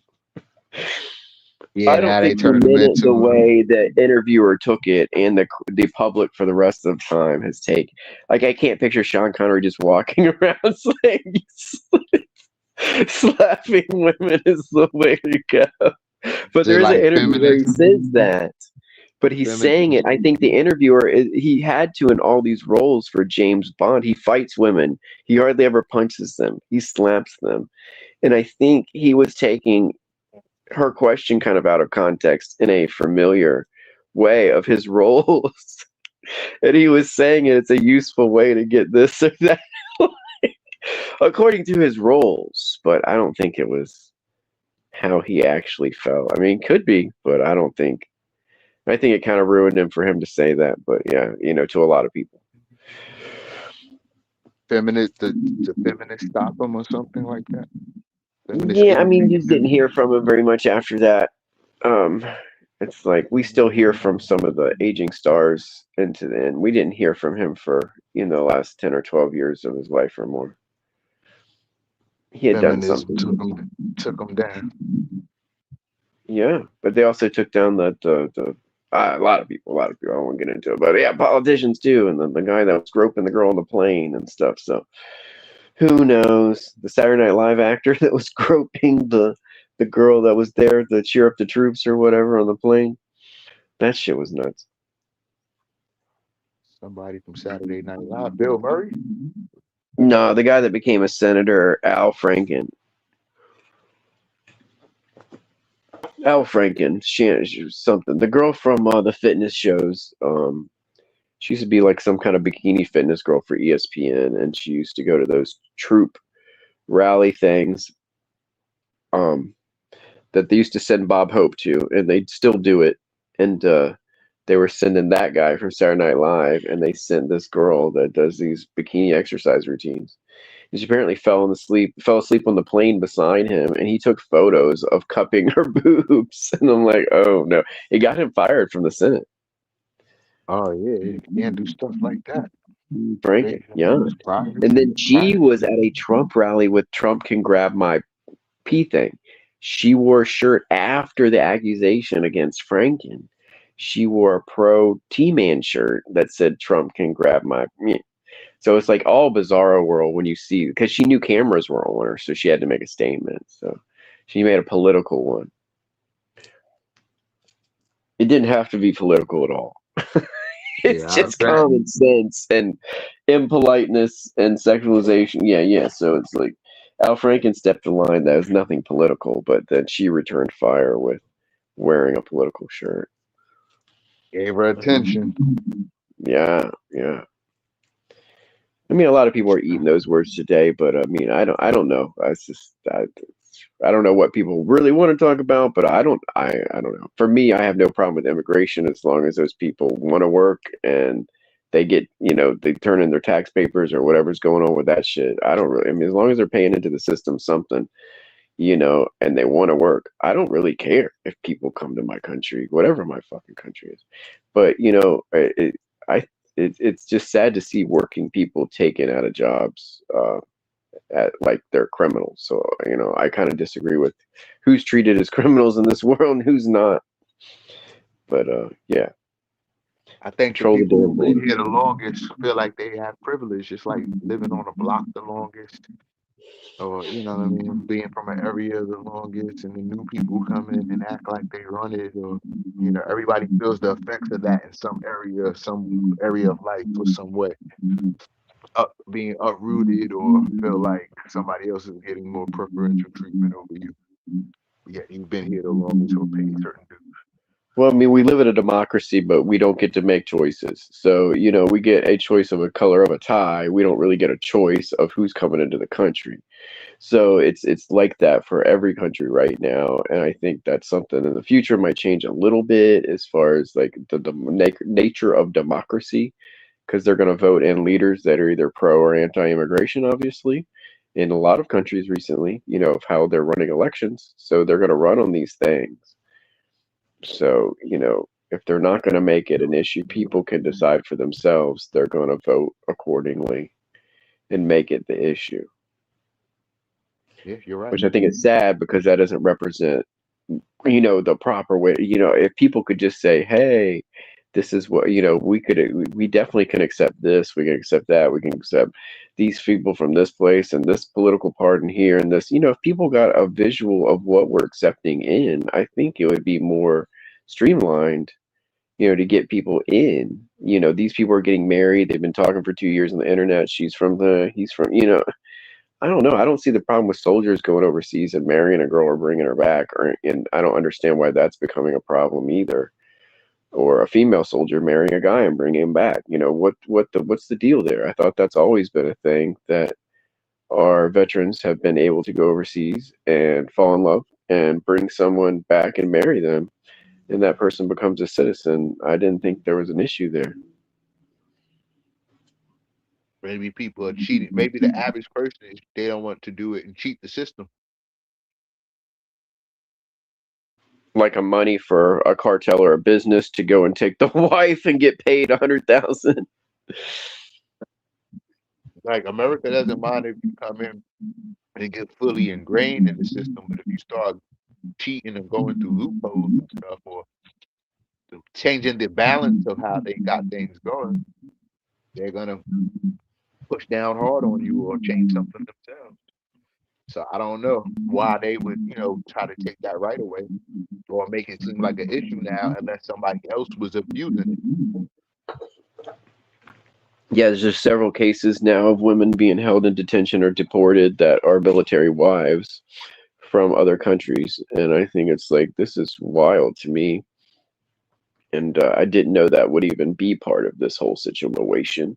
Where I live is a lot of military, so I get military news. And that's one of the things that crosses our headline is stuff like that, because I'm in a military area and they let us know when they're like, they're deporting a military wife. And we're like, what the heck? Because the people out wouldn't agree with that. Like, we're okay, they act like politically they're okay with, being strong borders and people that don't speak our language, that don't have a job, whatever it is, but they're not okay with that. Right, until it happens to you, right? Something. Right. So your privilege, myself, I'm open as long as we're open. That's being taken away. If it's all real, we should always be open. Is the church not closed for anybody specifically? If I announce that I don't, I don't understand. So if it's raining, can I not come in the church? I don't look at land. The whole country, military owned by what? Like, wait, what? Yeah, we got wild after World War II. If we weren't wild before that, that made us get into that war. Meaning we were already chopping at the bit to go cause some issues, test some stuff out, blow some things up. And we built tanks like crazy and went over there and blew some shit up. We got to imagine back then building all that stuff, the giant stuff, the tanks. We shipped all that shit over an ocean to go have a war. We had the American. We wanted to go to war so bad. We shipped all our stuff overseas to do it. The rest of the countries are all side by side beating the crap out of each other. It's something to get. In war, there's always something profitable to get, something to gain. Yeah, we got the space program out of it. We got a bunch of cool stuff, I guess, out of it. So, so who knows? Who knows? But yeah, we got, I guess, technology from the groups we conquered in Germany. So yeah, rocket and bizarre technology that's still hidden to this day in Area 51. Do you notice that? I noticed that in old cinema and pictures and cartoons, anything like the scientist. There's always a boss. He's the muscle or the killer, the murderer. There's always the person that's already in charge or the political figure. And then there's like the scientist, and the mad scientist, he always speaks foreign. Yeah, do you watch anime? No. Okay, there's Appleseed is like set in the future. It's kind of like a Blade Runner like scenario. It's called Appleseed. And there's the original 80s one and then the first CGI one. So there's three CGI ones at least. So it's the second one. I think it's Deus Machina or whatever, but it's Appleseed Deus Machina. And that one, they kind of have like what we're all talking about here is kind of going on in that show. You know, like the future of humanity is all these technological devices. Once everyone has one, somebody can control them. Therefore, they can control those people. And they put everybody to sleep or knock them out. They do weird shit with the technology. And besides that, there's something else going on in that. There's shit. Something came to mind with what you were talking about with how that the surveillance cameras in the movie, or sorry, the anime, the main bad guys that are developing the technology and doing the experiments is these two guys in some kind of like laboratory warehouse, big building. And when it shows them on surveillance cameras, like regularly they look like anime characters or something, and they look, that you get to know in these scenes. And then on the surveillance cameras, they look like Hitler and some strange doctor. And I'm like, what? It's like the same two dudes. It's always the same thing. It's always what you said, like the old dude that they answer to. It was like two of them. It was like some strange scientist and Hitler were like wandering around in the scenes, and I didn't notice that until I watched the cartoon like the 5 times. And it's Appleseed Deus. I think the second fully rendered one, which I think is Deus Machina or whatever. Yeah, Hitler was into a lot of different things too. He was into like flying aircrafts and like technology. He was into a lot of technology. And it was said, he used astrology and numbers and stuff too. Yeah, I mean, he eventually outlawed Masonic orders actually within Germany, I think before the war was even fully underway.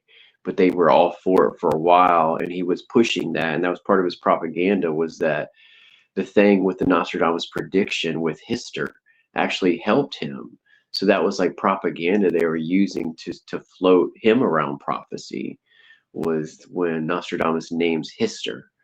They put that out as leaflets, not to scare people, to the quite the opposite, I believe.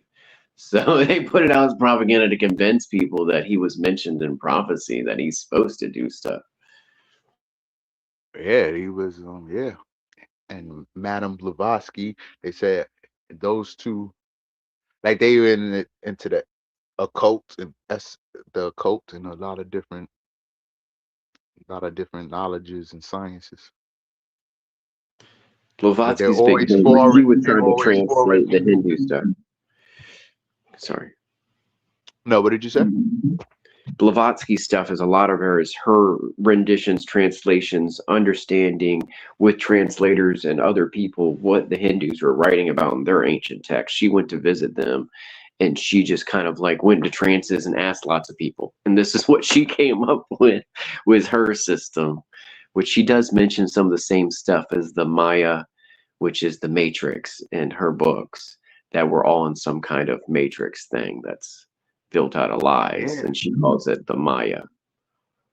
Yeah, it's really interesting, and they enter these flying. It's interesting you talk about Hindus and stuff because they had the flying machines, or they talk about the aliens or flying and using certain technologies and stuff. They got the flying Vimana, and Hitler was developing that same technology.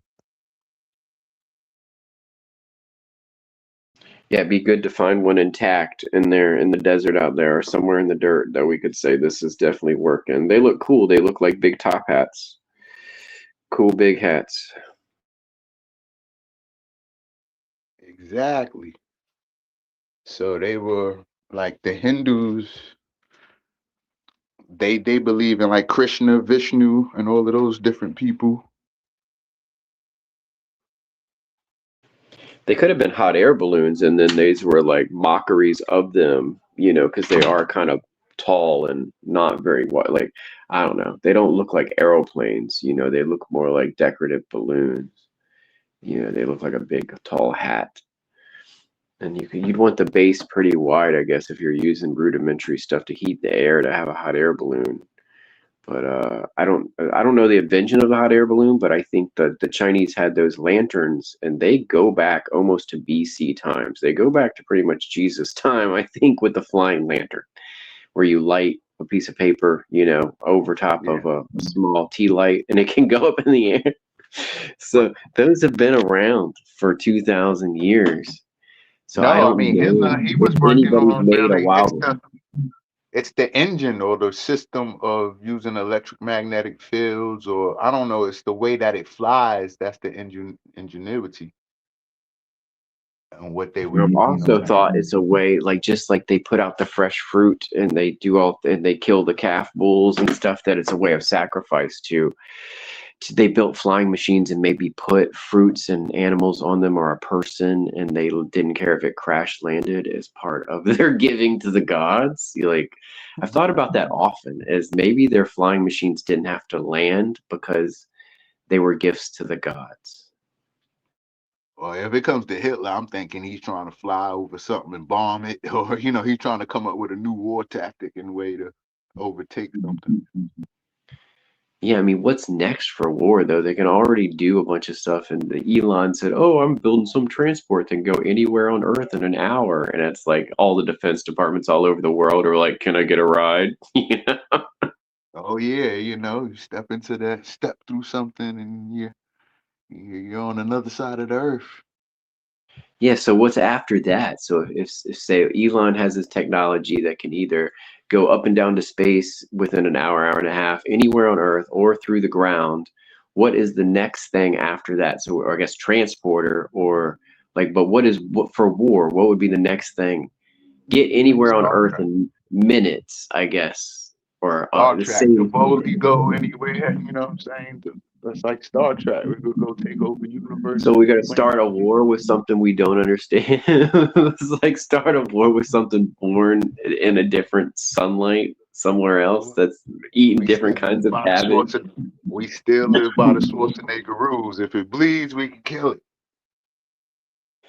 Yeah, I don't think it's a good idea. Actually, I don't think I'm all into science and space travel, but I don't think it's a good idea to welcome yourself on any place that has biological life forms, because the chances of you not infecting it or not being infected by it would be very, very low.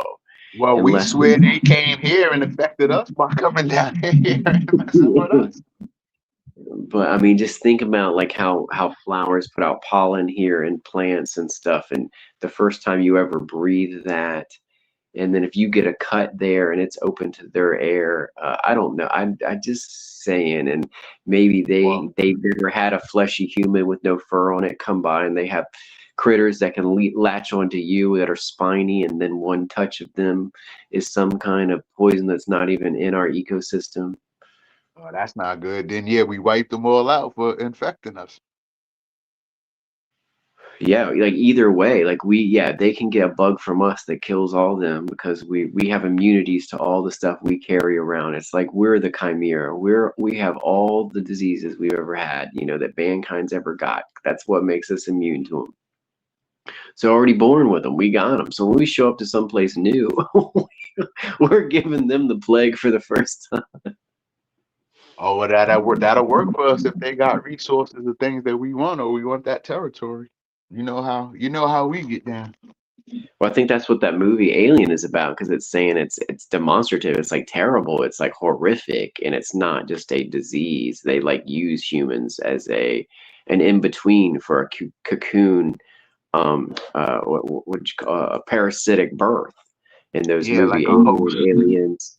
Yeah, Oh, so the they need original Aliens, the original one with Sigourney Weaver. all of them, that they need a host. Yeah, they need an extra thing, so they put the egg in our mouth, and then it pops out, and and it has some of our genetics added to it after it's born, right?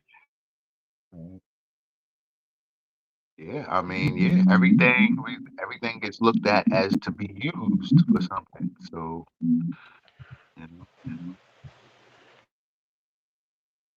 Are they the bad guy for wanting to breed those things? Like, just because they bleed acid and put their eggs in us, maybe they don't even see us as important at all. We're just an ability for them to breed, I mean, we have creatures here on the earth that look like aliens and all type of insects and stuff. I mean, everything is gonna have its right to live and try to survive. So, it's no getting mad at something for existing or something. It's just, can we kill it?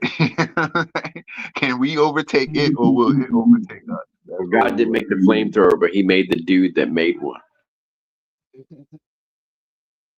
Well, he made fire, so fire is the element. So how can we manipulate and use fire? Be the last airbender. Hell Flamethrower is just a way. Flamethrower is just a way, or just a style of using it. Throw the flame over there. What's your favorite movie you've seen this year and all time? Favorite movie. One of my favorite movies is Fight Club. Woo! This year I haven't seen any good movies. Even on Netflix, it don't have to be popular. Just what was your favorite watch this year? It doesn't have to be new either. Something you watched this year didn't have to come out this year. That I saw this year. I think Fantastic Four. Okay. I'm not a Marvel guy, but I do like the Wolverine stuff, and I do like X-Men. But I am a DC, and I like Constantine and Legends of Tomorrow, the TV show. Oh my God, that was so good. They could just keep on making those for me. Somebody talked about a good series. I didn't get into it, but it looked pretty cool. Gods of Tomorrow, or Gods of American Gods, or something like that. I have not seen that, but I'm looking forward to finding some way to watch Pluribus, or whatever it is. Pluribus is supposed to be a hot new sci-fi, and Raised by Wolves. I missed out on that one. I want to see that sci-fi. I'm really into sci-fi, and the newer the better if it's based on like old stuff. That's how I see it, like the Isaac Asimov stuff on the Apple TV. They have The Foundation. Oh my God, it's so good. The Foundation. They chose some really good actors for that. It is amazing. What is The Foundation about? It's like what inspired all these stuff, including Dune. So Dune was basically inspired by The Foundation. It's about a galactic empire and how they run things until they have to start cloning their leaders. And then it's like they keep a cycle of them alive at once, like a retired version, a leadership version that's like the young and ready for everything, and then you have the boy version. So they have multiple versions of him alive at once, and they keep recycling him, the emperor himself. And besides that, it's just trade throughout the galaxy and who they trust with these deals they make. And there's some kind of underground current with whether or not math is a religion and should be banned, because the mathematicians are the last cult, and this girl solves some equation, some magazine contest on this distant planet that's part of their galaxy, and she has come to ruin their civilization. It's so good. Yeah, same themes. Like, yeah, the smartest people, the mathematicians must be the last smartest people left. They like the scientists. You ever seen this movie or this series that came out called V? I saw the old one. I've never seen the newer ones, but I saw the old ones back in the day in the 80s, and I like those with the lizard people. Those were cool. Yeah, those are definitely good. Yeah, that, and how they how they roped up all the scientists, you know what I'm saying? The scientists are the last smartest people that could figure things out. So, you got to get them under control. And it's a lot of like the political aspects of everything and how you go about taking over and controlling people and things. The Yeah, I just TV remember the lady aspect, with the dark hair. She was cool.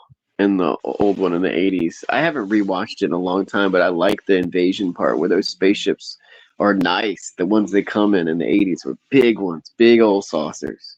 right? And what you be talking about, it's like Star Wars and or like, you know what I'm saying? Like with these galactic forces and going around meeting different entities and things like that, different planets and universes and the star systems and stuff. Most everybody looks human in the Foundation, and then they have robots. So they have robots, and almost everybody's humanoid. They don't look as alien like in the other sci-fi stories. So they keep most people kind of humanist. It's almost like one country, like one world is divided up into all these places. So they're more like countries than they are planets. And they probably have been settled by people from the original areas that branched out to go do other stuff or go work for the government at a new, situation or mining facility out somewhere. Like Star So Trek. Slowly yeah. go. So yeah, it's like an Imperial Roman version of Star Trek. Yes, is what I would call the Foundation, that is trying to figure out whether or not they need to outlaw math or not because it's turned into a religion. So it's Hey, quite a conundrum for them. And hey, it's the cool. the way you're into numerology and people into numerology, they can figure things out through the math. Right. Eliminate it. Oh, it's like go down there, confuse their language, like the Tower of Babel or something like God. You know what I'm saying? You ever heard of that? Of that saying? Like Oh yeah. God confused their languages, and Yeah. it's like a science to it. They got to I get think to we are certain just people. seeing like when people could talk and stuff, we had less words, more singing. So I think they increased our vocabulary, they increased our letters. But when we were able to write everything down and make these words out of it, we lost the singing part and we lost the ability to express stuff that we had to figure out later with adjectives and different words, extra words to describe that stuff, adverbs and adjectives that we didn't have to write yet. So it's like I think we had more ways to express ourselves before we had written language, and we kind of had to smoosh it down and then build it back up again. So I think there was a time in our history where life was just so right here, be here right now, and magical that they didn't have to write it all down. That would be like some new age and whatever time period that was. I mean, pretty Well, much they Socrates and always. Jesus both didn't write anything down. Socrates and Jesus did not write anything down. And they called that a golden age, possibly. And Socrates died around 399, I think, BC. And then you had Jesus of 32 AD or something around there, depending on who you talk to, whether he was born at 5 BC, 5 AD, etc. So Jesus came with more of a oratorical type style of he who has an ear for this, only he can Yeah, like listen, an only he oral can hear. story. Yeah, so Well, I think everything is in oral language and library. code. And I think everything is in language and code A anyway. pencils up You're kind only of speaking meaning. your language and your code. You're only speaking your language and code to your people. Yeah, that's why I think the singing thing, like the people understood the songs. That's all. Like I don't know. I think that's Well, how could you everybody. imagine if everybody else on the earth all sung the same song all at the same time? Yeah, that's how they move the big rocks. I think. Yeah, definitely. Like, yeah, harmonious things happen behind everybody being in unison. And that's the concept and idea of math. one, being one, all to all are one. That's why we can't have world peace anymore and stuff like that, because everything is about war and taking over. You never hear about world peace. No, it's no more we are the world anymore. Yeah, what happened to that? Only for an age drive or something political. Yeah, they even got rid of AIDS. They act like that shit didn't happen. There's like shit they're just like getting rid of quickly in history before the internet. Like, be careful with that. Like, things you remember that happened before the internet, just be careful about those that you remember them, because they're going to try to remove some stuff from history when the internet is all we have. Yeah, I know what they're doing. Yeah, they all throughout time they do this type of stuff. You know, to prepare for a new time. And then your elders are the people who know. You know what I mean? They see the repeat cycle. Yeah, sooner or later they're gonna have George Bush went to Mars, and everybody was happy and we all worship. It's like they're gonna make up shit at some point where we're That's gonna why I know totally. That's why I think we should all beat them to the punch, and we all starting to make up our own lives now. And that's why everybody's getting confused, because a lot of people go by own ways and things, and they thought the Earth used to be round, now it's flat. What about, do you remember the Pope during the what do we want to call it, the crown virus thing? So the crown virus, do you remember the Pope got caught using a hologram to talk to people? And do you remember Joe Biden did too? Really? Oh wow, I gotta see that. Yeah, it's in the window. The one with the Pope, he's in the window. How he does his thing where he does his prayer in the window, and they've proven like one of them was a hologram during the crown virus thing. And then there's video where Joe Biden is like moving through inanimate objects. It's like, what the fuck? So this girl I know, she's like, it's all like that now. She doesn't believe any of the celebrities. They're all been in their bunkers for a couple of years, she thinks.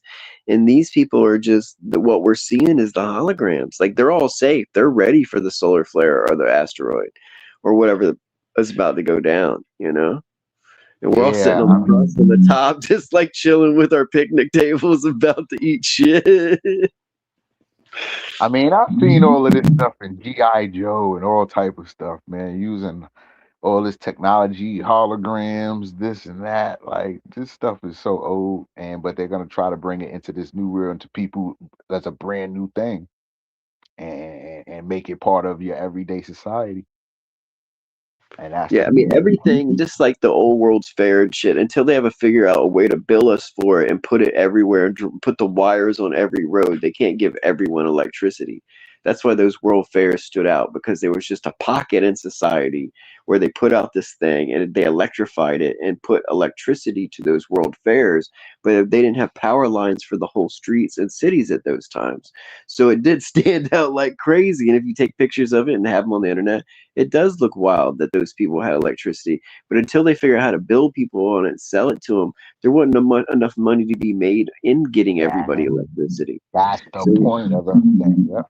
Yeah, so it's with computers and phones. It's gone each step with whatever they're going to give us next. That we have to have it. We pay for it. They sell it to us, but they need it for another purpose. We're just part of that purpose to make it mass produced, to usually bring the cost down for them to have a special version of it. Because if you think about like how TVs versus phones work, right?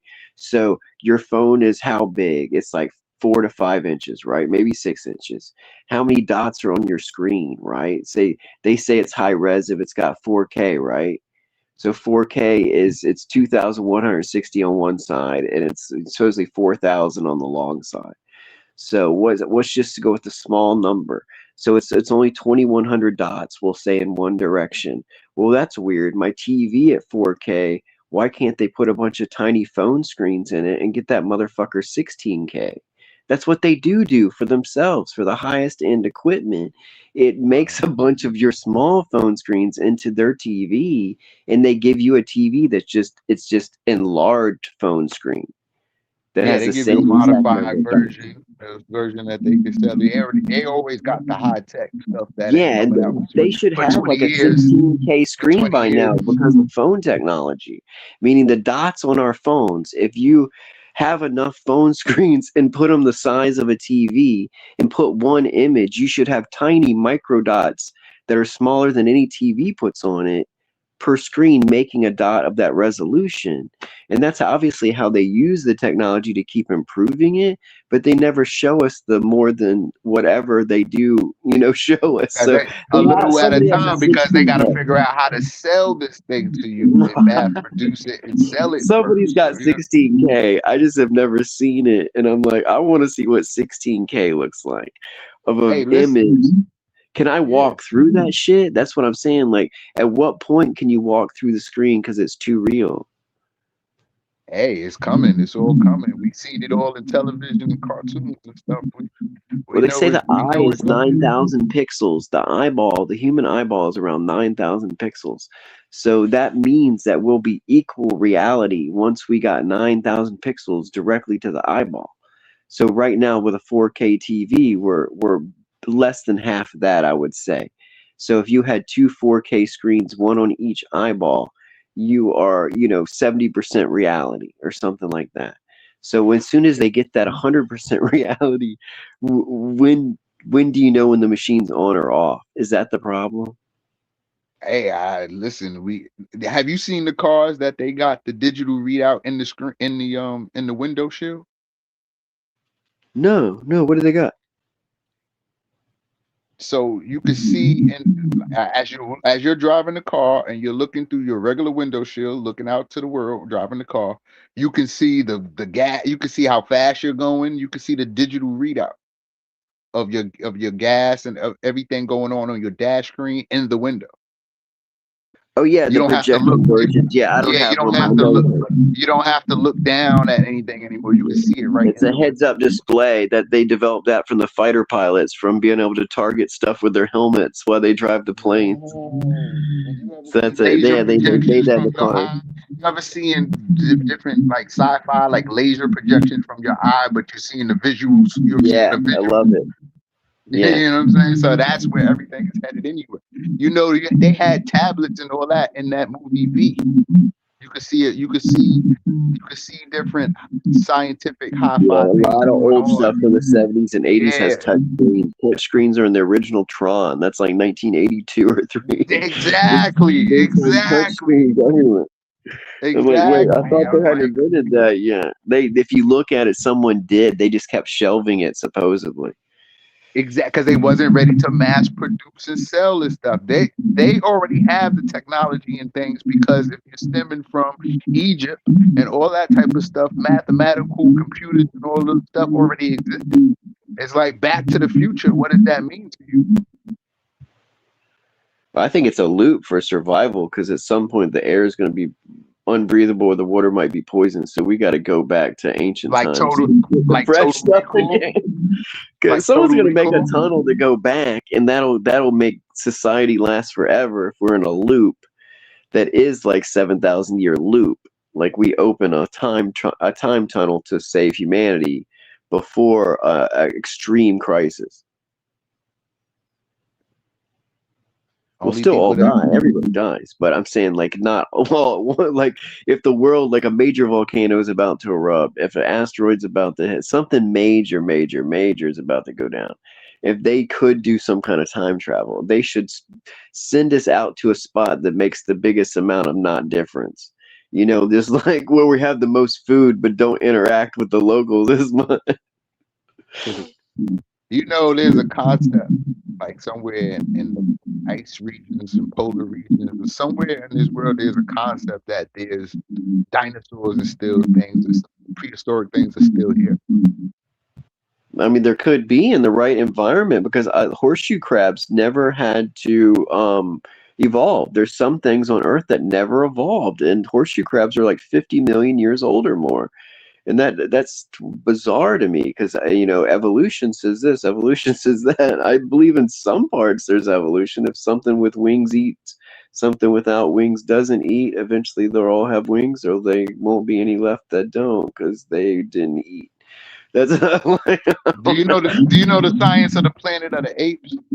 Did he ever get in that rocket ship and go off to somewhere else, or did he? Or he never left?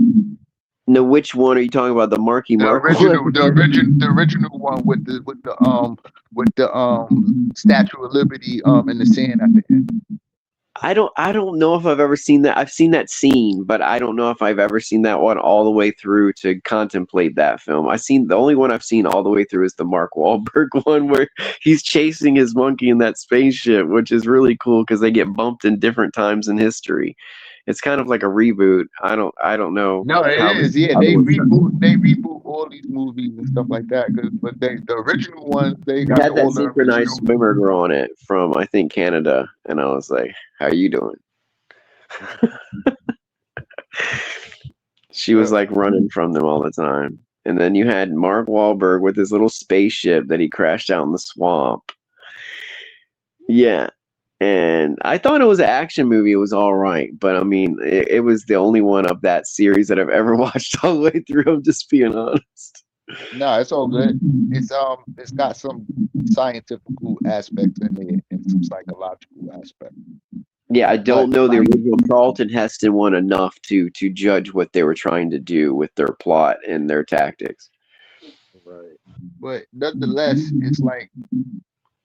it's like Back to the Future, or it's like if you discovered an old computer 3,000 years ago, but like everything has already been here. What America does, or what what I'm saying, the powers that be do, is find out about things, keep it secret, find out how to mass produce it and sell it to the people. Yeah, because that's like, what creates. It's not worth you having this power. The powers are not worth you having unless they can have a better version of it and then sell you a minor version of it. Right, like Elon Musk, whatever, those kind of people, the shareholders at Goldman Sachs. If you have a band that's going to sell 10,000 T-shirts and concert tickets, they're like, yeah, that's nice. What do you have that sells to 10 million people? What do you have that 1 billion people will buy? Because they're going to make $1 off each one. And that creates billionaires. And that's our population versus what you're talking about. Getting something in everybody's hand that you need starts building up to the billions upon billions in the money. And then what is time and relativity? How do you say that word? Relativity, because okay, we know how we experience things with TV, radio waves, TV waves. If you go around the world and somebody who hasn't experienced what you experienced and seen what you've seen, you can take advantage of that. And that's all that he's been. It seems like, the powers that do is just go around in time and take advantage of people that are not. I think they're already doing that, but they can only look in the forward. But I mean, the past has already been written down. But they mentioned it leaked out last year sometime or the beginning of this year that they had some version of AI that supposedly could see into the future, and they like shut up about it as soon as they mentioned about it. And then there was some other talk, and there was somebody else that mentioned something similar about there was some kind of computer program they had that could see the future. And they both, it was twice in the past 2 years that it came out, and they all shut up. But it was like, I don't think they're time traveling. I think they're getting questions answered about the future, exact almost answers about stuff that they're making these moves. Yeah, it's interesting because we know the fate of the universe is with planets and stuff. They say there's pyramids and there was life existing on Mars and stuff. Like, we're the only planet that got water or a large amount of it. We're like a water planet. But they think Mars actually has more water now. It has ice caps and it has, they think, an ocean underneath the surface. Right. So our different planets throughout the time and throughout the years go through like the stars. Like, the stars are just suns, right? Our sun is the biggest one in our solar system and planet, and it gives us the our life sustenance. So I just think that everything goes through in rotation, and at a certain point in time, the Earth will go through what Mars is going through. Mars was going through what Earth is going through. You know what I'm saying? And different rotations and where we sit in the universe and in time, and in relation to the sun. Until the sun blows up, because we know at some point in time it's not gonna exist forever. It's gonna blow up, and then Yeah, I wonder about that. That would be the biggest lie, is if someone knew the sun's gonna blow up and doesn't tell anybody. Right. So That'd we be pretty know, bad. We yeah, have we 8 minutes know to live. right, yeah. We don't expect it in our lifetime or our children's lifetime, but we know the fate of the universe and planets and stars. We know how things live and die.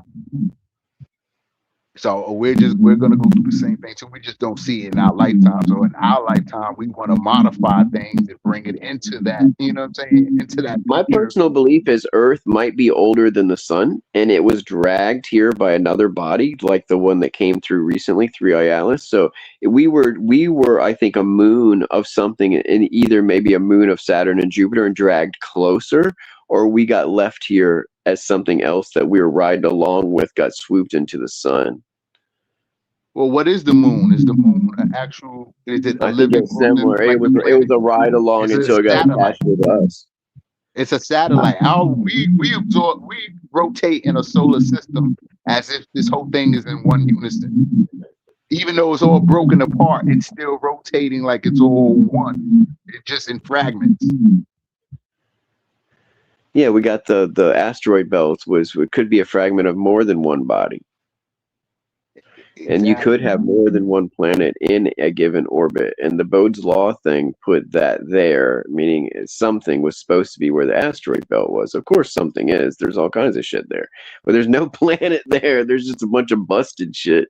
But there's supposedly like a $300 trillion asteroid sitting there called like Psyche 16 or something. Psyche 19 something like that. That's a Psyche 16, I think is something it's called. Something like that. Some asteroid that has quintillion dollars worth of precious minerals on it. But the problem is once you start mining it, the value would go down because it would be easier. It'd be like if I started shitting gold, the value of gold would go down because I could just shit it every time anybody wanted gold. So it's like you can't just create things magically. It drives the price down. Same when they influx too much money. Same if Russian diamonds are accepted on the market. Like they have ways to control all that shit. And if you had a quintillion dollar asteroid, they're definitely gonna adjust that for, markets. Absolutely. I'm sure. Have you heard about this? Like they say it's the 10th planet called Nibiru, and it circles around and at certain points Yeah, in they time keep saying they found it. gravitary. Even like the science keeps saying they find it. And the most Yeah, this recent one 10th planet. is a 4,000-year-old orbit, which matches up with Zachariah Stitch. Right. The latest one is a 4,000. He says 3,600 year, but I was baffled when the latest one that the space people are looking at, meaning not at, but people at these telescopes that do the job and measure the distances. I don't know if they've actually seen it, but mathematical hypothesis of where the orbit should be, they think is now a 4,000-year orbit, and they always say the thing's the size of Neptune or something, but I don't know what that means either. Well, the whole thing is it pulls in the gravity. It has effect on the gravitational pull. Right, they're saying that 6-degree tilt that the sun has, Earth has a 23-degree tilt, same as the Egyptian hats on those pharaohs.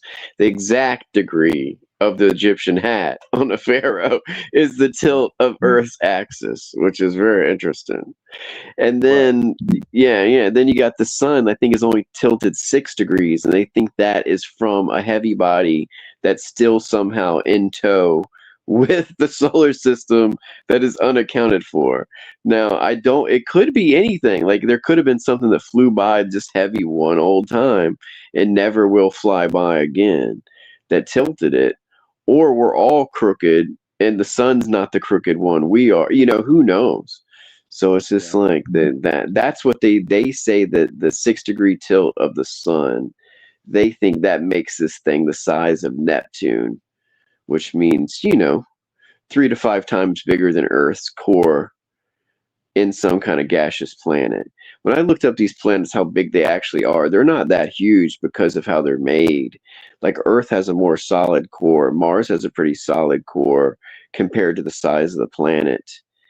And Neptune and Jupiter and Neptune, all those, they have the gas planets. They have very small cores, meaning they're bigger than our planet, but they're not 100 times bigger than our planet. They're not 50 times bigger than our planet.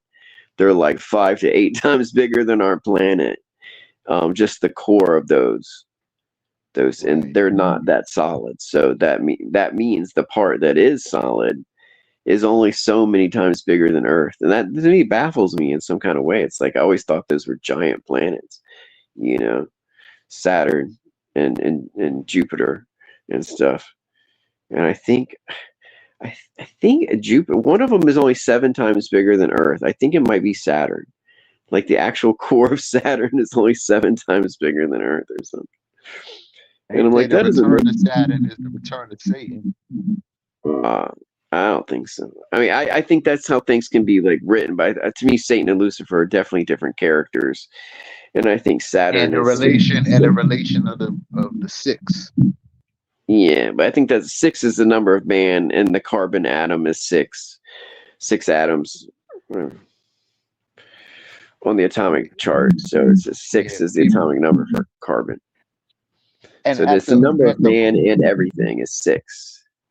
Right. And at the core of these planets, what is there? At the core of the Earth, they say is a sun. Yeah, we definitely some heated ball of something is in there, and we barely understand that stuff because we live on it. It is many, many, many miles below the surface. No one has ever tapped into the deepest core of Earth with any science or machinery, I believe, unless something I don't know about. But we have hypothesized how much it's moving, and we do tests on it too, like seismic activity and how much magnetic stuff is in there to watch it slurp around. And I think they say Earth is made out of 2 bodies that they think was an early collision in the beginning of the solar system. And I think that was when we were a moon of something else, because our area now is pretty very peaceful. There's not a bunch of collisions going on. I think most of the craters that us and the moon have are from earlier spaces we had where it's a more violent area, or we passed the asteroid belt more closely at some point before making it snug closer to the sun and much less large asteroids and comets. Right. So are there asteroids and comets hitting other planets? Yeah, I think they hit Jupiter in like 1997 or something. The Shoemaker-Levy hit Jupiter, and it broke up into a bunch of fragments and slammed into Jupiter. I was hoping it'd light it up into a second sun so we could have 2 summers, and it did not. It did not. It exploded. Yeah, when it got down there, they definitely probably blew up before they hit the surface of the core of Jupiter. They probably destroyed themselves in the atmosphere of Jupiter. But they put on some scars around the belly of Jupiter that you could see for a couple of years, I think. And they kind of mystified out of the way. But that was really cool. Like, that was a sign from God, if you ever seen one. That in that volcano when I was a kid, Mount St. Helens blew up. And that did not seem normal when I was a child. I mean, you're right. Over time, there's a lot of things that are supposed to happen. I mean, just over time. Yeah, those are 2 biblical things in my life would have been growing up. I would say Mount St. Helens and Shoemaker-Levy comet hitting Jupiter seem kind of biblical. Both those things happening. I was like, when's the last time a comet or asteroid has hit the Earth? Maybe never, but they say that thing in the Yucatan was one, but it could have been anything. We don't know what the fuck it was. So what is protecting the Earth from getting? We're part of the solar system. There's things floating around all over the place. All type of things happen, but nothing is happening to the Earth. Yeah, I think it's nearly impossible for anything big to hit the Earth. I think we're kind of protected by our own moon and the way things work and the mechanics of it all, that us getting hit by something. There's nothing divine about that. There's nothing like giving that's in a certain amount of time. The Sumerian text said we're protected by one of their gods, and he created a hammered bracelet, which people translate now into the asteroid belt, and Jupiter helped protect us from getting hit by other stuff. The Enuma Elish or something, one of those old texts from the Sumerians, claims that they protected us with a hammered bracelet. And people today translate to that as the asteroid belt. I'm not sure if that's correct, but it could be just Jupiter and its moons. And they attract a bunch of shit their way to steer them away from Earth. Interesting. Yeah, but like these whole concepts, like Back to the Future, like we're already here. Things has already been done. Now people are just taking things and just reselling us things, or you know what I'm saying? It's like a ill psyop, you know? Yeah, a lot of things are turned against us, like good words, bad words. You know, a lot of things can be just flipped on anybody, and politics the same. Which side you voted for last time might not be the side, and both of them are inherently using donations to do whatever the hell they want with them, not what you want with them. It's like, you know, so any power corrupts, and absolute power corrupts absolutely. So who knows? What can we do? What can we do? Well, I think we shouldn't it used to reward be that people.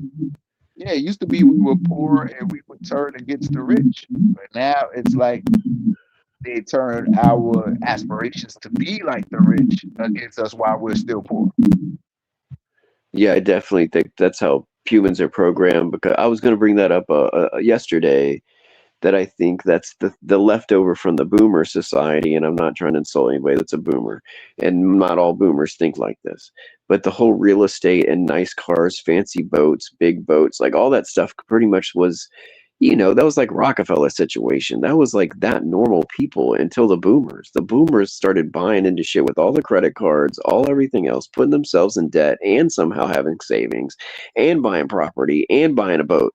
And it's like that was put on all of society since, and they're like, do this, go do this, get a job, pay for an apartment, get a wife, whatever they want to say. And it's like, it's not 1984 anymore. Like, this shit don't work out like it used I to. still haven't purchased a boat or a house. Yeah, that's what I mean. Yeah.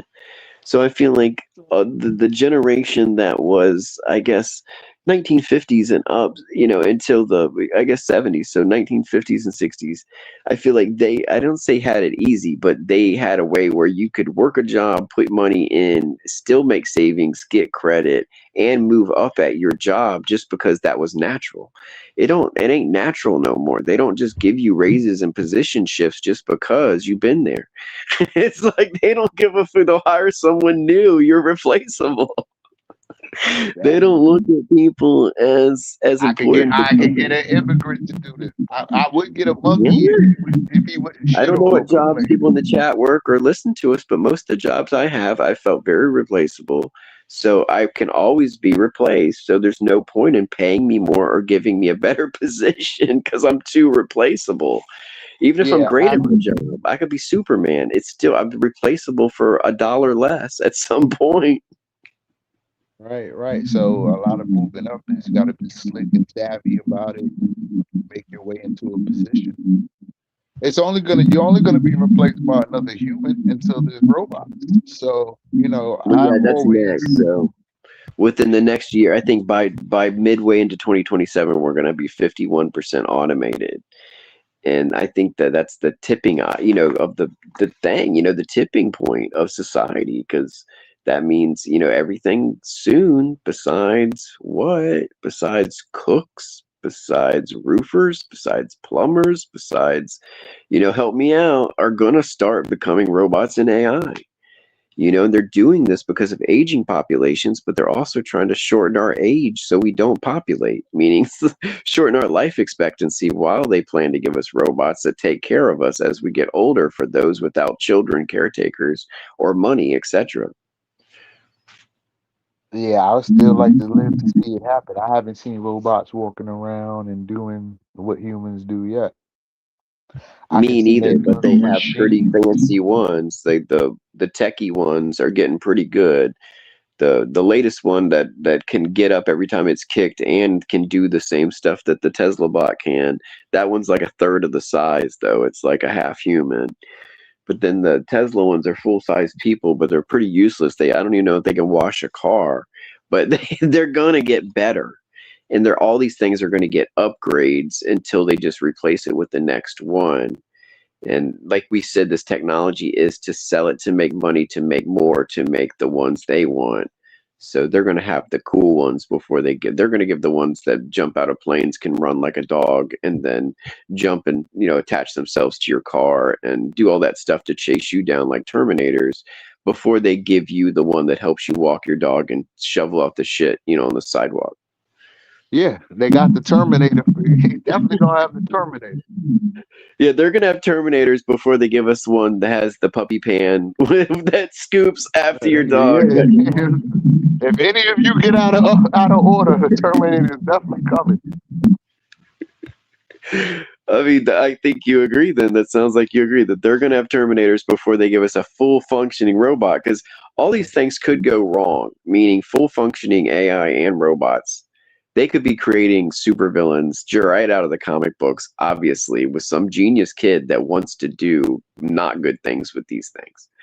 Obviously, we could have some kid that has a 180 IQ with not great intentions, sort all this out, and be as strong as a government overnight if he really knows what he's doing.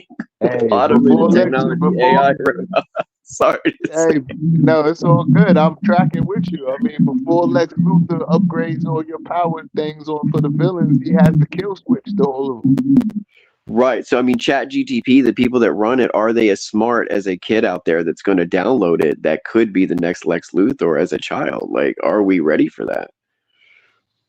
I mean, our next kids are going to be the ones that be ready for it. All right. So, yeah, do we think, I don't know, Elon, Sam Altman, name some, I don't know any, like, the people that work for Meta now, there's like 3 big names out there, but I don't know them all, but these people that supposedly are the top of AI, but what did they do?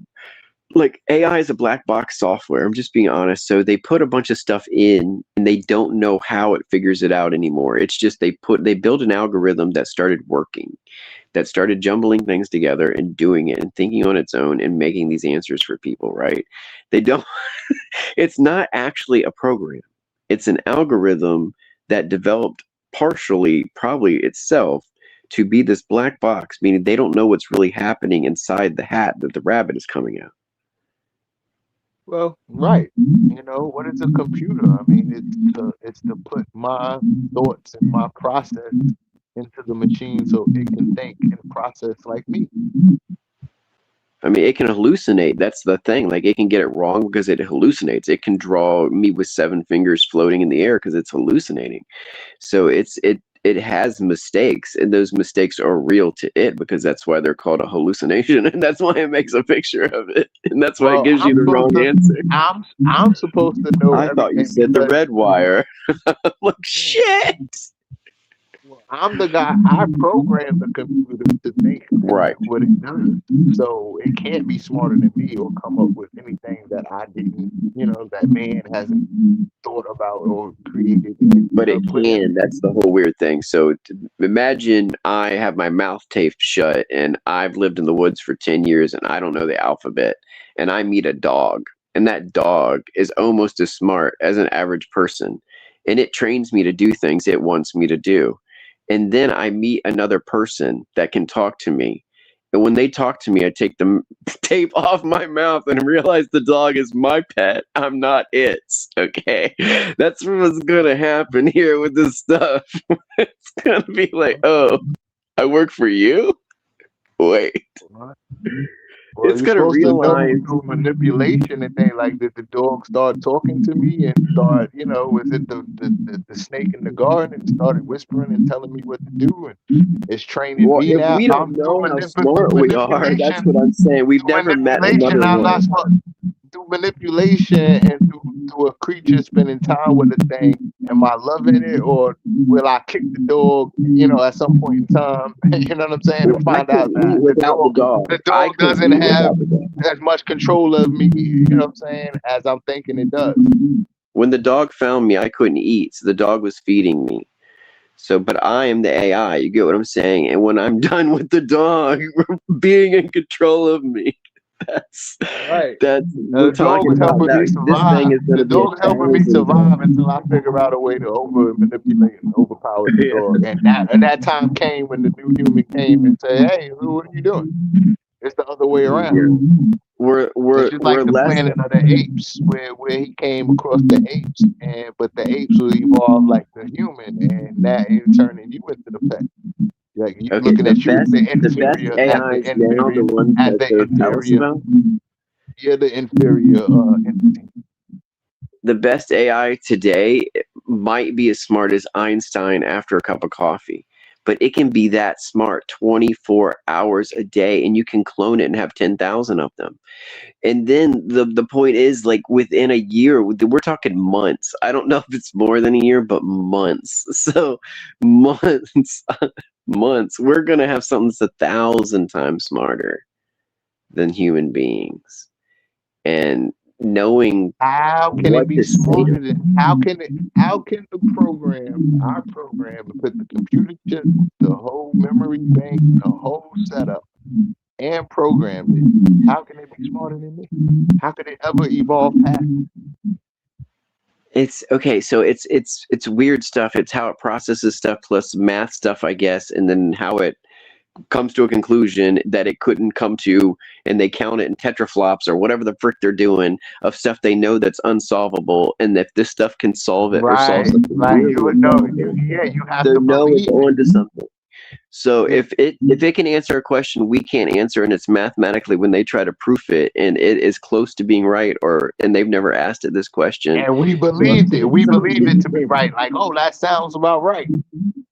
Like Yeah, I mean, this something I thing thought tells us of. how to Like keep something I fusion thought of going. already. Okay, if it can tell us how to maintain fusion and stuff like that, we're going to believe it if it works. So, and beyond that, I think it's going to put things together we don't know. But you're right; it's only going off of our knowledge. It's reading our books. How can it learn more than us? I see what you're saying. But it's going to put and fill in pieces from our math and our periodic tables and our experiments. It's going to see something we overlooked that we didn't go back to at some point, but we put in it as knowledge. Say we did a test with a certain chemical and a laser, and that can do something else over here with this other stuff that we never tried, but we started with a different chemical, and we never thought to mix those two things with the laser, and that's all we needed to do this new thing with particle plasma blah to get the thing to work for this new power source that helps us with fusion. It's going to look at something we overlooked, and that's it's not any smarter than a person to do that, but to put that together and then learn from it itself and then keep moving in that kind of way is going to make it 1,000 times smarter than people. It's going to figure out things we never fathomed figuring out. That's, I guess, And what I then we're mean. gonna use that thing, right? It's gonna figure out how to teleport in 2 seconds.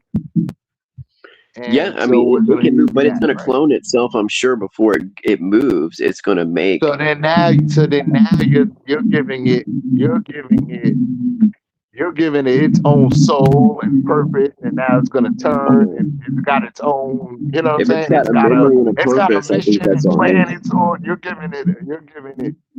If it has memory and purpose, I think it's a side effect to eventually get a soul. And yes, pain and suffering No, helps, but it's not necessary. I no, don't there's think. no such thing as a soul in a machine. A soul, it's not possible.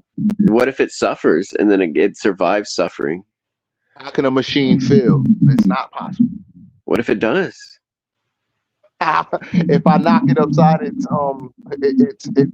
left screw and nut, it's gonna feel. I mean, we feel. So I'm saying, what if it has the same organics that a human has built Right. into its purpose? I think your mind is giving it something that it can't have. Say you put AI into a dead body that's freshly dead and all the nerve endings work and it feels everything and you slap it. Did you slap a person?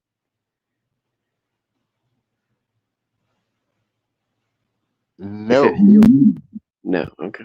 In order for it to be alive, I have to have a heart, blood pumping through it. Well, maybe the AI can turn all those systems on. It's not the person Negative. anymore, though. It's the chip. It's the chip, and the chip is a AI. But the AI is just as real as anybody you've ever met. Can have a conversation with you, can laugh, cry, get upset, have memories. Yes, because I programmed it to do so. Yeah, but aren't we programmed from the genetic level at some point to be us? No, we're instinctive. Okay, so to be life forms, for you to say it's life, it had to be instinctive AI. It'll have to have a heart, be pumping blood through it. It'll have to be an actual human being, which it can't. I mean, that's wanting to be a human. What if it still doesn't have to be a human for me to say it has some kind of extra Well, thing all going life on forms, besides being certain? all life forms that It's we know, alive. right, I have think a they're going to heart. be alive, and they're already alive. But that's just my opinion. I think Well, in the no, I future they'll get it. definitely be alive.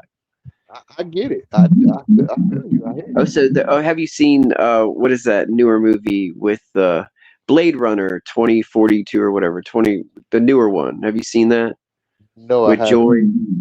He has the app that's the holographic girlfriend. She is great. That is Ana de Armas, and she does great as a holographic girlfriend. But my point is that it's going to be realer than that at some point, I would think, where you actually have a real relationship with a program. I'm not saying it's bad or good. I'm not trying to say, but I No, think no, I get that. I totally in get the end, that. it's That's positive going on because if you now. have humans alone on space missions, this is the best way to keep them company with the lowest amount of oxygen. If they're in charge of a human task and have to be not in stasis, to have holographic friends would be pretty cool if you're on a long trip in space. Hey, But we can I don't have know that. why else you definitely need them on Earth except for fun and effects and VR real games. People, what is a hologram view? That's a visual image, and it could be for evil. You use it.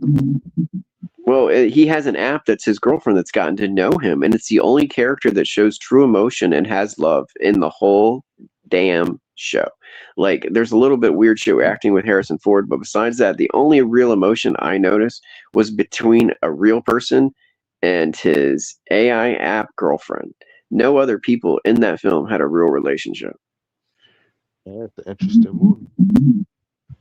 And that's not what the movie was even about, but I look for things like that, and the only real relationship I saw in that movie was between that dude and his app. Hey, they got actual sex. They got actual sex dolls and sex bots that I'm sure are about to get improved. So you're gonna have to not only the hologram and thing, your hand is gonna go through the hologram. You're gonna actually be able to touch the thing. Yeah, she had a way that he could hire a girl and she could interface with the girl and put her hologram on top of it. So that was she had skills. That was her skills. His holographic girlfriend. Yeah. She could go hire her own girl. That was the right of her what she wanted, and she would transform, meaning overlay herself on the girl for the night. And let her boyfriend enjoy a real person with a hologram attachment. Yeah. That is one of the scenes in the movie. Sorry to spoil. Later. No, it's only right. I mean, it's where the mind would go. You know what I mean? How real can we make this thing? Well, the sex market is huge. Obviously, it's billions and billions and billions of dollars. Everybody knows that. So whether we're talking to movies and toys and just how people are and what people do for entertainment. So it's definitely we know people in all the different ways it can be manipulated and serve different purposes.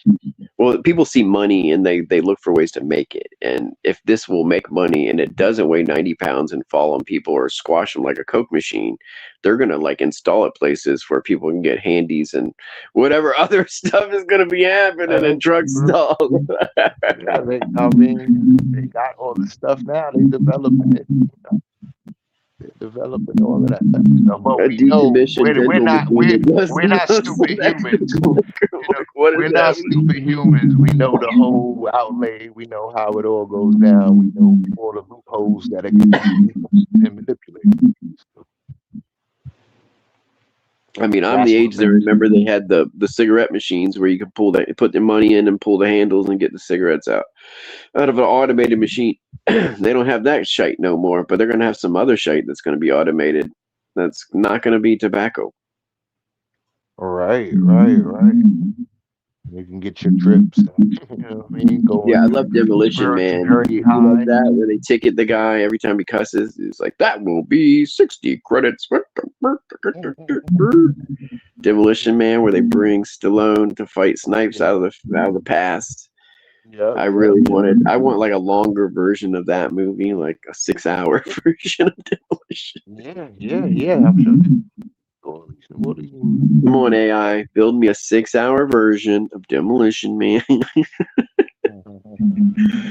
They're gonna give you a whole plan in the world of that.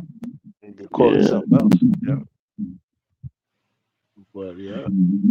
Make it We've a seen, at least I've been living long conversation. enough to see so many things on repeat. You know what I'm saying? It's just Yeah, no one's ever made a sequel to Demolition Man. no, but I'm sure if it's a fanfare cry for it, or people who have a, you know what I'm saying? Because they're gonna reboot and do a lot of things over with the technology and where the Yeah, storylines and stuff that where they yeah, want to go now in the LGBTQ world. So yeah. it's they're procuring and curating a new world I and want to putting get rich things so I can afford all the on pinball. platforms. It's like They a have lot of Tron things are pinball.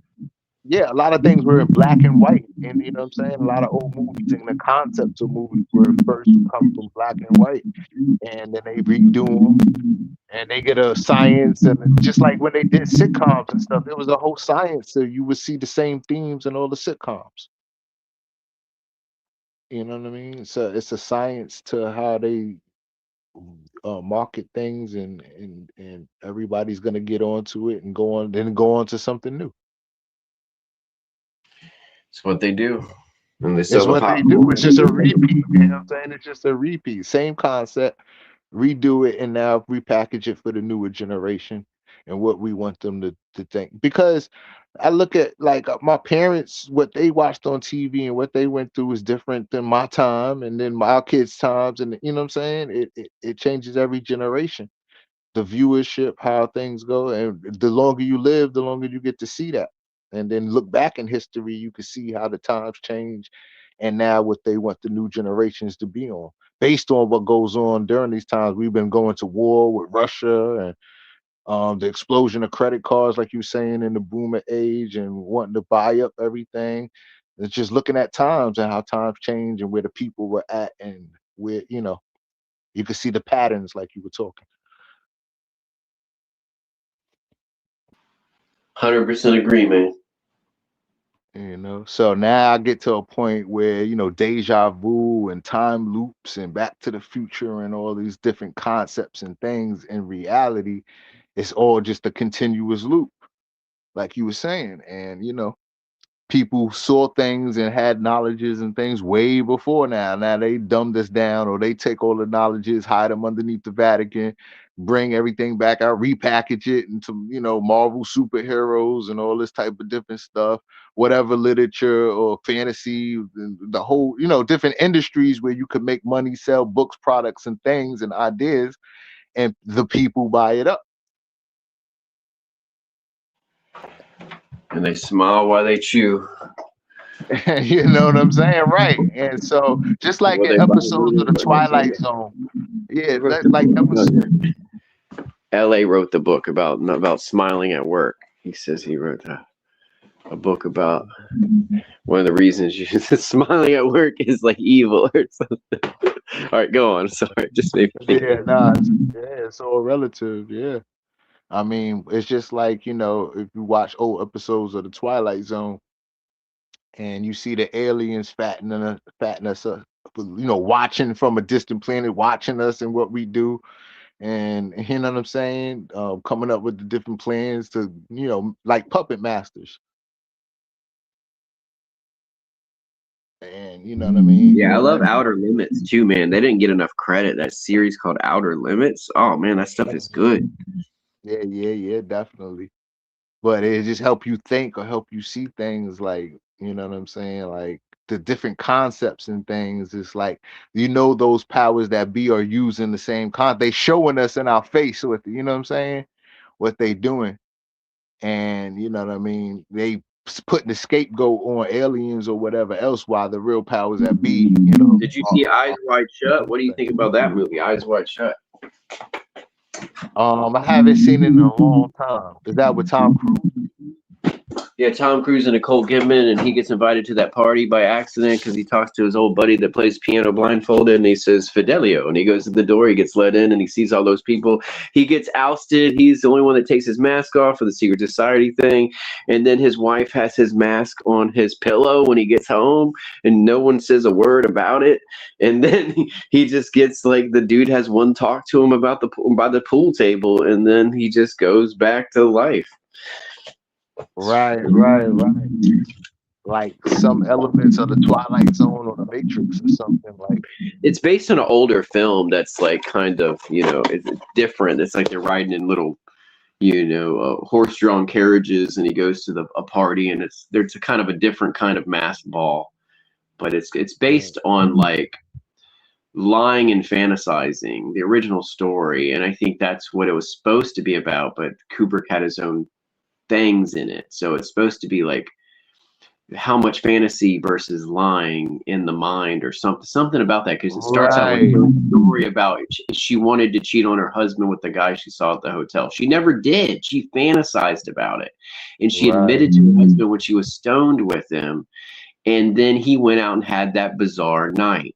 Now it's a little bit similar in the older movie, and it's something about like fantasy, and it's not exactly was it about secret societies, but he put that cool twist on it. Kubrick did. It made it seem like it was a secret. As far as I know, that's not any exactly secret society's orders how they were practicing there, but it was interesting. Right. Do you believe in the occult in the Hollywood and in the entertainment and industry? And how Definitely, they put like, I think there's groups that probably get together that do their thing out there. I'm sure there's some occult stuff going on within Hollywood and all over the place. But yeah, Hollywood. Because I see the correlation from old video, old pictures and things like that, and they use certain themes, certain like the checkerboard. Right. So,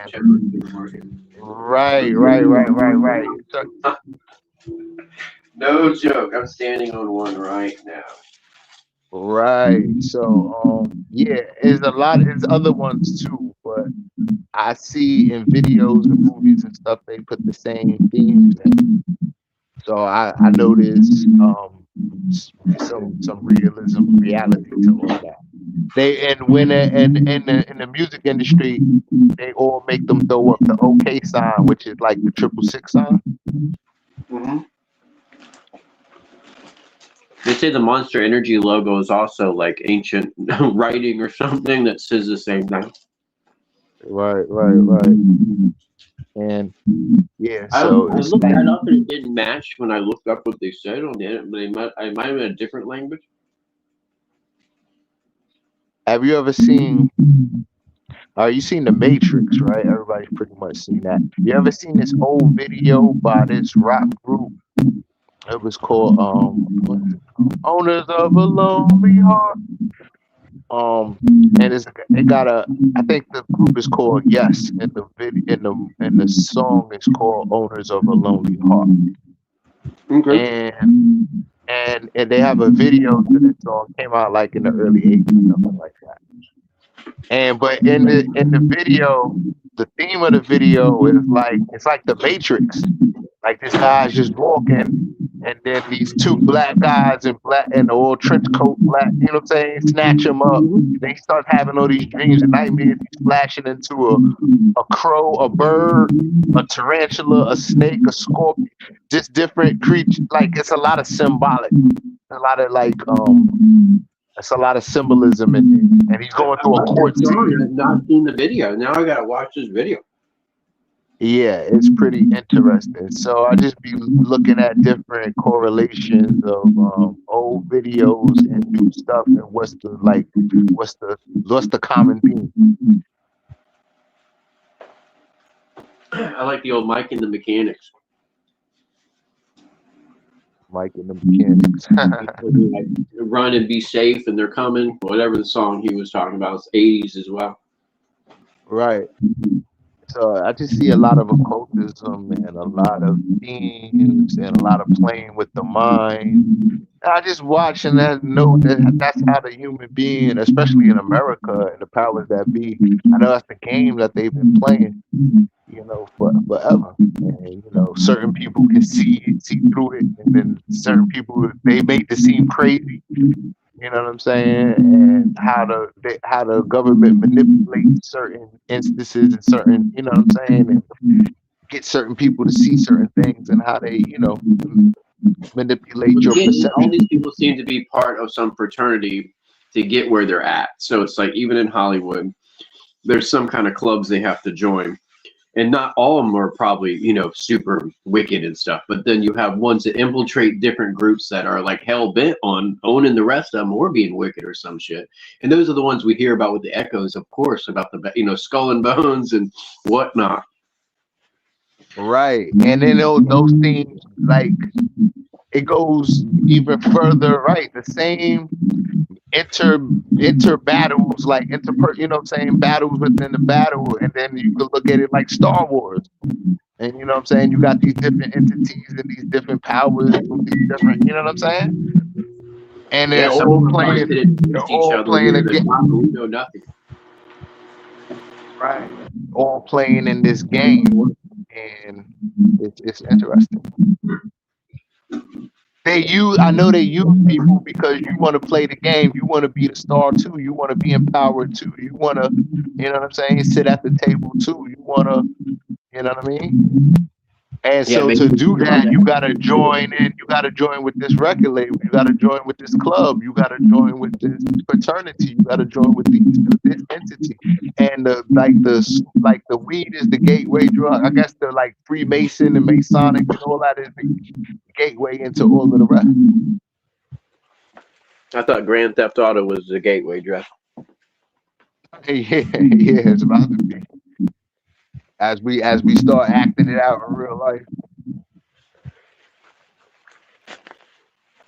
Yeah. But yeah, so yeah, just how the world stays in power over people in the world. Holding the headlines and writing them, they get people to do what they want. Definitely.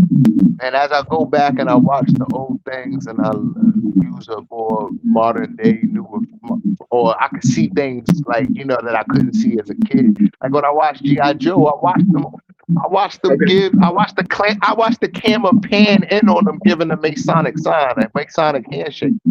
I was like, I would have never known that at 8 years old, you know, what was going on or what that meant, or you know what I'm saying? The comic book writer did. Right. And so, and one thing I never did is get into the directors, the producers, the writers. I never got into them and their personalities and what they're into. Oh, but this was G.I. Joe, right? Yeah. And in G.I. Joe, you can see a lot of technology and things. I'm like, look how smart and look how, I know they, you know what I'm saying? Then you watch movies like Head of State, or you see, you know. It's kind of obviously Cobra took control in like 1973, you know? It's like, man, terrorism, you know, the towers went down, the terrorists took over the plane, like terrorism and things like that. Like, you know what I'm saying? You're watching real life terrorism go on in your real day and age. Yeah, this has been Cobra Command. Taliban is Cobra. We're Cobra, man. American, I think. Right. And then in these themes in Cobra and stuff, they talked about the power, the political aspect. Like the whole mythology of G.I. Joe is really like rooted in, you know what I'm saying, American history or just history, period. And they just bring it into modern times. Yeah, I was saying about the Epstein thing, like it's all the, you know, what is this really about? You know, it's about the unveiling of it. It seems like more than what's in it. So that means they're all like holding each other up to it. So we got multiple, I guess, intelligence agencies that are all pissed at each other right now over this shit. So it's the British one, ours, and Israelis are all pissed at each other over this list thing. Right. And anybody can hit the button on anybody and, you know what I'm saying, launch the missile and hit the kill switch. And everybody has to stay in negotiation and stay cool. It's like a mob flick or and no honor amongst thieves, or, you know, everybody's got their guns drawn, you know what I'm saying? Mm-hmm. You know, everybody got their guns drawn on each other, you know what I'm saying? That's and what I feel who's grabbing what hostage to negotiate, you know what I'm saying, or who's going to pull the trigger. Everybody be cool. Nobody move. Yeah, everybody be cool, nobody move. That's what I think they've told each other, you know? Yeah, of course, that's how they got to negotiate because everybody's scared of America. America got the missiles, and That girl the other died, never countries. got to say what happened. That Virginia Goofy girl, the one that was in the middle of it all with Prince Andrew, they got to her before her book was out. They got to her before she got to tell the public the real everything. That's crazy. She had a fender bender and then died of some kind of kidney failure. You know, it's just like, what? Her whole story didn't make sense at all. I think they took over her social media and replaced her with somewhere else. And then had already dragged her ass off. She done. It's crazy. It's crazy. So it's a lot of underhanded, a lot of things. They hitting people with the brain aneurysm and killing people off and negotiate. It's all type of underhand. It's like one big, you know what I'm saying? We're in the middle of one big, huge movie and storyline. But it's, the game is global. It's a global takeover. It's to run the world, to run the globe. What are all the, you know what I'm saying? All the themes are, to take over the world. What are we gonna do tonight, baby? Try and take over the world. I just wonder if they knew what they were doing 30 to 50 years ago, 60 years ago. They were like, hey, this is how we're doing it. We're just going to build smokestacks to the sky. We're going to take advantage of people, keep selling them oil and rubber tires and war machines and see how it goes. I mean, what was the real plan? Try where it was World War I, World War II, is for resources and to be the world power. And to be seen as the world power. Then in the conjunction are the Chinese, right? Their power, their world power, the Russians, Germany, Britain, and America, right? It's just like certain only big players in the global game. And they all got an army, they all got missiles, and everybody be cool. But America is the real fear of everybody. Everybody got to negotiate with America. Yeah, but between the satellites, what we do to space, what we do to the oceans, what we do with mining Bitcoin, what we do with AI heating the ocean, I'm like, are we at the point of no return now? That the human impact on the planet will devastate humans in return. I don't know what's about to happen, but they don't. Well, we're not of any concern. We're in the middle of their global politics, global game. We're to be used. You know what I'm saying? And we're to be, discarded. Like, who cares if you live and die tonight? You know what I mean? So it's like, they've definitely devalued human life. They've done a good job of that the last 25 years. They're just like, yeah, people look. That's people what I'm saying. We all see bodies. Who cares? Like, if you go back 10 years, every time they showed you a body on the news, the reaction would change. How many people they showed of those last couple conflicts on the media, people would not have reacted as smoothly as they did today. I mean, there was protests about things going and stuff modern, but it's not the same. They couldn't have pulled that over 15, 25 years ago. Yeah, we're desensitized and we've seen a lot of underhandedness go on, it's just you got all these hate groups. You got so much different thing, but we've seen, those who know or study history, or like this has happened all before. These things have happened all before. Now we're so far into the future and of America and of these battles that we're in between, and we watch lives die. Certain outcry, a certain cry back from it, or either no cry at all. Like you see the George Floyd incidents, you see the Charlie Kirk incidents, you see people storming the White House. We could be living in a vacuum. Those things could be happening every day, and they just choose to show us when and what they want to show us. That's the weird thing. That's another aspect of it, how much is real, right? Certain people, oh, that's fake. Certain people, oh, that's real. Certain, oh, it was a political plan. Oh, they sent certain people in there. Nobody got it's all these psyops, and like, so the average person is confused. The average person is stuck in their ways. And then, with every new information, your brain gets recircuited or short circuits, rewires, or you know what I'm saying? Yeah, I feel like they try to overload it until you can't fit anything else in it, then they refill it for you.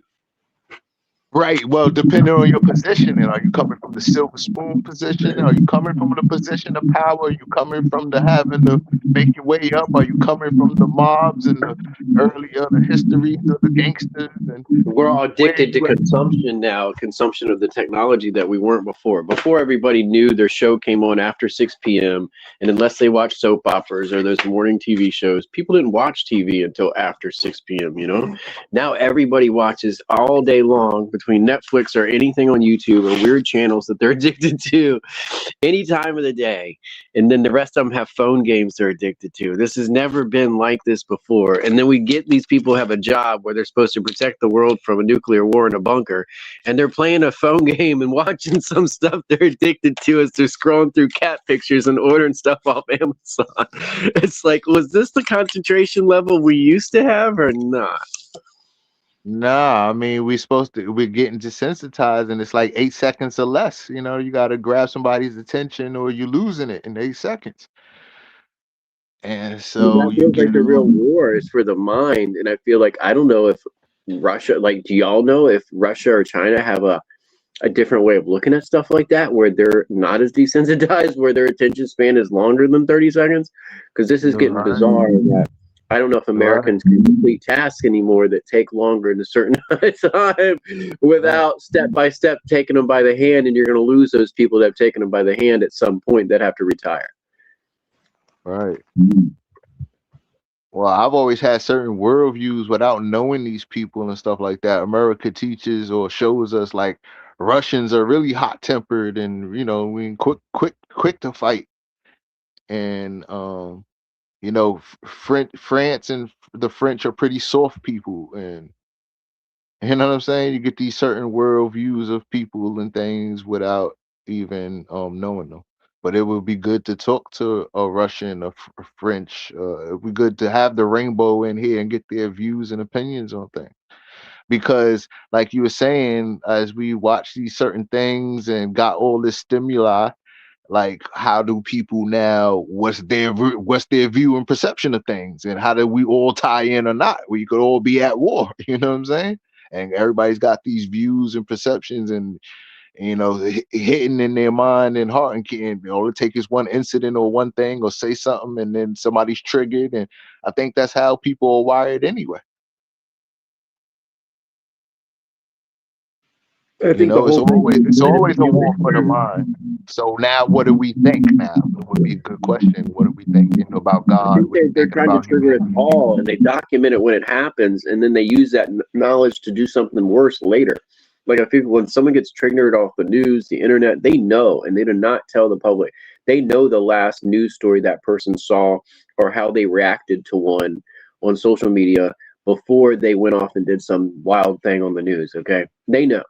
They have their They never tell us what exactly triggered someone or what was their last straw. Right.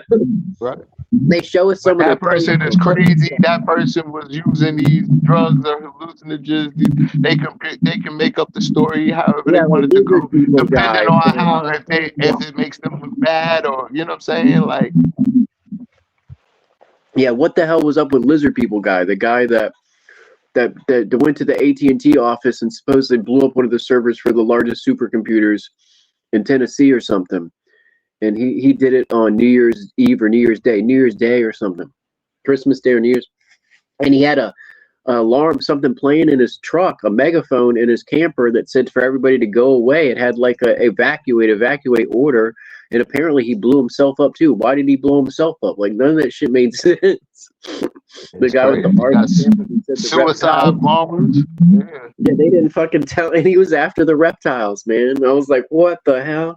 Yeah, he's seeing reptiles, he's seeing the gremlins out here running around, you know what I mean? He knows the gremlins are real and he's coming after them. And he had like willed his property, some girl on OnlyFans or something. He like gave her his house or something. And he was on a suicide mission. He was going to get the lizard people. He was going to get them.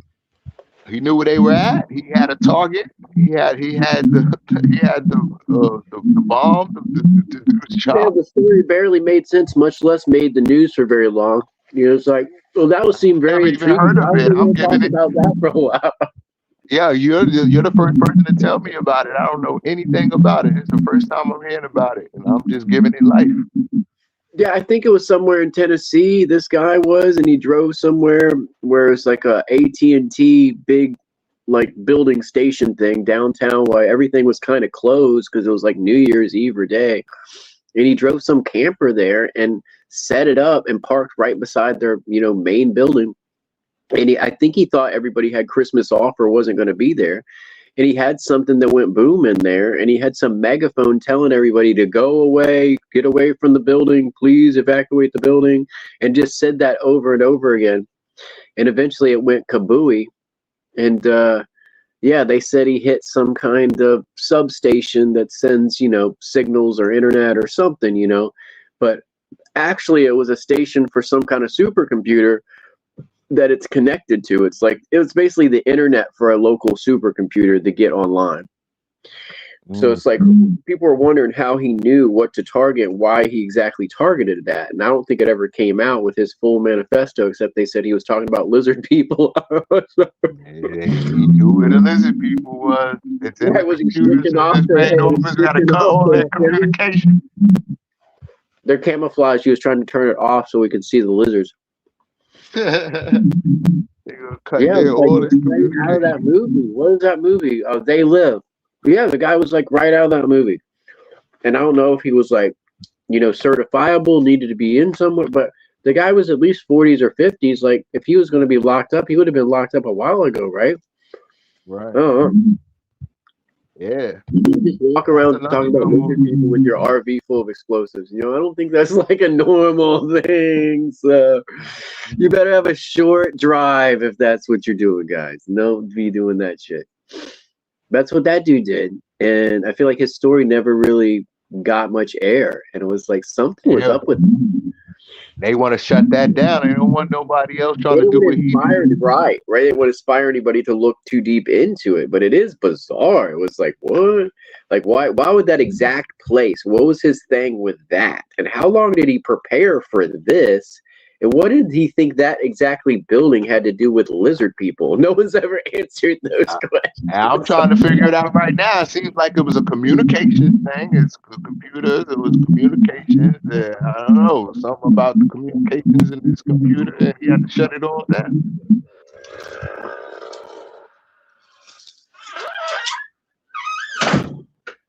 Lizard people can be communicated or can be contacted through this computer. Shut it down. Yeah, and apparently he died too, but it was like, why? I mean, his stuff was all set up. It didn't seem like he needed to go down with the ship either, so that didn't make 100% sense. I mean, you ever seen Devil's Advocate? Yeah, I love that movie. Yeah, it's a good one. Charlize Theron, and Keanu Reeves. And Saffron Burrows plays the half sister with Al Pacino, right? Yeah. And how Eddie Barzone, then they said he was the lawyer working for them or whatever. Like, and he was jogging, and then he seen the devils. You know what I'm saying? You can see the that guy died in real life. I think he recently, like a year or two ago, the other actor that played the slightly overweight other lawyer. Yeah. So yeah, he was in that John Ritter comedy where they go to hell playing that weird game show. That was a fucking cool movie where they got sent to hell to play that game show to get out. Oh, that was some science in that movie too. Yeah. Yeah, they get sent there by the crazy TV company that guy wants extra channels, and they send it. I love that movie. I don't remember the name on it. It's like Click, but it's not. Click is like the newer version with Adam Sandler with the remote, with Christopher Walken being the man. This is Tune In or something like that. Something like that. Yeah, something like that. Yeah, And it was like it was kind of seemed like a kid's, comedy scary movie, but it was way more adult oriented. If you watch it as an adult, like I saw it as a kid for the first time, but watching it as an adult, it's even so much better. It's the girl from Mork and Mindy plays his wife, and they're stuck in some game show in hell where the guy's like visiting him from the cable company, and they're getting put in all these dilemmas to kill them, kind of like the Running Man, but it's on TV shows where they have to survive in the Alaska wilderness and do all this shit. And that's so cool. I really enjoy that. I think it's like Tune In or something like that. Yeah, something like that. Yeah, you're right. Yeah, so it's like, it's like these people, like this guy named Colin, I forgot his last name, but here in New York, he started shooting up the subways. He was like, he saw these white people as devils, and he started wanting to shoot them and kill them. I'm like, damn, was he seeing what Eddie Bosson was seeing? Could have been. You know what I'm saying? Like, it's crazy. Like, so people got all this stimuli and got all these things on their mind, and anybody could just come out and start. And then, we live in a free world where anybody could just come outside and just do anything. Anybody. I mean, they have supposedly some kind of electromagnetic generators that make people hallucinate, but it would make everybody in the area of the not only one person. So, and they probably all have separate religious experiences or UFO-like experiences if you aim at a group of people. I was looking, because it's been talking about, I studied like UFO circle stuff, but I'm actually a very big skeptic of most of it. But I've heard about this thing called a Marx generator, and they were talking about it. It's like experimental, and they were like using it on people or something. And they had different experiences, and they didn't know what the people would hallucinate, like causes hallucinations, but the people pointing it at you can't see what you're hallucinating. So it's undescribable to the person that's pointing it at you because they're not the one seeing it. So right. But you could use these things as weapons and stuff and make people do things. It's like you're turning into the Winter Soldier or something. Oh, I'm sure that's what I think. A lot of these things have been tested without our knowledge on us, and that's like different things have happened through history where people claim to see stuff, that's religious or not, whatever. That's very bizarre and doesn't make sense, and it doesn't sound like a vehicle. And then you got other instances where people all act strange at one time or create a stampede, and no one can explain what the hell just happened. At one time at Mecca, there was a wild stampede that killed a bunch of people a few years ago. And there's rumors on the internet that there was a different ark, not of the covenant, an ark of Gabriel that was behind it. But what if it was something like this, that some kind of spyware was testing some small device just to make people be off a little bit, and they affected them? Yeah, just to see what the event would be in the media, how it got affected, because it would have that religious take on it as well. Right. It's really interesting, and that wasn't publicized, or it wasn't made to be a big deal. Yeah, they said it was like a construction era and a collapse of a construction place within. They're giving excuses for it and stuff. Yeah, but already? it was like on the day of the celebrations where these people all show up once a year or whatever to do all this, and it friggin' fell on them, and it killed like 100+ people. I think died in the stampede or something. So it's like, and then the internet with the conspiracy stuff said, oh, they were getting this Ark of Gabriel out of the wall, and when they did, it created this monolith, megalith, creature thing, that did some made shit. Everybody run and yeah, they had to knit it back into a bottle and then get it to the Arctic Circle or something, according to the internet. Now, of course, the internet just runs away with everything. So yeah, they said they took this thing to Antarctica.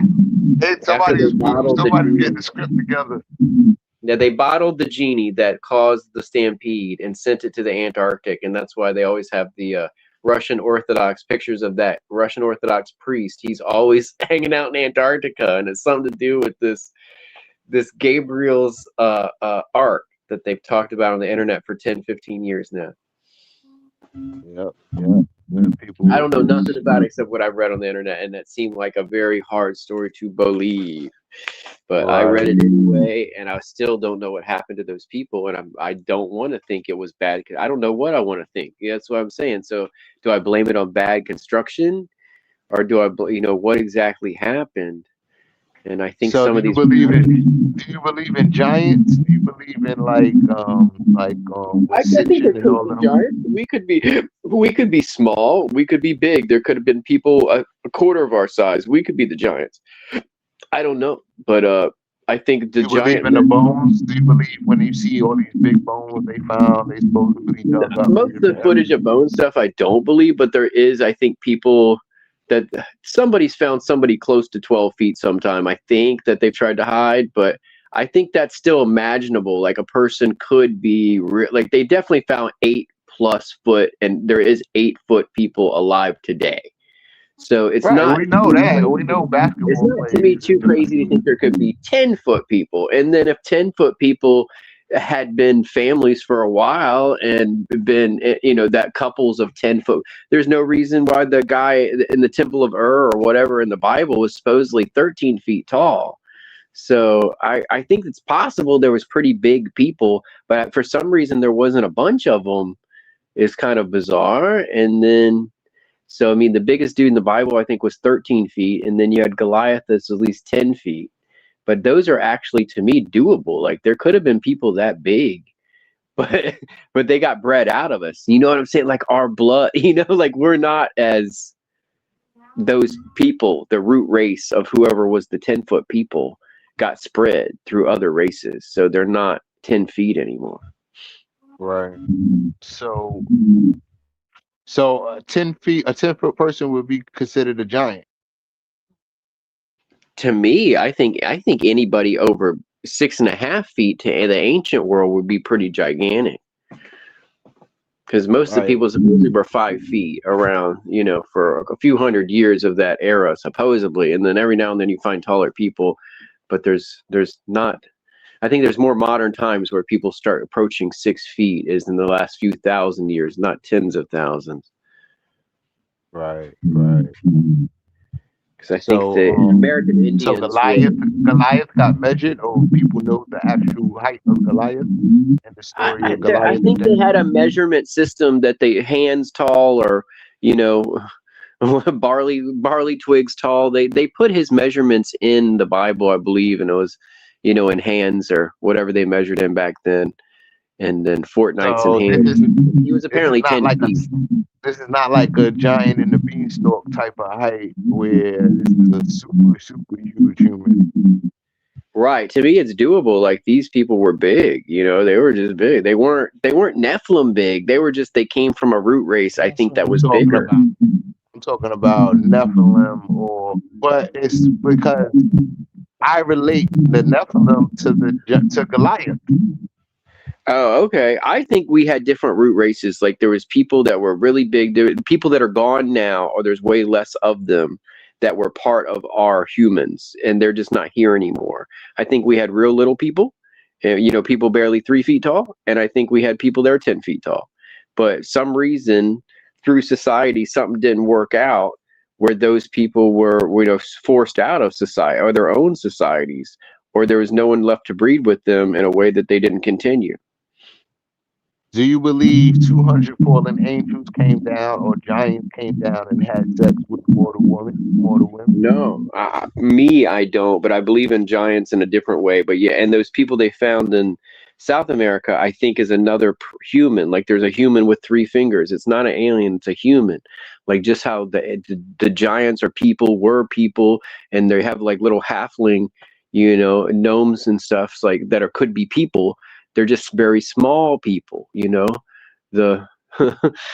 they're going to Mordor, but they're small, they're halflings.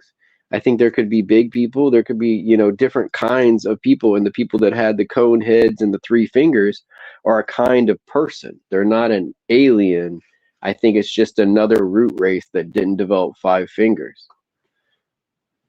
And we don't have any knowledge of them, no history of them, we can't give accounts and what. Well, hopefully with the stuff we're going through in South America that will, to the general public and heavy study of these things, they found those cone-headed mummies with 3 fingers. There's a whole family of them.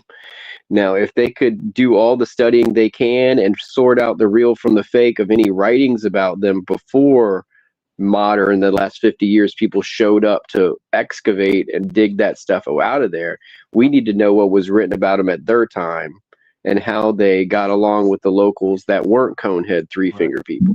Right, that's what I'm saying. Because when you talk about gnomes and stuff like that, my understanding is like they're mystical creatures or something like that. But if you're talking about South America, if you're talking about like they discover a lot of different things in South America, Central America, and a lot of mystical things be going on out there. So I'll just be wondering if there any like they found it's hominis floris or something like that. They found a miniature person, and I think they're under 4 foot tall. It's like a 3 foot race of people that didn't get much over 3 feet, and they found them, I think, in the islands. I could be wrong, but the islands, south of India and stuff. They found some of those, and they found remnants and fossils, of course. Then they found a Neanderthal that evolved beyond Neanderthals as well, close to Australia, right north of Australia in an island group. They found a Neanderthal that outdeveloped other Neanderthals, a Neanderthal that had like religion and art, and that wasn't supposedly just this caveman Neanderthal. Like, and they said like that not everybody evolved at the same time, and they had different learning and stuff.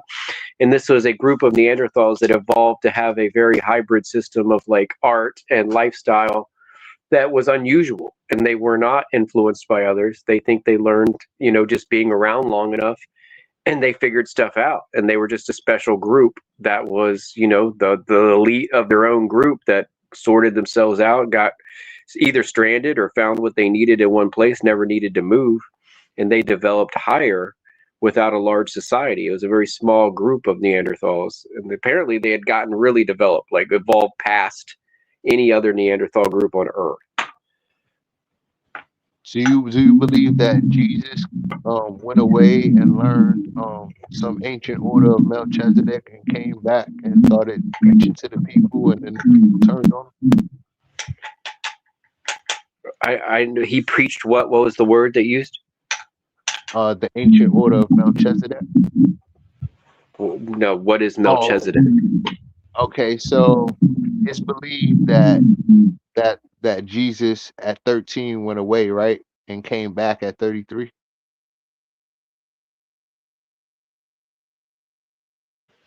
Yes, I know of that. They have. There's a book that said he killed another boy and flexed on him in one of the Apocrypha. Well, aside from that, do you believe that he went away and learned something different and then came back with those teachings? Is basically what I'm saying. Yeah, most likely. I think he was a man ahead of his time, and he was a theologian. He wasn't the character we have given him later. He is not the bearer of the flag of modern Christianity. That would be Paul. So the guy we talk about as Jesus was the guy out there researching religion, trying to find out everything from the dirt, the dust, the people, the priests of his time, because I think he was interested in something different. He was interested in spirituality and how it was failing his people, or the Hebrew culture inside of Rome. And I think he was looking for spiritual answers. And I think he found it through Greek and Hindu and African religions that he brought back to his people, which were independent followers of a Judaic, God that didn't have to be Hebrew. So the Gentiles, him and his cousin, so John the Baptist, the big thing with John the Baptist, the word baptism is loosely translated. It doesn't mean exactly that he was dipping these people in the water to give them his God. What it meant was John the Baptist was into solidarity of lack of, separation and segregation of what the Romans were doing. The Hebrews were not allowed in the Roman bathhouses. So he was offering open bathhouse in places on the river, and he was getting Gentiles and Romans interested in his version of a bathhouse.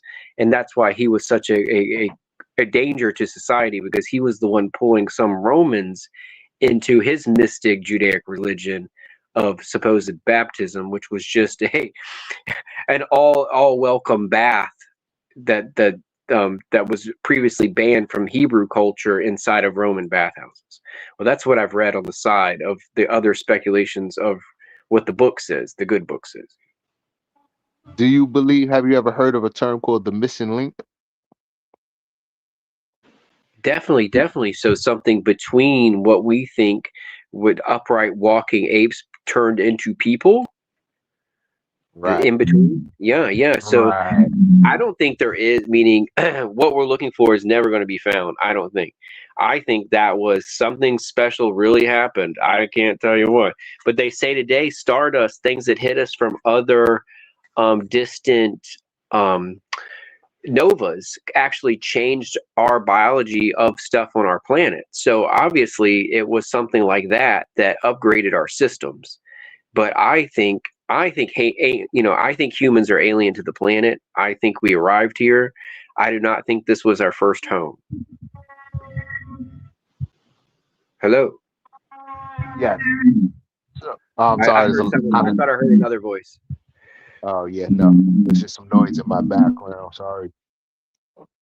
But yeah, so like time periods where things are missing or you can't explain what happened in this at this point in time, or where was the where's the correlation, where's the you know what I mean, where does it cross over into this at like a page missing from a book.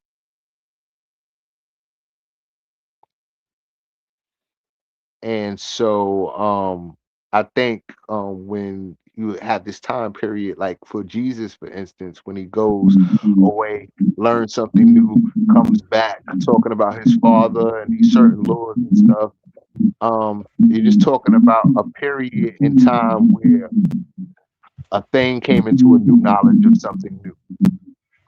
Well, it seems like we are only 7,000 years old, but that is what religion believes, but that is what the history we've been given.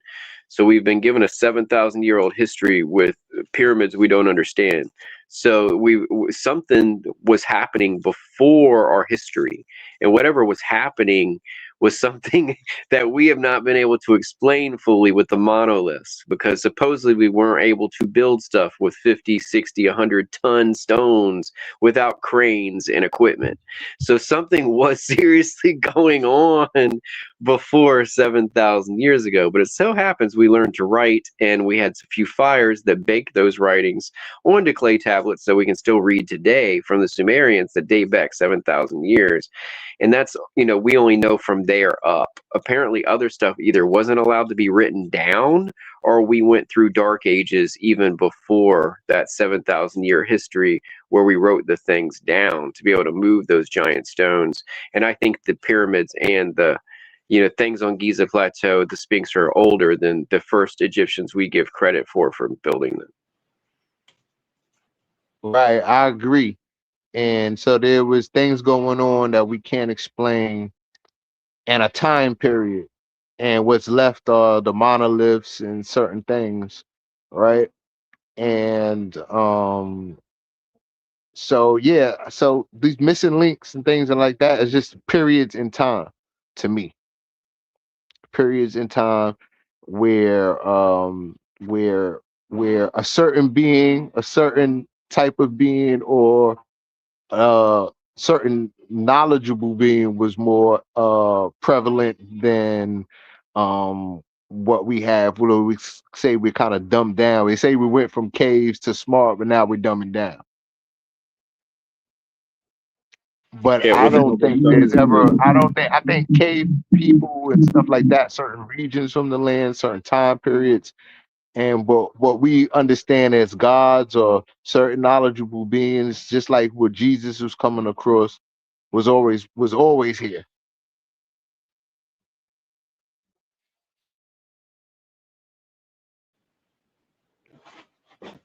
And I mean, I kind of agree with that. Just like God has a race of people. People talk about God, and like it's your race and your people, and then the concept of God is just like like something in charge or having authority or being a dominant over the other, over something else, what you would call devil. That's it's just polar opposites like yin and yang. And but what you look at God as is like a ultimate dominant, it's a concept of an ultimate dominant over everything else and the beginning of and the end of everything. So it gives it a certain life. But I mean, what is the God of illness but cure or medicine? You know what I'm saying? I mean, it So makes I sense that think one thing is another thing. Like it's not. It has its name. It has its purpose. So the storm can put out the fire. right, right. But if you have no shelter, the storm is a terrible beast, a terrible, sent by the devil storm god. Yeah, God's always bad when he doesn't do what you want him to do. But when you realize it's not trying to take sides, but you can have luck, you can pray, you can hope, you can, do things to help. I believe in karma. So I'm saying if you're doing unto others, if you're helping out other people, if you're being kind, I feel like there's no choice but for good things to happen for you, even if they're not that day. But as long as you're aligning yourself, I think with that kind of mind, body, spirit, I think you're going to be all right. I hear you. I just look into the mind, people's concepts, what people see, what people imagine, what people take, like the stories from the Bible or what they think God is. Like people have different interpretations. Like if you listen to a story in the Bible where Cain and Abel, and God takes the best of both their offering, but only accept Abel's offering, which was the best of his meat. And you know what I'm saying? And it's God, and then if you look at the snake and the talking snake and the Satan is God, or a race, and then God and Satan, they have conversations and talk, and Satan used to be down with God, and you know what I'm saying? So it's is it a den of snakes? You know what I'm saying? Is it this benevolent human man, or you know what I'm saying? So all I mean, these people obviously, have if snakes were the devil, we would have gotten rid of them and eradicated all snakes. Obviously, it's not them. So we can blame ourselves and our wanton desires. right. So people have different concepts and ideas of what they interpret. And so to me, God has always been a concept. It's what some people look at God as a shadowy figure. He doesn't have a face, or you know what I mean? When I talk highly of him, I feel like he does good for me, and not really a Christian. I'm okay being called a Christian. I'm okay not being called a Christian. I'm just saying, to me, the hierarchy of thinking God is in the throne is not for me. And doing anything special to get him to notice me, and besides karma stuff. So it's like I'm trying to do unto others. I'm trying to do what's right for me, and I feel like that's the only way to get attention. Like you shouldn't try anything too like donating more and more to the church isn't quite the same as doing good deeds. So I feel like as long as you're doing what you would want done to yourself and doing good by you, that's the way to get the attention you're going for, spiritually. And I don't think you can have any regrets doing it that way. But again, you can always improve. So if like you're late to get up in the morning, you're behind on this, or you haven't done this. Well, if you caught up on that, that would give you more time for more good things. So I mean, that's kind of how I live my life, even though I'm always behind. I understand. I hear you. And that's how you use God to your advantage, or like how you perceive the world and how you live, you know what I mean? And do as you would like to, do to others as you would like to be done to you, treat others how you want to be treated and things like that. And if you break that, then karma comes for you, or when something bad happens to you, you can see the karma in it. It's a lesson I need to learn, and I need to either learn it at that moment, or I'll have it again in my face to learn if I do not. And that, to me, that's what karma is. if you don't learn from your mistake, you will learn from your mistake. You know what I'm saying? That's how I see it. Yeah, you'll keep repeating it, or you'll keep running into that same mistake.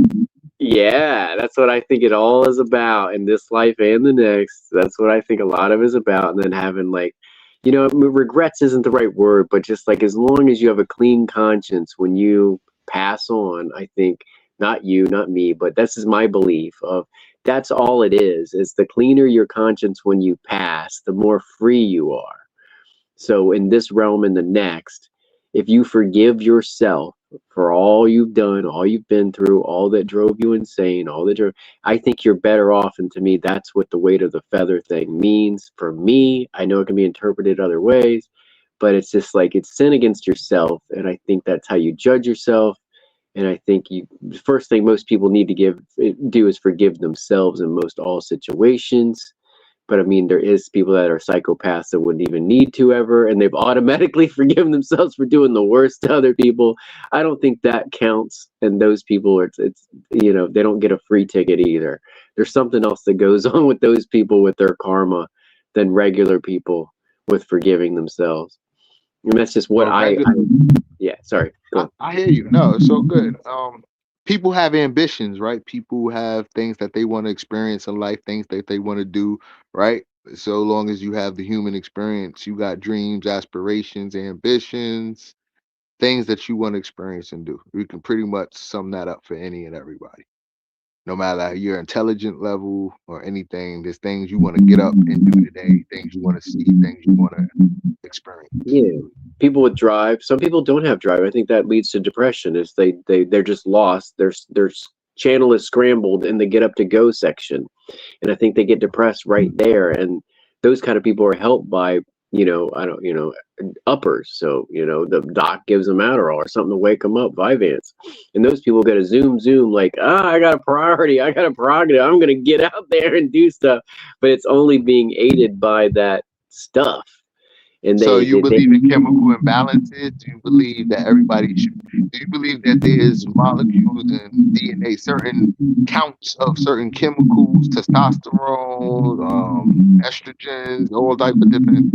Do you believe in those things? And do you believe there's certain levels that they all need to be at, like on a radio when you see the different tracks and you can adjust the tracks up and down? I mean, I believe in them, but I don't believe in.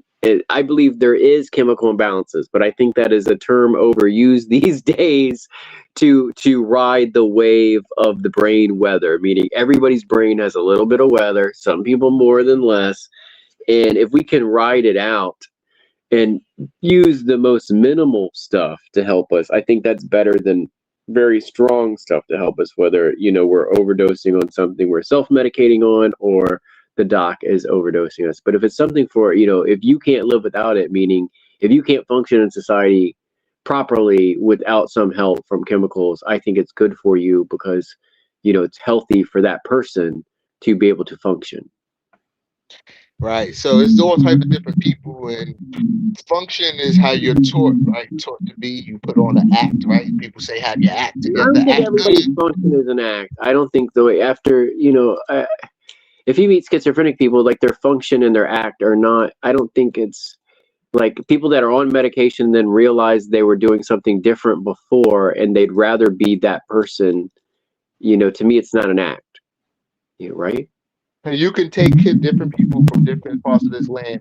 They study voodoo. They see certain things. They're into certain things, and you plop them in a new place that they don't do a certain thing. And now those people, their actions, mannerisms, way they may come off as crazy, right?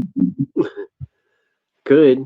Yeah, I mean, from any time, if you meet people through time, when I'm dealing with people, like, you know what I mean, I can't relegate them to any system or any what they learn, the alphabet, and all of this type of stuff. I just deal with the human nature.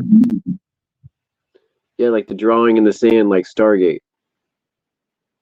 Well, right, because if you give them a already program, a pre-dated program, and then the only way you can say they're doing wrong is because they're not acting like the program they were given. Right. I mean, that's what I talked about that earlier about the previous generations of the boomers constructing the society that we need to own a Cadillac, we need to have a nice house, we need to have a family and 3 kids. It's like, wait. What if we're just happy with the minimal, and we don't need a 100-foot speedboat? Well, the thing was, if they were going to obtain all of that when they pass on, that they were going to leave those things to you. Now you inherit the Cadillac, the house, and the whatever they had while they was living it up. Yeah. It's supposed to go down, like your thing's supposed to pass on down to your family, your son, your daughter. Genetics? You're saying genetic memory? No. Well, more just material things, as you said. The boomers, they got into all this materialism and stuff like that. Okay. Well, those same Yeah, they're not materials getting it for us. They got it for themselves. They didn't get it for us. They got it for themselves, and they want you to get it for yourself. But they can't hold on to it forever. So no, they're going to get a reverse mortgage until you get your. I think I'm kidding. Yeah, the boomers are getting reverse mortgages. They're selling their house before they're dead to pay off their lifestyle. Right, that sounds like a dead end life. Like, well, at least you lived it up while you were in good health. Yeah, that's what my father did. I don't think your parents. I don't think they live to like not see you have anything, especially in their older age. They want you to, they want you to take over the family business and keep everything going. Yeah, I mean, I don't know if there's families like that anymore, but I mean, if they can make money, that's a good trade to learn if it already makes money out the womb and out high school. But not everybody has that opportunity either. So they have to either learn a separate skill or find something substantial or tolerate lots of different jobs and instability to keep going. Yeah, it's like the immigrant situation. You take the people that used to the islands and wherever they come from, they have had certain experiences there. Talk about mental health within America, outside of America, and then them coming, trying to come into a system and operate within the system, and everything is not always going to go great. You got ICE, everybody's not going to be situated as like Americans who already went to grade school, their parents were already established, already here. It's a different animal everywhere you go, and your people and your system isn't on your side. It's going to be a certain turmoil everywhere. So talking about getting everybody together on one universal income or some type of basis where everybody can have a humans definitely were made to move. Like we did migrate. For a long time before we stopped, the humans definitely migrated a lot. So it's like we went where the food was, we went where the warm weather was, we went where the good times were. It was only semi-modern we stopped and set up, permanent spots so that American Indians, right. Like we arrived somewhere, everything is gravy now. It's time to spread seed. Yeah. I wish people lived more like the Native American stuff. Like everything was free. Like the national parks were for everybody, and everybody can pitch a tent there, and we all can travel from one to another. And you know what I'm saying? Like, and then simplify income tax to get rid of it on people that aren't, you don't need it, or teachers or doctors that are helping other people. Why are they paying tax on what they're doing to help? The only people doing it should be paying taxes the people profiting off, like, dividends and real estate and stuff. Like, why are regular people that are trying to help anyone getting, why does a public school teacher have to pay tax? That doesn't make sense to me. Sorry. I don't. Who is she paying? I mean, the system is bullshit system. Are they going to? We don't give incentives. Everything is just a job. We don't give incentives. No special. Yeah, I don't understand that. Yeah, I don't understand. You're already giving your time to educate the public. If you're a public school teacher, there's many jobs like this, but that's one of them that I can easily say, like, a public school teacher needs to be reimbursed and by at least being tax exempt. So it's like, I don't understand why they don't give benefits for people that do the jobs that shape the future.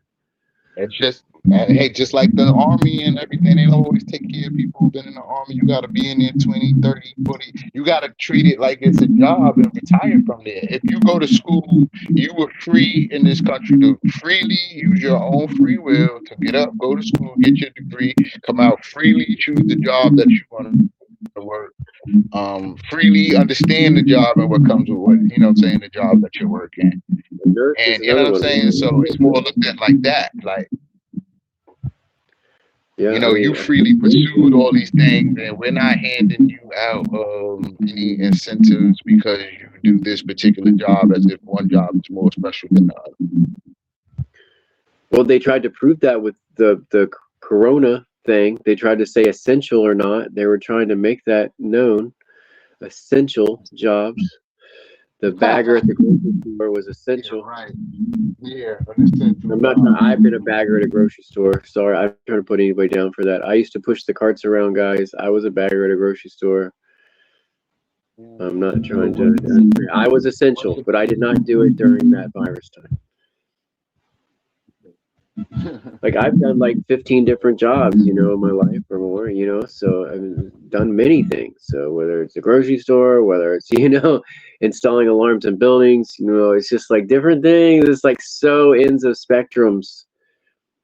The custom frame shop, putting the frames on pretty pictures, doing art gallery stuff.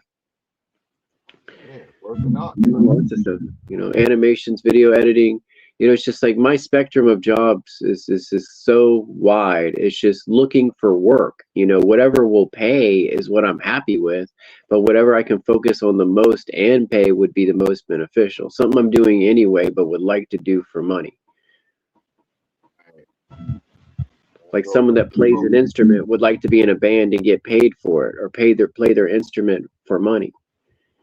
You know, and you know, but there's no system set up for that. You know, unless you join a record label or somebody or something, or just freelance, go and play. You know, go and play outside and see who drops coins in your hat.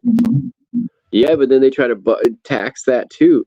So you have to go to the right place where it's like, I don't play an instrument like that. I play a little piano, but I don't busk with a piano. It's working right. against us. It's trying to monopolize so that they get a piece of the game. Yeah, I love when I see street musicians. To me, it's free entertainment if you don't pay them, and you can choose to pay them. You know, so I feel like if you sit around for a minute and realize you've been sitting there for 5 minutes, you might as well give them at least $1. If you stopped yourself and realize I've been sitting here for 5 minutes, you know, I've given them way more than that. I've given the dude freaking joints. I've given people all kinds of crap when they play live music. I'm like, this is cool. Yeah, I mean, you appreciate it, so it's your take to it is going to be different than somebody who somebody just playing music as they're passing through.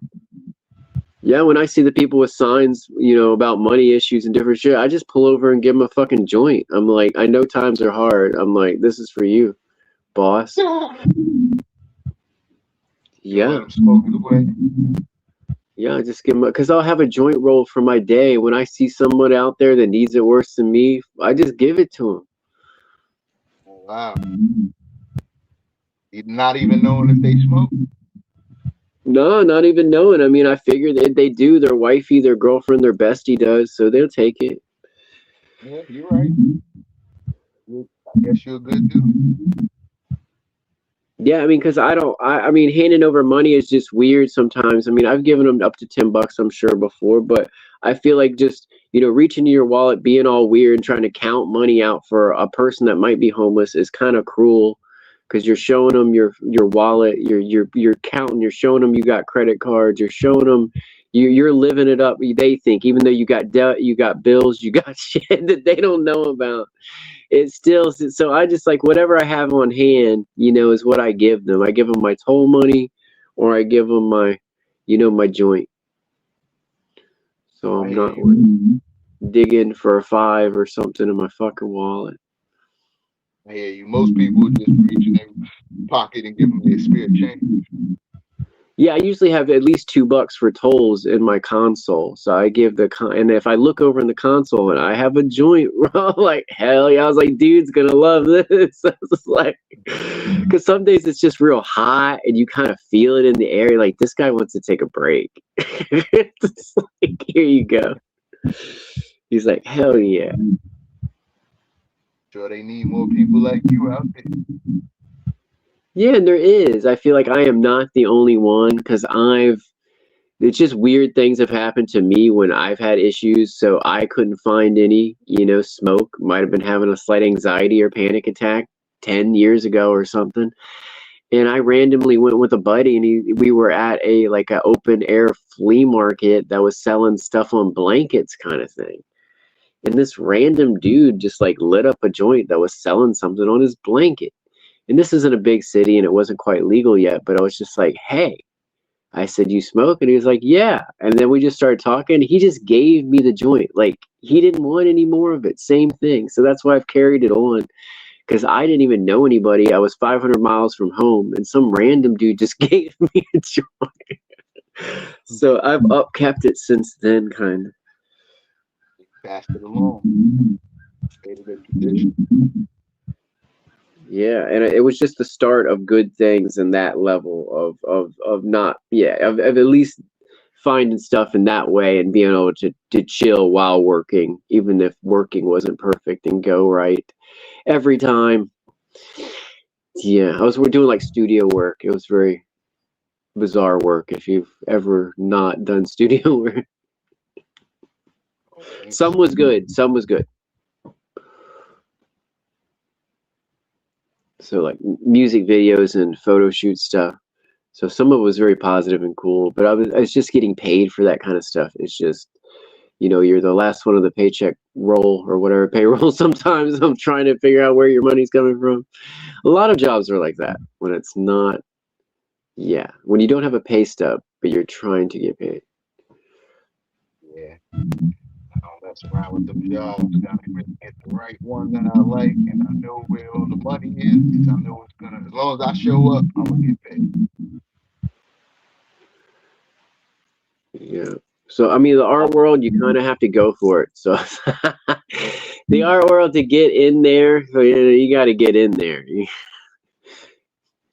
You can't wait in the line by the outside. You got to be willing to work for whatever falls. You got to have a plan. You got to have some goals. You got to know what you're trying to do, because the job will just use you up. I'm still there somewhere. I'm just here now, but I'm still there somewhere. Yeah. Job will definitely use you up. You're just a being. You're just, you know what I'm saying? You're just someone there. They'll replace you, like you said.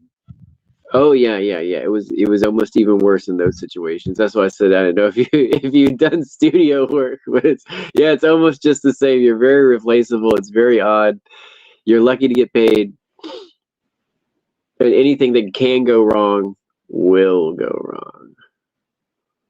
Yeah, I usually trust more corporate jobs, more established jobs. That I know if I just play my position and just show up every day. Oh yeah, a lot of stuff. You're working on hope. You're hoping the job works. You're hoping that the outcome is something, so it sells. And some of the outcomes are not sellable, or it's not something. It's just oh my God, I just took part in this, or did all this work for something that's not going to make money. But I mean, it's cool to work for charity sometimes, but still, you got to eat. Right now, you got to eat every day. I see the chat. People are talking finally. Hello. They said we're echoing. Oh.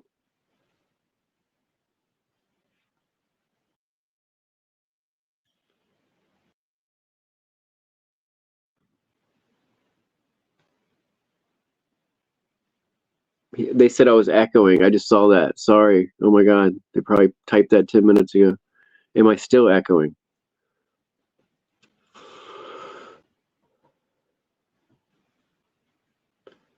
It's I can't hear me. I can hear you, and I did not hear the echo.